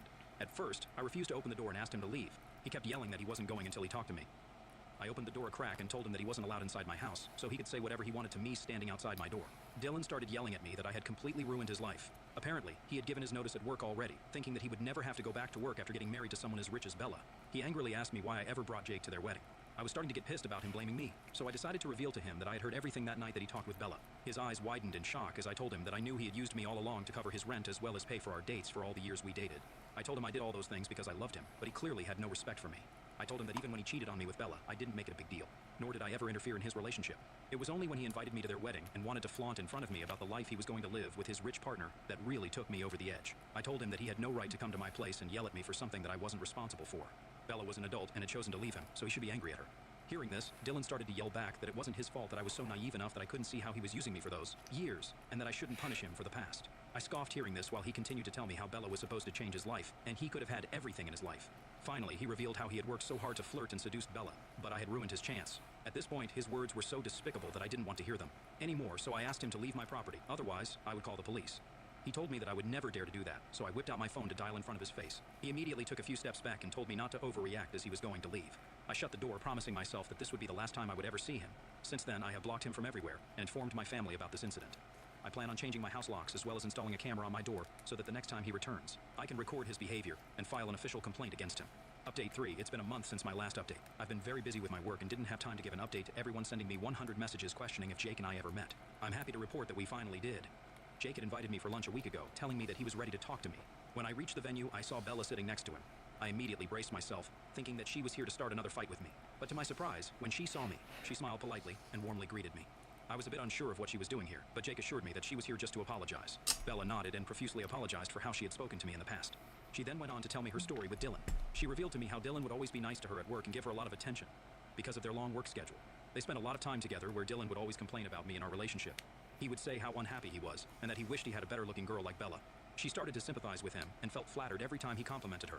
When she and Jake were going through a rough patch, she got carried away with her feelings and hooked up once with Dylan. After that, Dylan had convinced her to break up with Jake, telling her that Jake was not good enough for her. Dylan would continuously send her messages about how she was perfect for him and that they could have a life together. To me She felt guilty for equal cheating on Jake open and my hence legs eventually for broke up with someone him. else. She It thought she just could be happy with Dylan despite their genuinely apparent age does difference. not. Bella then explained how when she saw me, she was insecure at how independent I was We and need felt to jealous fix that I didn't this. really need We a man need to to take figure care out of me. what's She going apologized for wrong. hurting my feelings. Not, I understood where hey she was coming from stranger, and went on to check tell her how out hard my I had worked all badge. my life to reach this position at work. She nodded solemnly with her eyes down. I then asked her to explain to me about what had happened during her wedding with Dylan. She then revealed that when I brought Jake to the wedding, she was shocked to see him. She realized, looking at his face, just how much she was still in love with him and never felt the same way for Dylan. Jake told me that when they had privately discussed this during the wedding, they realized that they both felt the same way for each other. Hence, they decided to run away together after Bella left a note for her family. They have been together since that day, and were very much in love. I was also informed that she had talked with her parents about this, and although they were very angry at first, they had eventually decided to support her. She was going to file for an annulment with Dylan very soon. Hearing this, although it didn't entirely sit right with me, I was satisfied that at least two people were happy after the disastrous events. I could see how happy Bella and Jake looked at each other. We had our lunch, talked some more, and eventually left. Since that conversation, I haven't talked with either of them much, nor do I want to be a part of their drama. I plan on focusing on myself and continuing to work hard at my job. I don't know what will happen with Dylan, but I hope that he can eventually learn from his mistakes and not chase after partners for money in the future. Of course not. Very dry, tight. Of course sensitive not. skin. Relieve it in 60 seconds. Fucking real. My sister-in-law cheats on my brother, threatens to ruin my life if I expose her, but I decide to reveal the truth with solid evidence instead. I, 27 female, have an older brother, David, 33 male, who's currently married to Suzanne, 35 female. David and Suzanne have been together for the last 4 years and got married last year. Their relationship was the typical story of work colleagues who eventually fell in love. They both had been working at the same company until David recently got offered a much better position in another company. Me and Suzanne have always had a cordial relationship. I'm not crazy about her, as I have always felt like something was off about her. Regardless of my feelings, I never tried to interfere in their relationship, nor did I ever discourage my brother when he told me that he was going to marry her. Now, coming onto the story, we have all come down to our parents' place to celebrate Thanksgiving together. We live in different cities, hence it feels good to see each other after a long time. I arrived earlier than David and Suzanne, as I had taken an extra 2 days off work, so I could spend more time with my parents. David and Suzanne arrived later and were warmly greeted by us. When I hugged my brother, I noticed that he wasn't his usual friendly self, and couldn't even smile properly. He had dark circles under his eyes and looked like he had not slept for a long time. He greeted us meekly and went upstairs with their luggage. I felt concerned for him, but didn't want to say anything in front of everyone. I whispered to Suzanne if something was up with him, and she just shrugged, saying they had a long trip. I nodded and hugged my nephew Daniel, who was now years old and seemed to be growing up so fast. Throughout our Thanksgiving dinner, my brother hardly interacted with us. Even when Mom brought out his favorite pumpkin custard, he didn't even acknowledge it properly. By now, my parents were starting to get worried too. After our dinner, I was washing the utensils when my nephew came to talk to me. He excitedly told me how he had found a new game that he absolutely loved to play. We always talked about games, so I asked him what the game was about. Daniel told me after I was done with my work, he would show me the game on his tablet. I was surprised to hear that he had a tablet of his own, and asked him about it. He told me that Suzanne had given him her old tablet when she received a new one from work. He continued to tell me how he loved playing all these different games, and I laughed seeing his excitement. As I finished the last of the dishes, I dried my hands and followed him to his room, where he showed me the game and tried to convince me to download it on my tablet as well, so we could play it together. His cheerful spirit was infectious, momentarily overshadowing the unease that lingered from my brother's strange behavior. We played the game for a while until Suzanne eventually came upstairs, as it was time for him to go to bed. She took the tablet from him, despite his protest, telling him that he could have it the next day.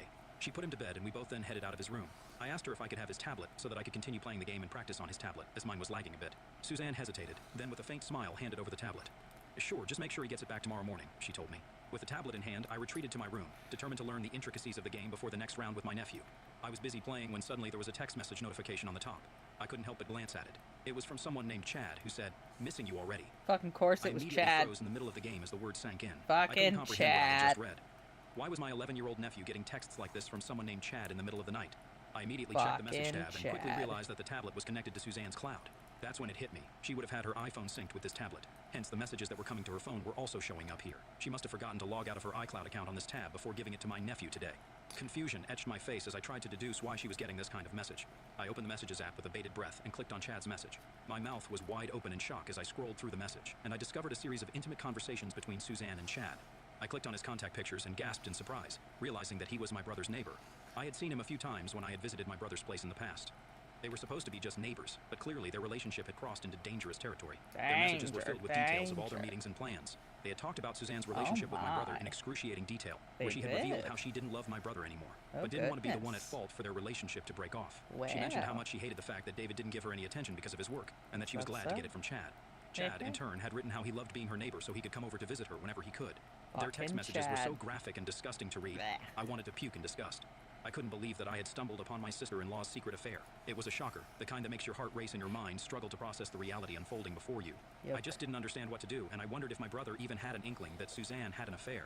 My mind raced, and I started taking photos on my phone of all their text messages. My hands shook, and I was worried that Suzanne might knock on my bedroom door any time, demanding to have her tablet back. I didn't want my nephew to see these kinds of messages while playing. He might be a kid, but he wasn't stupid. If he found out these messages, it wouldn't take him a long time to figure out the truth, just like me. I didn't want my nephew to find out about any of this because he was too young to go through this. After I had collected all the evidence, I unsynced and wiped the tablet clean, knowing that Suzanne's phone would also have all these messages. The entire night I tossed and turned in bed, unable to sleep. At 3 a.m., when I went downstairs to get water, I saw my brother sitting downstairs alone, watching TV. I took out ice cream from the fridge and asked him if he wanted a bowl. He nodded, and I sat down next to him, handing him the bowl. The glow of the TV flickered in the room as an uncomfortable silence hung in the air. I told him that I was always there for him, and he could talk to me about anything that was bothering him. Eventually, he spoke, sharing how stressed he was from work, but I could sense that there was more. I hesitated but decided to take a leap of faith when I addressed the elephant in the room. "Is everything okay between you and Suzanne?" I asked, trying not to sound accusatory. His eyes flickered with a mix of surprise and vulnerability. After a brief pause, he sighed and confessed that he had been feeling distant from Suzanne lately. I remained quiet as he went on to explain that he had no time to spend with his family when he was struggling to work 2 jobs every day. I was shocked to hear this, as he revealed that he had taken up an extra job so he could sustain their lifestyle as well as pay their house mortgage on time every month. I continued to listen to my brother as he talked about their marriage and said that they were probably having a bad phase in their marriage. At this point, I badly wanted to reveal what I just found out about Suzanne, but I wasn't sure, hearing his struggles, how he would take it. The weight of the truth pressed on me. But I also didn't want to ruin my brother's marriage without confronting Suzanne first. You have to understand that my brother is 6 years older than me. I was afraid that he might not believe me despite the evidence, or Suzanne could manipulate him by convincing him that I was wrong. I needed to be absolutely sure that Suzanne was cheating on him. The next day, I offered to take her out for a relaxing spa day, to which Suzanne immediately agreed. We had a great time, and then I took her out for lunch. While we were eating, I decided to precariously ask her about Chad. Spa when Hearing you his know name, she's Suzanne fucking immediately froze around. mid-eating and looked up at me. I didn't want her to play any games with me, so I was transparent with her and let her know that I had seen all their messages. I told her that there was no reason for her to deny it, as I had all the proof and just wanted her confirmation. To my surprise, Suzanne started yelling at me that this was her personal life, and I shouldn't have invaded her personal life by going through her messages. I backtracked and let her know that I didn't invade anyone's space, and Chad's messages just happened to show up when I was playing on my nephew's tablet. I told her how inappropriate her messages were with him, and she should have never given her tablet to my nephew without checking the device first. Suzanne got wide-eyed and asked me if I had wiped the tablet clean, and I nodded. She looked relieved, probably thinking that I had no proof left, and told me that I should learn to mind my own business. She started to threaten that if I ever told my brother about this, then she would ruin my life. I looked at her blankly, as I knew there was absolutely nothing that she could ever do to me. Her words were starting to piss me off, and I asked her why she was trying to defend her actions. She then tried to justify, telling me that she deserved to have a little fun once in a while, and Chad made her feel better about herself. Hearing the lack of regret in her voice, I told Suzanne firmly that she needed to come clean with my brother because this wasn't sitting right with me. She aggressively started to yell at me again, but I swiftly cut her off. I got up from my seat and asked her to find her way back home on her own. I didn't want to be in close proximity to her after seeing her bizarre behavior. Suzanne kept yelling at me as I left her there and drove away. When I reached home, my mother, who was waiting for us in the living room, asked me if I had a good day together with Suzanne. I gave her a small nod, trying not to make her suspicious, and walked to my room quickly. I needed time to think. After the way Suzanne had just behaved with me, this was totally out of character for her. Or maybe she had always been this nasty and had kept this side of her well hidden until now. The wheels were turning in my head as I went over our conversation word for word. Her threats didn't bother me, and I knew that my brother and my nephew needed to be protected from her. They deserved to know the truth about this woman. I decided to give her a few days to talk to my brother on her own. Hopefully she would open up and confess. If she didn't do it by her birthday in 4 days, then I would. I watched and waited for Suzanne to talk to David. Every time they spent time together, I hoped that she would do the right thing and tell him everything. But unfortunately, true to her character, she never confessed to him and pretended that we never had this conversation. If I was ever alone with my brother, Suzanne would interrupt us for no reason. Perhaps was afraid that I would tell him something. I would also notice her getting frequent text messages throughout the day. And from the way she smiled, I knew it was Chad, which meant that she was still in contact with him despite my warning. I know how much my brother loved and worked hard to provide for the family. Hence, watching her continue to cheat on him, even though I had respectfully asked her to stop and confess to him, was a knife in my heart. With her birthday coming up the next day, I knew that I had to expose her. My brother and her would be flying out in the evening after celebrating her birthday, so if there was ever a good time to talk to my brother, it needed to be before they flew back home. On her birthday, Suzanne was extra cheerful. It was as if she was rejoicing that she could finally get away from me and thinking that she had successfully scared me into submission. Little did she know what I had planned for her that day. My mother had lovingly prepared a grand meal for the birthday girl. We had invited a couple of our close family and friends to join us during the celebration. Suzanne loves being the center of attention and looks like she's having a good time throughout the day. When it was time to open the presents, she excitedly sat down with everyone to check them out. I watched her with a smirk as she kept going through the presents one by one. She was soaking up all the attention, clearly relishing being the center of it all. When she reached my gift, her curiosity was evident. It was a sizable package, and with excitement, she unwrapped it to find a photo album inside. The album started with a photo of her from her college days at the very top. She smiled and inquired if I had assembled her childhood pictures in this album. Her eyes gleamed with anticipation of a sentimental family memory collection.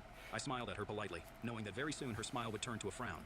She thought that she could act all cute and innocent in front of everyone, but oh boy, was she wrong. The instant she flipped the album, her face was met with an A4-size photo of her and Chad. Shit. She continued to flip to see that there were multiple screenshots of her messages with Chad.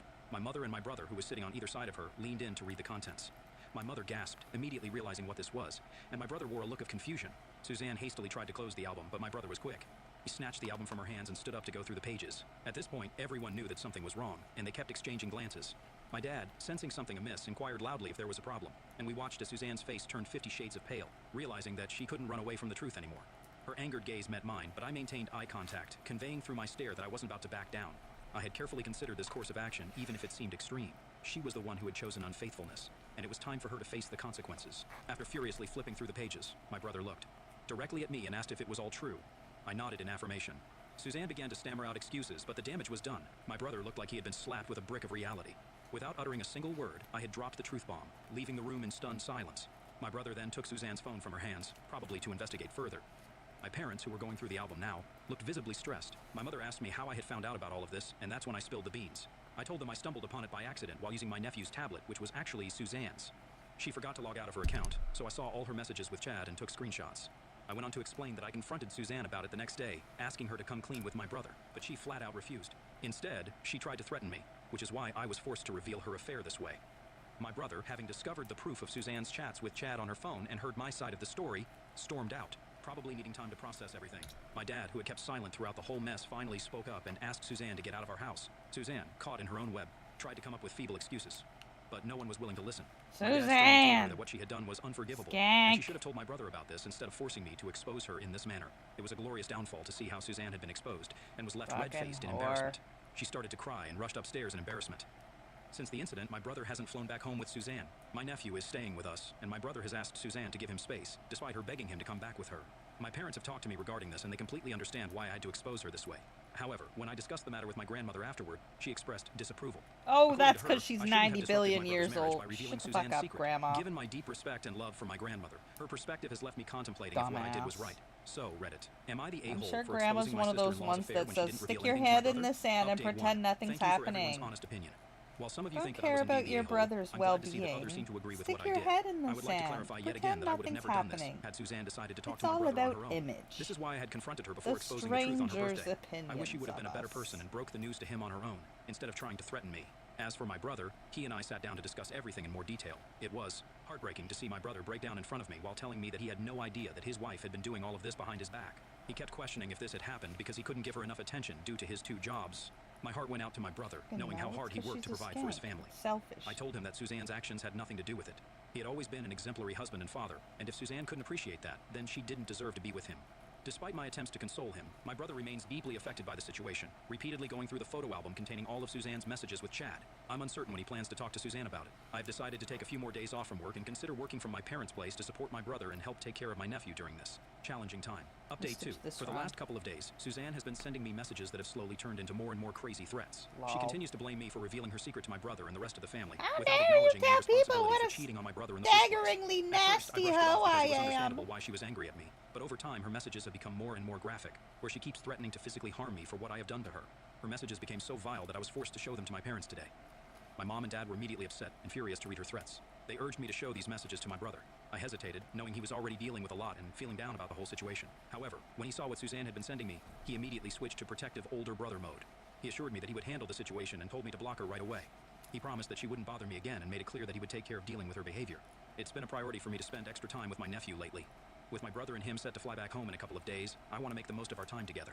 Even though my nephew senses that something is off because Suzanne isn't around, being a child, he easily gets absorbed in his games and toys. For the sake of my adorable nephew, I hope everything turns out okay. Following my brother's advice, I have blocked Suzanne, so hopefully she won't be able to reach out to me anymore with her threats. I'm focused on creating a more positive and comforting environment for my nephew during these uncertain times. Update 3. It's been 4 months since my last update. I know it's been quite some time before I updated the story, but a lot has happened since my last update. Hence, I wanted to take some time to process everything. After my brother and nephew flew back home, he confronted Suzanne about the situation. However, she continued to deny everything despite the clear evidence we had. Frustrated and determined to get the truth, my brother decided to have a direct conversation with Chad. In this conversation, Chad confessed to everything. Chad revealed that Suzanne had expressed her love for him, and he reciprocated those feelings. According to Chad, he had no reason to continue hiding their affair. To my brother's shock, Chad disclosed that they had been involved romantically for over a year. This new revelation led to a heated and intense confrontation between David and Suzanne. Later, when my brother told us about his conversation with Chad, we were heartbroken for him as well. My dad urged my brother that it was high time for him to decide their marriage. My mother agreed and told my brother that no matter what he decided, we would all stand by him. I also reminded him that he should keep my nephew's best interests at heart because it was unhealthy for a child to be exposed to such toxicity. 2 months later, David made the difficult decision to file for separation from Suzanne. The continuous fight had taken a toll on their relationship, and he realized there was nothing left to salvage. Unable to forgive Suzanne for her actions, and with Suzanne unwilling to confront her mistakes, it became clear that the best course of action was to part ways. As the legal process is still ongoing, Suzanne has been compelled to move out of David's home. The weight of her actions bore heavy consequences, and she faced the reality of losing her marriage. Despite the challenges, my family has remained a united front for David and my nephew. The emotional toll on David is visible, but he continues to exhibit strength and resilience, determined to provide a stable environment for his child, Daniel. Reflecting on the entire experience, I firmly believe that revealing Suzanne's affair was necessary for my brother's well-being and protection of my nephew. The truth brought clarity and allowed my brother to realize that he was being deceived by Suzanne. I stand by my decision, and I will continue to stand by my brother and support him as much as I can in his journey to heal himself.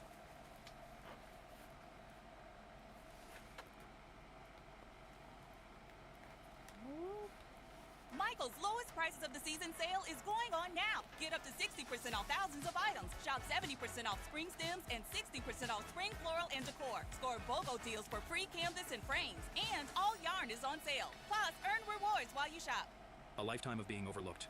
My parents canceled my wedding for my sister's engagement just to keep her in the spotlight, but a call changed all. I've been mulling this over for a while, so I could really use your input. I'm 28, female. I've been engaged to my fiancé, Jake, 30, male, for about 8 months now. We've been planning our October wedding, and everything was smooth sailing until last week when my parents dropped a bombshell on us. For context, I have a younger sister, Mia, 25, female, who's always been the golden child in our family. She's been dating her boyfriend, Tom, 26, male, for about 2 years. My parents have always fawned over Mia, giving her the royal treatment in pretty much every aspect of our lives. I hate to sound bitter, but I always felt like there were certain areas where I excelled more than Mia, yet I never got any recognition. For example, back in high school, I was a straight A student and played on the volleyball team, while Mia was a cheerleader. Somehow, all my achievements were overshadowed by hers. Don't get me wrong, I know cheerleading deserves just as much respect as other sports, but would it have killed my parents to show the same enthusiasm for my events? It's safe to say I became accustomed to my absent parents and learned to expect almost nothing from them.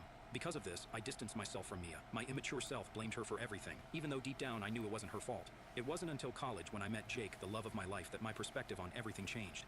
He helped me realize that I was worthy of love and deserved just as much attention as anyone else. Jake showed me that I was special in my own way, and if someone didn't appreciate my achievements, well, that was their loss. I also came to understand that it wasn't fair to put all the blame on Mia when it was actually our parents' fault. So I decided to make an effort to rekindle whatever sisterly bond we had left.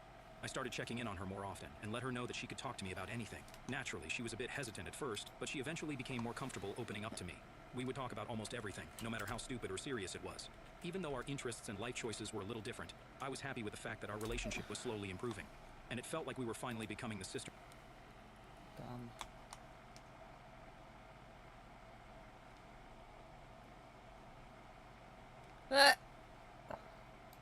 Welcome back, everybody. I hope you're having a beautiful day. I've got an Am I the A-hole compilation for you guys today, and I hope you're excited. I'm also going to read a couple of new posts at the beginning here, so let's get straight into it. Enjoy, guys. No. No, I don't like... My husband's sister died from falling down the stairs 6 months ago. Now my husband has suddenly and baselessly accused me of killing her. This is long and ridiculous. Sorry. My 30 husband, Luke, 33, had a sister, Laura, 29. There we go. We were all close and saw each other too. 3 times a month, along with their parents. Almost 6 months ago, Laura fell down the stairs at their family home and died. It was a freak accident. There's a window on the half landing and she hit her head on the sill. I was the last person to see her. I was there for less than 10 minutes and she was in her pajamas making coffee. I didn't even stay for a drink, and I struggle with how such a brief and meaningless interaction could have been her last. She deserved so much more. My husband and I have only been married for a year, but we've been together for 4 and have known each other for 20 plus. When Laura's parents found her, they called my husband straight away and we rushed over. We faced the whole thing as a family. In the days after, Luke started quizzing me. Exactly what we talked about. What she was wearing, where we were standing, etc. It progressed to saying I was providing conflicting information. On tiny details he was deliberately misunderstanding, and accusing me of withholding information because I couldn't tell him things like what pajamas she was wearing. This escalated quickly, but lasted for less than a week, as I lost my cool and made it clear that I was done answering questions.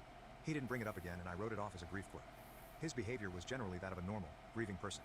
Last Friday, he outright accused me of murdering her, in front of his parents. Out of the blue. We were all stunned. There was an inquest which recently concluded, and there was never any doubt the verdict would be accidental death. He said it was completely obvious and he couldn't believe that no one else could see it. He claims I went through his phone and found his messages with Laura. I have absolutely no idea what messages he's talking about. It's his fucking sister. And that I went over to confront her and things got out of hand, and I pushed her downstairs. By the end, he was shouting about going to the police and getting the inquest overturned, and how I wasn't going to get away with it. Let me be clear, Laura and I had a great relationship. We all did. I have no idea where this has come from, other than these messages I haven't seen, and even then, I don't think there's anything I could ever see on someone's phone that would drive me to murder. It's just ridiculous. Incest! He's been with his parents Incest! and will not talk to me at all.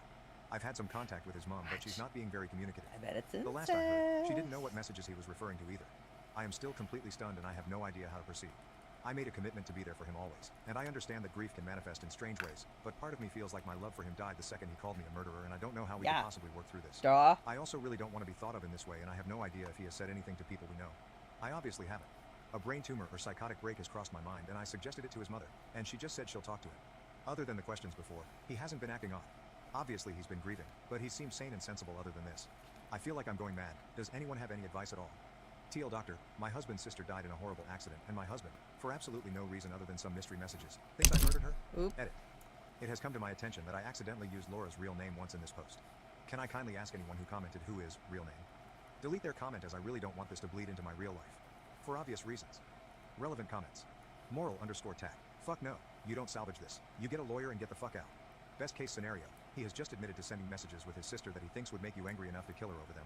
I have some ideas about what those might be, and they're all bad. Weird. How did the parents react when he did this? OP, when he first laid out the accusation, at his parents' house, both his mother and I just kept asking him about the messages, and all he would say was that I know exactly what messages he was talking about. She was as stunned as me, and his father just said he didn't understand what he was talking about. He's a man of few words, but there was plenty of head shaking. The whole thing was surreal. No one knew how to react. I honestly don't know what kind of lawyer I would even speak to about this. Weird. From what I'm aware, the coroner's decision can't be appealed, and the police can't launch an investigation into an accidental death. I don't think I'm quite ready for divorce. We haven't spoken since his accusation, and I walked out about 5 You minutes don't think after he you're threw it out, ready and I have no for idea what his friend planned. divorce Wonderful Prior from a 381. dude that just You need called to get you a a lawyer to protect murderer. yourself in case he does go to the police. I would write down everything that you can remember that happened that day and keep it just in case. He may be having a psychotic break. As stated, don't talk to him or his immediate family or your friends without someone present, or preferably by text or email. Save everything. You need to take his accusation seriously and cover your ass. OP, I was interviewed by the coroner's office after her death, as I was the last person to see her. She died about 3 hours after I saw her, and I'd been to the supermarket and was home by that point. It's all verifiable and was a recorded interview. I haven't spoken to anyone but his mother, and that's only been over messages. She's never been a big texter, but she has seemed very cagey over the past few days. I don't know if this means she's seen the messages. I've asked and been ignored. Girl shit's good. I think they mean to record everything you remember about the day your soon-to-be ex accused you of murder. OP, I'm feeling so freaked out at the idea that he came up with this almost immediately after her death, and has either been sitting on it or planning his confrontation, that I'm basically trying to dissect the past 6 months. Maybe it's time I start writing things down. Right until it happened, things felt very normal.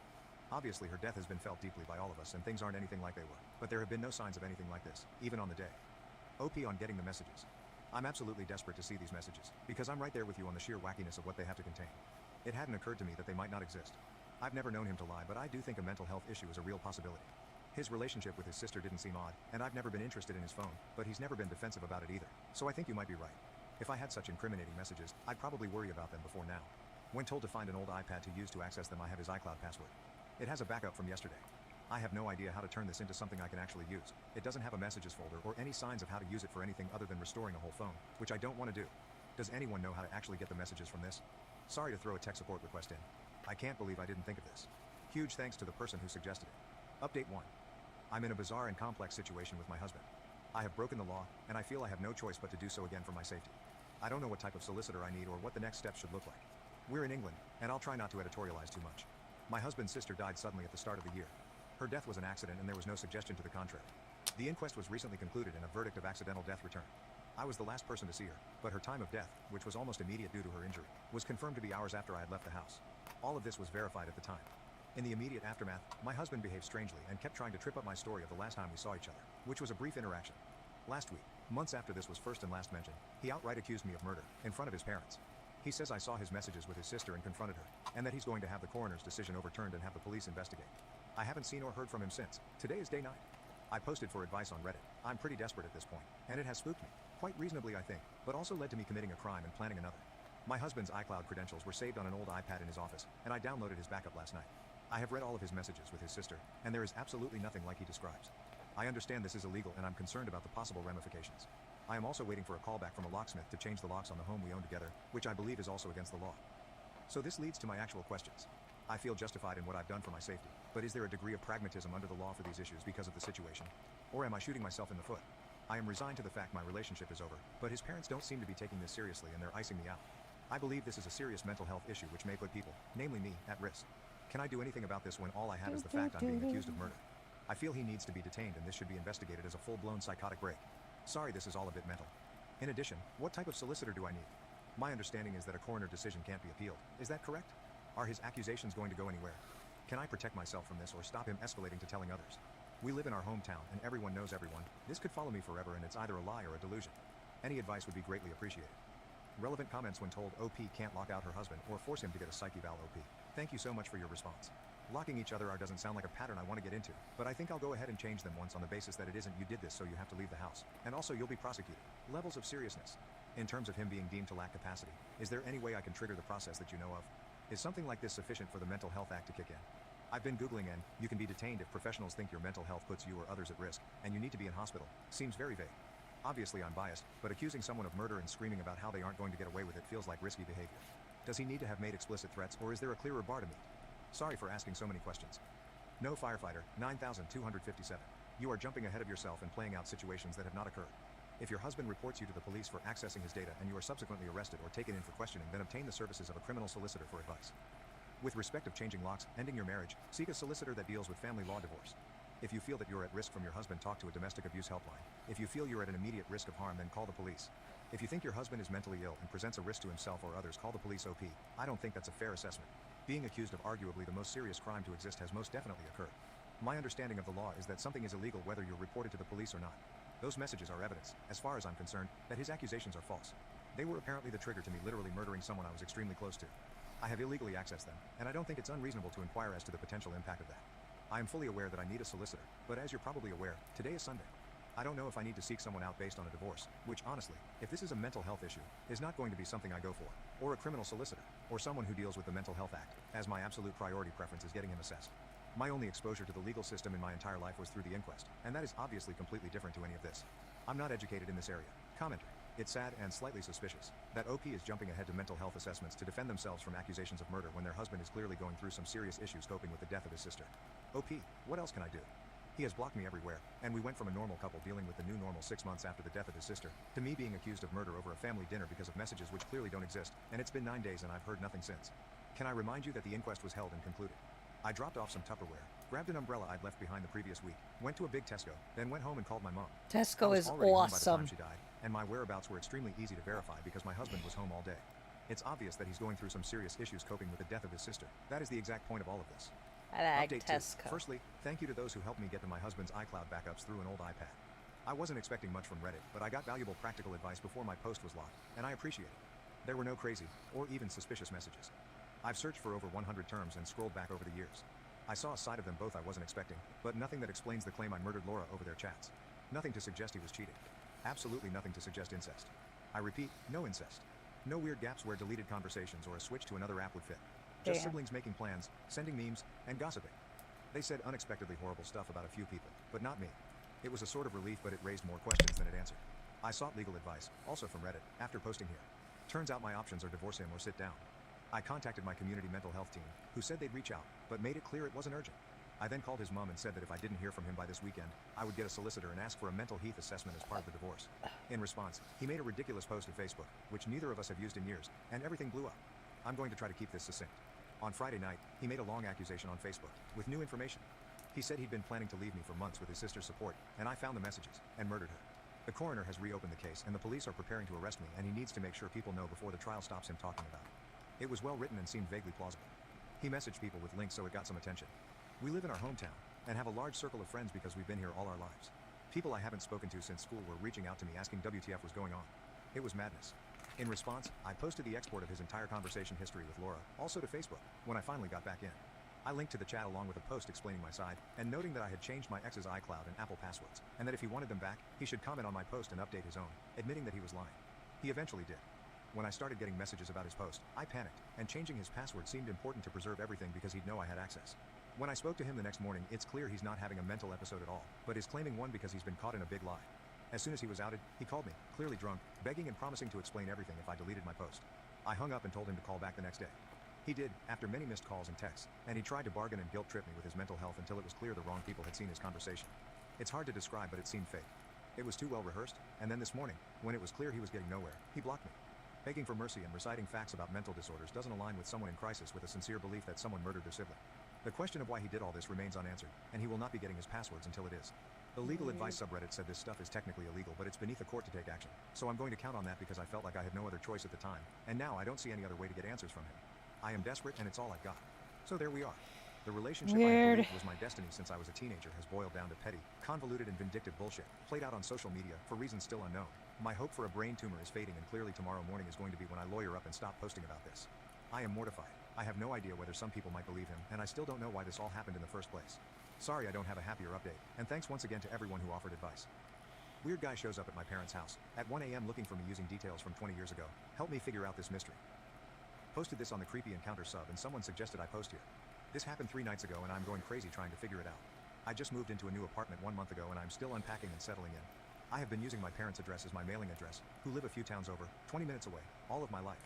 3 nights ago my parents called me at 2 a.m. and freaked out and proceeded to tell me this story. Apparently at 1 a.m. someone starts banging on their front door and repeatedly ringing their doorbell. My stepdad walks downstairs and opens the door, leaving the front glass door closed and locked. There was a man standing outside, who looked to be in his 30s, with a black hoodie on with the hood pulled up around his face. He didn't have any distinguishing facial features, facial hair or tattoos. The only thing my stepdad said was that he looked to be Hispanic. Neither my stepdad or my mother, who was watching the whole thing out a window, recognized the man. The man says, "I'm so sorry to bother you, but I'm looking for my full name." My stepdad plays dumb and says, "Who?" The man proceeds to state my full name again and says that my boyfriend is worried because I didn't come home that night. He claims to be a friend of my boyfriend and tells my stepdad that they are both out looking for me, worried because I didn't show up at home. I don't have a boyfriend. I live by myself with my 3 dogs and haven't been in a relationship in the past 5-6 months. Here's the weird part. My stepdad asked the guy what boyfriend he was talking about, and the man told him the name of the boyfriend I had when I was in 10th grade, nearly 20 years ago. My boyfriend in 10th grade has a very, very unique Italian name. I've never met anyone with a full name even close to his. He says my high school boyfriend's name a few more times to ensure my stepdad heard him, and repeats that they are very worried about me. Is my stepdad sure I'm not inside? At this point my stepdad is weirded out and closes and locks the door in his face. The man does not leave. He lingers in front of my parents' house for the next 10 minutes, smoking cigarettes and talking on the phone. Finally, my parents call the cops. About 5 minutes before the cops arrive, the man walks down to the dead end on their block and drives away in a silver car. Stepdad was unable to get the license plate. Weird. My parents file a police report and nothing else happens. After I hear this story, I'm going nuts over the weird details. How would someone know who I dated nearly 20 years ago, and what would the motive be of making up a story that included that weird detail about my past? I have not had contact with a 10th grade boyfriend in over a Old decade. social media. Yesterday, I decided to message him on Facebook to see if he has any insight. I tell him the whole story. He's just as confused as I am and claims to have no part in it. I am at a loss. I'm also really freaked out that some strange man is going through that much trouble at 1 a.m. to look for me. Any insights or ideas would be greatly appreciated. No, nothing else weird has happened since then. Update 1. Wow, this really blew up. Thank you so much for all the kind words and precautions that I should take. I want to add something here that a few people commented on, that might shine some light on this mystery. First off, I am not in any legal trouble and have no reason to think someone would be suing me. God, I mean, I guess it's always in the realm of possibility that I'm being sued by someone, but I really don't think that's it. Like I previously commented, I had an expired registration ticket that I did not show up to court for, but I believe I got a letter in the mail just asking me to pay a really large fee, so I don't think that's related. I did take a personal loan out. Took it out about 1.5 years ago. It wasn't anything too crazy, and I was really good with making payments on time until about 6 months ago when I had a medical issue. Currently, I am really behind on payments, but to my knowledge, I have not defaulted on the loan yet. What do you guys think? Related? I had absolutely no idea that this is a thing, or I would have included this detail to begin with. Let me know your thoughts. Update 2. I have a list of a few things that I'm going to look into tomorrow, based on my own thoughts and based on a ton of valuable feedback I got in here. Thank you. We'll post an update ASAP. Update 3. I'm so sorry it's taken me so long to update. It's a super busy time at work. Unfortunately, there isn't much to report. I called the loan company. They claim to have nothing to do with it. All of my friends and family also noted that the 1 a.m. factor kind of rules that out anyway. Nothing else strange has happened to my parents. I went there for the first time last night and kept a close eye out for anything. Didn't observe anything out of the norm. So this remains a mystery. I'll be sure to update if something else happens. Final update. Alright, 1 year later I finally have an update to this insane mystery. Oh, fuck, okay. I will include the original story here first, followed by the update. After this happened, my family and a couple of my close friends have been talking about this mystery in depth to try and put our heads together to figure it out. We all have our own theories, but ultimately no definitive answer as to what happened or who this creeper was. So we pretty much put it to rest and only continue to joke about it once in a while. Here's the update. My stepsister, my stepdad's daughter, and her fiancé were at a house party right after the holidays, around early January of this year. While they were there, they started talking to a girl that neither of them knew. After some time talking together, the girl started talking about her ex-boyfriend and how they were going through a really tough time together. They had just recently broken up and she felt really bad because he was a wreck over it. Somehow, it came up that this girl's ex-boyfriend was my 10th grade boyfriend, the one with a really unique Italian name. The whole situation wasn't that big of a coincidence, since I went to high school with my stepsister's fiancé and we have a lot of mutual friends. So it makes sense that they were at a party that would include some people I went to high school with. As soon as my stepsister and her fiancé hear this, they both start freaking out, and without revealing too many details, they tell the girl about the whole mystery and how weird it was. As they are telling the story, the girl's face starts to go white and she looks like she's about to cry. My stepsister and fiancé try to console her and ask her what's wrong. The wine beer had been flowing at this point, so I'm sure everyone was a little tipsy. The girl starts to tell them that a few nights ago, she was sleeping, and someone started banging on her door at, get this, fucking 1 a.m., just like what happened to me at my parents'. The girl jumps out of bed and says she was absolutely terrified by how loud and aggressive someone was banging on her door. She said she literally thought it was going to break in. The girl has a Ring camera, so looks at her phone. There on the camera is a guy in a black hoodie, banging on her door. She obviously pretends like she isn't home and keeps all of the lights off. He continues banging. As she is getting ready to dial 911, the guy stops and leaves. She said she was absolutely terrified. For whatever reason, she didn't end up calling the cops, but may have gone to stay with a friend that night or the night after. My stepsister and fiance are shocked by the details and how similar it is to my story, especially because of the mutual ex-boyfriend we share, except this girl literally just broke things off with him. They asked the girl if she has any idea who the guy is, and she said no, but that it definitely is not the actual ex-boyfriend. She said this guy was much taller and heavier than our shared mutual ex. How fucking weird. This mystery is still unsolved, and these new details honestly just make my head spin even more. No one else has shown up to my parents' door since the actual incident a year ago. OP added extra info in the comments. So a few answers to some questions. My 10th grade boyfriend was into drugs when I dated him back in high school. No idea if he continued to use throughout his life or not, but can confirm he is definitely an addict who may or may not be in recovery currently. My 10th grade boyfriend has been to my parents' house multiple times. My parents still live in the same house I grew up in, and my 10th grade boyfriend has been over many times while we dated in high school. I don't know where he currently lives, but he grew up about 10 minutes away from my parents' house. My 10th grade boyfriend and I had a horrific breakup. I met my high school sweetheart while I was dating him and broke up with him in a pretty messed up way. That's all it was. He held a grudge over it all throughout high school and was extremely nasty to me to the point of bullying. At one point, I had to get a security guard to escort me to classes because him and his friends were bullying me so badly.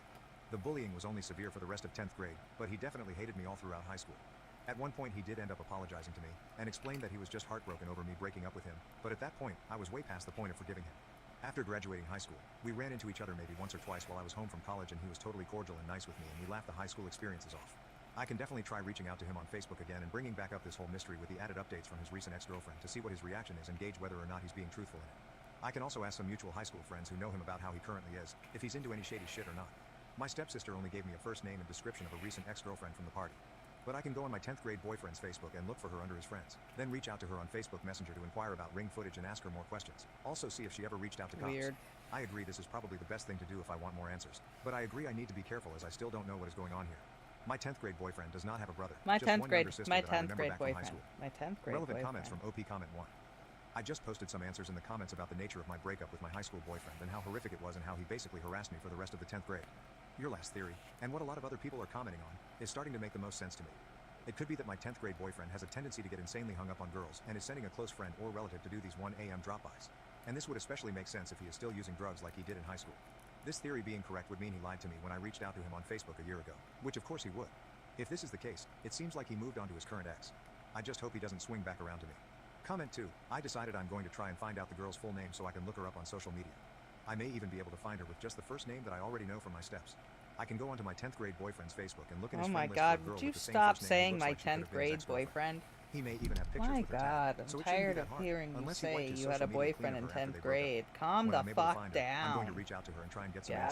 answers. I think My this is the 10th safest grade route since I boyfriend. still Oh don't know my my 10th grade God. boyfriend's role in this, and I did Ah, already convince stop me claiming saying no part of 10th it, grade knowing, boyfriend. which may or may For not have been fuck's a lie. sakes. Based on how scared my stepson said this He girl doesn't was, even I'm betting she'll be exist. willing to talk to me My about it since 10th we share grade the boyfriend. experience. I My will make an 10th update grade post when I have boyfriend. more info. Thanks, My everyone. 10th grade boyfriend. My wife has ADHD, neglects our kids, and humiliated me on Father's Day. After much consideration, I 10th decided to grade pursue a boyfriend. divorce. My 10th grade I, boyfriend. 43 years old, Shut the try to fuck do my up. best to provide for my wife, 38 years 10th old, grade and our 2 boyfriend. kids, ages 3 and 5, as well as my mother-in-law. I like to think that I am doing a decent job. Over the years, I have worked to improve our family's living situation. Not only did I complete another bachelor's degree and recently a master's in a STEM-related field, but I also worked 2 full-time jobs while finishing my second bachelor's degree and supported my wife through her schooling as well. She completed a degree that allows her to make good money, $60-70K/year, in a healthcare field that always has jobs available. However, with the birth of our 2 children, she has since given up on her career to be a stay-at-home mom for the time being. At first, it was a struggle while I was finishing up my master's degree. Once I completed it, after our youngest turned 3, my career took a jump, and we are now able to afford our single-income household in a more feasible manner. We're far from rich but do okay for a single-income family of 4, a little over $150K base plus bonuses. This past year, life has been overwhelming for my wife, so even though I now work 75% from home, I budgeted to hire a daytime nanny to help her around the house with one child while the other is now in school. Every day, my day starts around 5:30 to 6 a.m. I prepare the house for the day before the nanny arrives at 8 a.m. I get our oldest child up and ready for school, make breakfast, plan out What my the day, hell's the drop our oldest mother-in-law off at school, doing? and return home in time to let the nanny in. My current task at work has me grounded for the next 2 months, meaning I'm now 100% working from home. While this is nice, I am busy in meetings all day as my role involves managing teams on a global scale and overseeing industry projects. For the past month and a half, I have noticed that despite my wife claiming her life at home is stressful, her day starts at 10 a.m. After a week of working from home, I asked my mother-in-law and the nanny if this was always the case, and they both responded that it varies, sometimes earlier, sometimes later. My wife literally wakes up, cooks, and then spends time scrolling through her phone or shopping online, which brings me to my concern. I am glad I can provide her with this lifestyle since we both grew up with limited means. I understand the possibility of postpartum depression, the stress of having kids, the feeling of being unfulfilled, and the fact that I may not be the best husband. But for what it's worth, everything is taken care of and then some. I manage the household finances, since she claimed she was too busy to do so. Pay all the household bills, cover my personal bills, pay her bills, track and perform all the upkeep of our house appliances, cars, pets, etc. And I also help pay for my mother-in-law's medical bills and car note. Despite this, my life is apparently much easier compared to hers. I can't decompress with her because she always feels the need to one-up me. If I have a bad day, she insists hers was worse because I'm lucky to go away and work. If my feet hurt from walking all day during work travel, she says it's nothing compared to her standing and cooking with a child clinging to her. For the past 2 years, I've been told I ruined her life and her opportunities. But when I remind her of what she says, she denies and dodges accountability.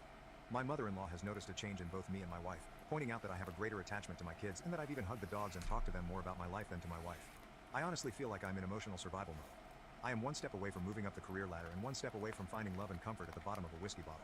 I am sure I will be hearing from the manly men of Reddit about how I am simping, but I am not a machine. I just want to know and feel that someone I prioritize aside from my kids appreciates and loves me for what I do. I am sure I will hear from the stay-at-home moms of Reddit, which is fine. I grew up in a single parent/mother household. It is not easy. And honestly, with the help of her mother and a nanny Monday to Friday, for one toddler while another child is at school, can you honestly tell me she is having the typical stay-at-home mom experience? No. Because neither my friends nor colleagues who are single parents can say she is. I am sure the masses of holier-than-thou Redditors will consider this a poorly written fanfic, but it is what it is. To summarize, TLDR. Dear Dr. K, I used to think I was never meant to be beautiful. You worked within my budget and helped me feel confident in the plan we made together. I love my new smile. Get the smile you want from the #1 provider of fixed full-arch Fuck dental off. implants in the U.S. Get It feels out as if of my wife has here. checked out of our marriage. We are only roommates where she can still reap the benefits of marriage. I am not asking for her to throw herself at me all the time and let me do whatever I want. I really just want to be told I'm doing good and to offer me some form of emotional comfort as simple as a hug. But I guess as the man who ruined her life, I deserve it. What's Thank you for the that replies. To add more context, never cheated. I do work in an industry that has a large female population, but I am literally an open book with work. Name colleagues and staff under me. She has access to my work agendas and correspondence if she really wanted to snoop. But on that note, she still does not know what exactly I do for a living at this time. We as a whole family, her parents and mine, have tried to get her to go to therapy, but she refuses or skirts around the issue. Aside from my coming from a single mother household, my biological dad was present in my life. She has had both parents in a reportedly monogamous marriage for over 40 years. I have tried to talk to her about everything and my own feelings, but again, one-upmanship tends to be the trend here. What I am receiving from the marriage was asked.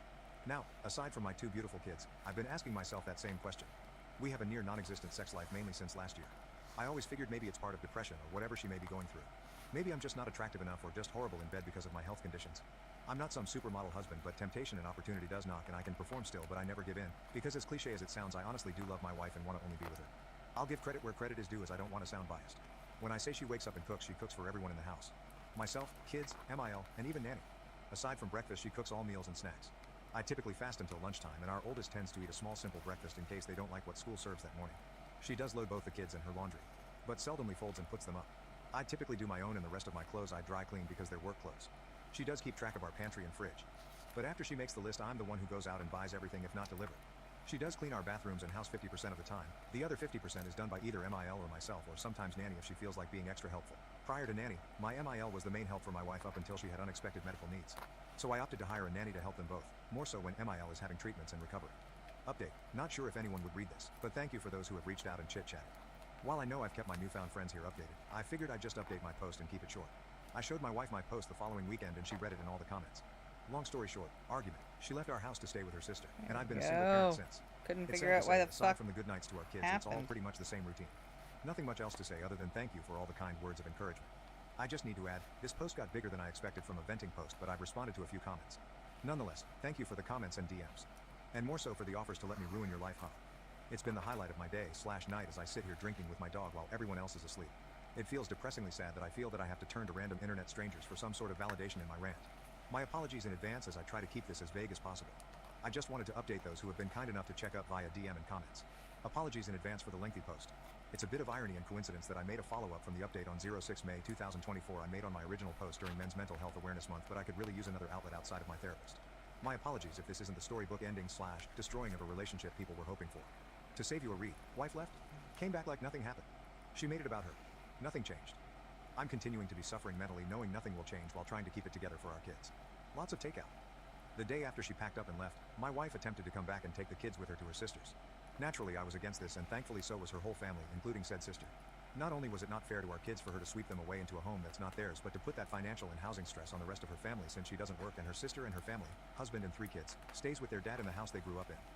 After a little over a week of being away, I guess she cooled off, so she just decided that it would be fine if she walked in the door with her bags as if she just came back from Target. She came into my office while I was working and angrily stared at me while I sat on a conference call meeting with my team, and I couldn't just jump off as this is a busy time of the quarter for us. I guess that didn't sit well with her, because once I took off my headset and closed my laptop, she started yelling at me about how much I really don't care about her and her well-being overall. At that moment, I couldn't do anything more than look at her and just shake my head. Mother-in-law came in after hearing my wife yelling and pulled her away, telling her to not bother me, while our nanny kept our youngest away from it all on the other side of the house. That night after the kids were put to bed, I sat in my office by myself with a drink as I have been doing for the past nights, and my wife came in. We talked, we argued, we cried, we drank. One thing led to another and we were in bed. I wish I could say that was our making up, but the next sobering morning as we laid there, she went on about how hard it was for her the time she was gone. Literally. It was about her struggles staying at her family house in her old room with her dad and sister's family. How lucky I am to be able to stay here and do this and that and buy this or do that and not stress as much as they did. How easy my and everyone else's in our family lives are compared to hers, even though we had similar upbringings. My mind and heart broke that morning. I've been spiraling down since then, and this last week I made another attempt to reconcile and talk things out, but I was met with a shouting match while trying to express my current stress and anxieties with life and work in general. Wife. Well, do you know how hard this is all for me? You're supposed to help me be happy. Me. So when it comes to my happiness, stress, needs, and overall well-being, FK me get over it, right? Wife. We all have our own problems. You need to figure it out and get over them. I don't know who the woman I am at home with is, but that wasn't the woman I married and vowed to spend my life with and raise our kids together. Since that conversation, I've been noticeably distant with her. I've been sleeping in my office or on the couch or with my kids in their bed after putting either one of them to sleep. Still doesn't change her starting her day at 10 a.m. and sitting on her phone talking to her mom groups between cooking meals with the kids in both mother-in-law and nanny's care. Nothing has changed, and I doubt that anything will change.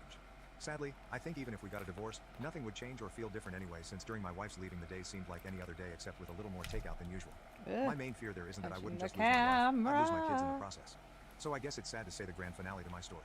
Like a lot of men and some women I've talked to here, I'll just continue to smile and suffer in silence.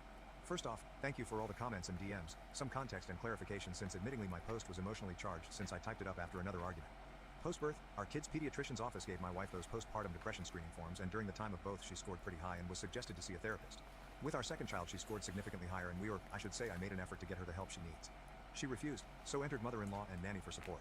I know what people will say/think, but this is one of the reasons I'm not 100% ready to just give up and file our life together away. Also, I know silently suffering in the near and long run of our kids' future will not add to a healthy atmosphere, but neither would a bitter and hate-filled divorce. I know some have compared it to the ripping off a bandage, saying it'll hurt at first but that pain goes away, but I'd rather try to spare my kids thinking that their parents ended up hating each other because of them or something along those lines. I've told a few PPL I talked to in DM since my last post, a little more insight on my personal life. Prior to my promotion, I was a PM managing teams and budgets, so out of habit I planned for a lot of what-ifs. That being said, I made a number of contingency plans if sadly things went south. So yes, I have talked to a lawyer, 3 actually, know our rights and what each of us are entitled to, have a draft settlement created and on hold until I feel I need to use it. I know what I want and am willing to offer more than what is fair for our kids' well-being, but also have a plan if we end up going to court. It's 100% on me that I'm suffering in silence, but I'm too stubborn to just give up, so while I'm venting, I don't expect anyone to feel sorry for me. I endure it to keep the norm our kids know, ensure my MIL's treatments go uninterrupted, and of course the hope my wife would finally be open to give therapy a shot and climb together to a better place. New update. I'm done. Wife said I don't do and am not shit in front of the therapist and family Father's Day dinner. She got served. She was mad. She is trying to act perfect and I'm just waiting while taking care of my family, kids, my mom, and MIL. Oh well, I'll just ruin everyone else's life too and my family. Secondly, to clear some confusion. I did not get 2 bachelor's and a master's while working 2 jobs at the same time as some readers are assuming. Bachelor's degree number 1 was completed in the early 2000s. Bachelor's degree number 2 was earned through online courses over several years, taking 2 classes per semester, all while I held down 2 full-time jobs. The first job was at a hospital with a 36-48 schedule, and the second job was at a big box store, where I worked 40 hours spread out over 7 days a week. I worked these jobs to pay for both my tuition and my wife's, as she decided to return to school before we had children. After completing bachelor's degree number 2 and entering the industry where I currently work, I was able to transition to 1 job and pursue my master's degree. So no, I did not earn 3 degrees simultaneously or in rapid succession. I'm surprised that I have to clarify this, as working 2 jobs while attending school isn't that uncommon, or at least that's what I thought. My wife chooses not to work. She does technically have a job. She just barely works it to the point we forget she has a job, as in she worked 1 day 5 months ago for 8 hours on a Tuesday, kind of barely works. Her job and manager is really supportive, flex PRN model, and gives her a list of days they need coverage and she can choose to pick up a shift or not. While she can work more and only does just enough to keep up her license, she complains to our family of her career being on hold for one reason or the other, although she has the opportunity to work more if she opted to. All things considered, she has an available supportive circle around her for either decision she falls on. Our family, her job, and I have made multiple offers and taken many steps to open that door for her to go back to work. That is nanny, MIL moved in to help. I work from home, her crazy flex parent schedule, etc., etc. But here we are. I am and have been in therapy for myself already. Aside from what I deal with at home, my work can be very debilitating in regard to my mental health as well as physical at times. Since I can't find the support I need mentally and physically at home with my wife, I've opted to attend therapy rather than find comfort with someone outside of the home or at the bottom of a bottle. I've tried to express this to my wife, and as mentioned in my previous post, she has a habit of one-upping me. And here we are. My in-laws are still married. Given the circumstances in our home, my MIL moved in to help out my wife, while my SIL and her family moved back into their parents' house due to their own reasons. SIL and her family can save money while getting back on their feet, and my wife and I benefit from MIL's help, and we can keep a closer eye on her while she undergoes bi-monthly treatments. My wife, by means of questionnaires, is highly suspected to have PPD alongside with a history of symptomatic OCD, ADHD, amongst other ailments that over the years she refused to get evaluated for or refused to accept results given. I knew what I was getting into, and I loved and accepted my wife for these flaws as she did mine at the time. Spare me your gut. I don't feel sorry for you, or pity. I am like every other man who fell in love and wanted to give my person the best of me in the world I can offer. But again, here we are. There are many men who identify strongly with traditional masculinity or the red pill ideology who complain and say that I am simping over my wife. While I respect your opinions and perspectives, I will outright say that if this situation were only affecting my life, I would have left a long time ago. As one Redditor mentioned in a previous comment that stuck with me, I am the kind of person who will take a bullet for his kids. Perhaps it was meant in a different context, but I am committed to protecting my children from any physical or mental harm. I am willing to metaphorically take the bullet as needed. I believe that other fathers would similarly respond to the duty to protect their children, and that's why I endured as much as I have. For the time being, I would prefer that my wife direct any problems towards me rather than our kids. Thank you all for the comments and reaching out. I've met many strangers who have become great Reddit pen pals and some who have been in the know of every step that has been progressing to this point. I am surprised at how far this has gone, from other subreddits, other platforms, and even YouTube. Love me, hate me, say it's all fake. No matter where you stand, thank you for all the constructive comments and DMs to check in. Our kids and myself are going to be alright moving forward. Now for the update, the end of an era. This will be shorter than some expected, as really there's not much to say but just satiate the questions some of you may have had and give people the satisfaction of the I told you so moment on Reddit. After a hard push from our family via an intervention, my wife and I finally attempted to go to marriage counseling. I'm sure many of you can guess how well that went. Blame, tears, regrets, gaslighting, with a side of I am the reason for her life being ruined and horrible. Again, just this time in front of a licensed therapist instead of Reddit or mom groups.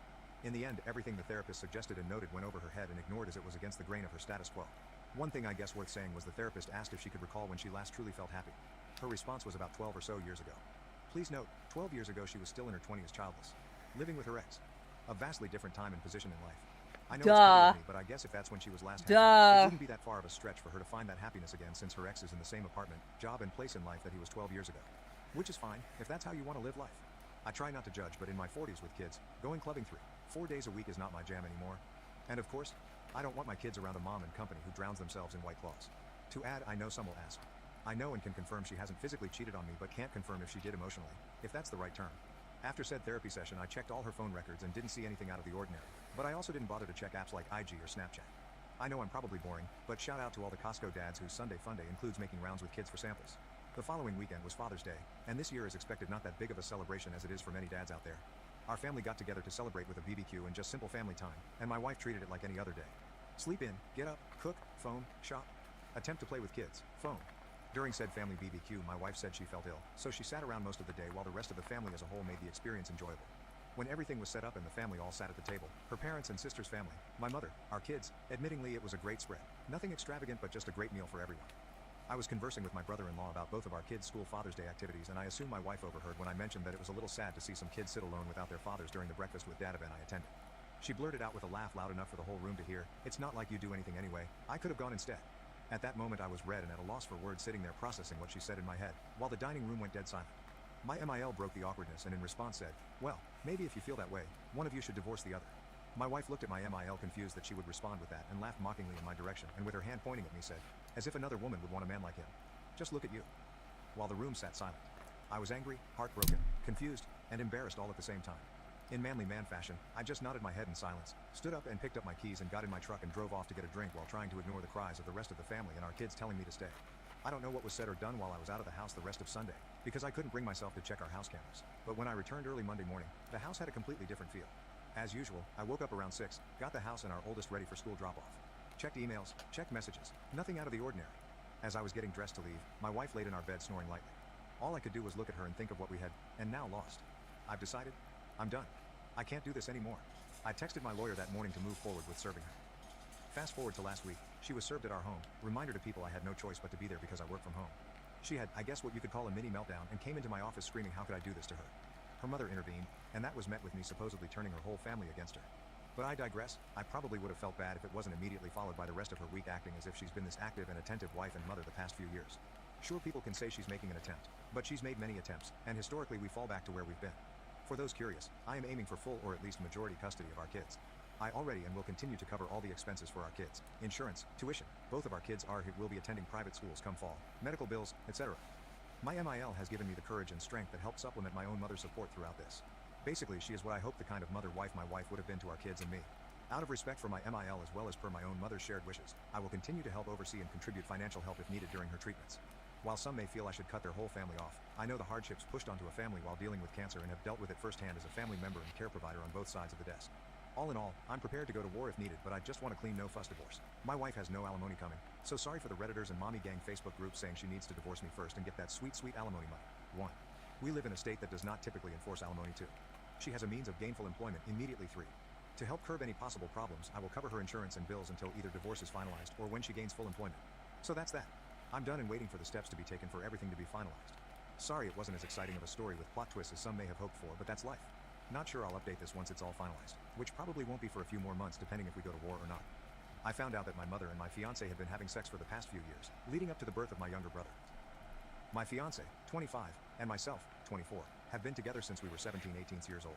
Honestly, he was always kind, handsome, funny, and everyone used to say I was so lucky to have the whole package. I felt so lucky too. He always treated me with love and respect, so this makes everything just so shocking for me. I have always had a good relationship with my mom. It has always been her and I against the world. My dad died in an accident when I was little. We always joked that we are the real-life Rory and Lorelai from Gilmore Girls.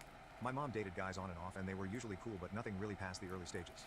Around 4 years ago, my mom told me she was pregnant, which was a huge surprise. My mom was around 42 years old, and although she was sort of dating someone recently, didn't meet the guy but knew she went on dates, it still was a big shock. She never thought she could be pregnant at her age. She had me when she was super young, an oopsie, and I can tell she was stressed and worried. I decided to support her, since she has always supported me and tried to reassure her. She then had my brother, who is now 3 years old. I have a close relationship with my brother. I have helped take care of him since he was born, and I just love the little guy. My fiance was also always helpful with my brother. We would take him out for ice cream, playground, pool time during summer. Oh, thank you. But nothing was weird. He was just my then BF spending time with my brother and I. Now to how I found out. My fiance and I have been living together since we finished college. He was not at home because he was hanging out with friends, but I stayed home because I didn't feel like going out and just wanted to relax on the sofa. At some point during binge watching a series on Netflix, my laptop died, and I was too lazy to get my charger, so I used my fiance's iPad instead. I know the password but had never used it before. The iPad logged in, and I received a bunch of message notifications. I guess he hasn't used it in a while either. Anyway, this got my attention, and I went to check it out, and of course, I found everything. My mom's number wasn't saved under her name, but I recognized it and verified it with my phone. She was telling him she felt guilty and that I should know. He said he also felt guilty but couldn't lose me and that they messed it up. She said it was unfair for my brother to never know his dad and asked if he could live having his son around, not behaving like a dad but his brother-in-law. I broke down. What the actual F? There weren't a lot of older messages, just some photos stored of my brother as a newborn, my mom pregnant, and more photos of my brother growing up in an album. I couldn't anymore. I cried for what seemed like ages, and I waited for my BF to come back home. I wish I was one of those women that can pretend and get things together before confronting the cheater, but I can't. He came back later that night, around 23:30, and I just gave him the iPad with the conversation opened and saw his face completely go pale. I asked for an explanation. When? How? Why? And he didn't want to at first, but knew he had to. Apparently a few years back while I was traveling with some friends, girls trip, my fiance and mom had dinner together. This isn't strange since he has been part of the family for so long. Sometimes mom and fiance would eat together at our place even if I was busy with sports or out. I did the same with his parents. Somehow, unclear how since he couldn't explain it well, one thing led to another and they ended up sleeping together. How? I felt guilty but apparently not guilty enough. BC they slept together 2-3 more times, using the excuse of meeting up to discuss how to tell me. Apparently when my mom got pregnant they stopped sleeping together and decided to not tell me, since my fiance loved me and couldn't lose me, and my mom didn't want to lose her daughter. So here we are now, with two of the most disgusting humans. I obviously broke the engagement, told my mom to never talk to me again and move in with a friend. I feel bad for my brother since I really love him, but I can't be around him now. I just can't. I feel like it would remind me of all those times we talked about having kids. With Asana, AI teammates level up your goals by connecting them to their role in the bigger picture. Shut up. The #1 AI Fuck off, Asana. platform. I don't give a Try it for free shit. today at asana.com. Fuck off. I would be his baby mama, only baby mama. We talked about this future since we were 17 years old, so I want to puke every time I think how I was actually taking care of his child with someone else, while still having those dreams. I want to puke. Editor's note. Comments were mostly supportive. with a few telling their own stories of cutting parents off and a couple with tales of spouses sleeping with parents. How is this even a thing? People are crazy. Update 1, to the update. As I was afraid, I was indeed confronted near my office this week. I knew this was coming but thought maybe I had more time. My ex was the person to come find me. Yesterday, Wednesday, after finishing work and walking to where my car was parked, my ex was sort of lingering, waiting around. I thought about running. Not gonna lie, but I guess in the moment I felt strong enough to get over it, instead of having that hanging above my head waiting to be approached again. He asked if we could talk and I said yes, but I didn't feel like having that conversation over coffee like we were old friends. It felt ridiculous, so I told him to just talk right there. We were in the streets, but somehow it wasn't crowded, but also not completely lonely. Felt right. He basically said sorry 100 times and that I deserved better. I agreed. Yeah. He said he did love me and that he still does, but he would understand why I wouldn't want anything to do with him. Yeah. He said that if I did in fact consider giving him a chance, that Gross. he would go to therapy, No. alone or together or both, No. and that he would work hard to win my Gross. trust back. No. I Gross. told him it wasn't possible. There was too much damage. Gross. This sounds calm when I type it, but in the moment things came out more with louder tone and harsher words. Anyways, he did say that he is in the or will be, it was a bit of a blur, process of getting custody, partly, from my brother, and that he in fact does want to be a dad to him. He Gross. said he does not want to be together with my mom, that it was just a stupid mistake. Sure. BC4, Multiple. 5 times is just a random thing. He couldn't explain why he did it in the first place. I think he doesn't even know himself. I asked if he Hi, cheated Mama with someone Zach. else before. He said no. I'm Not just sure if to finishing believe it, up but he this sounded bit of honest. thread, and then I I'm asked why he going to didn't come bed. clean, and he I said got that after he did the deed, he sidetracked. always felt panicked and it hit him that he could lose me and he just Listening didn't want to.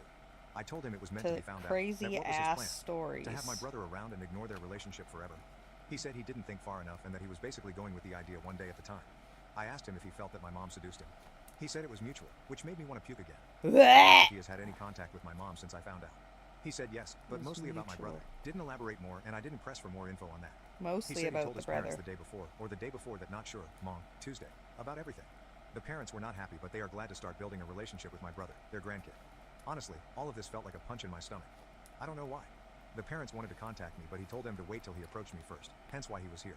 I said if he started or thought about the custody before I found out, and he said no, but when I found out was like the push he needed. Great. Seems I helped him get his shit together. And this past week he was arranging all of that mess. That's why he hasn't tried to see me before.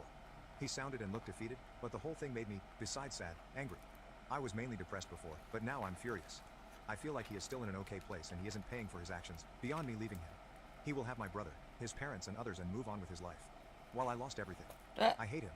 We parted ways not on a happy note, and I told him to never get near me again. I was done.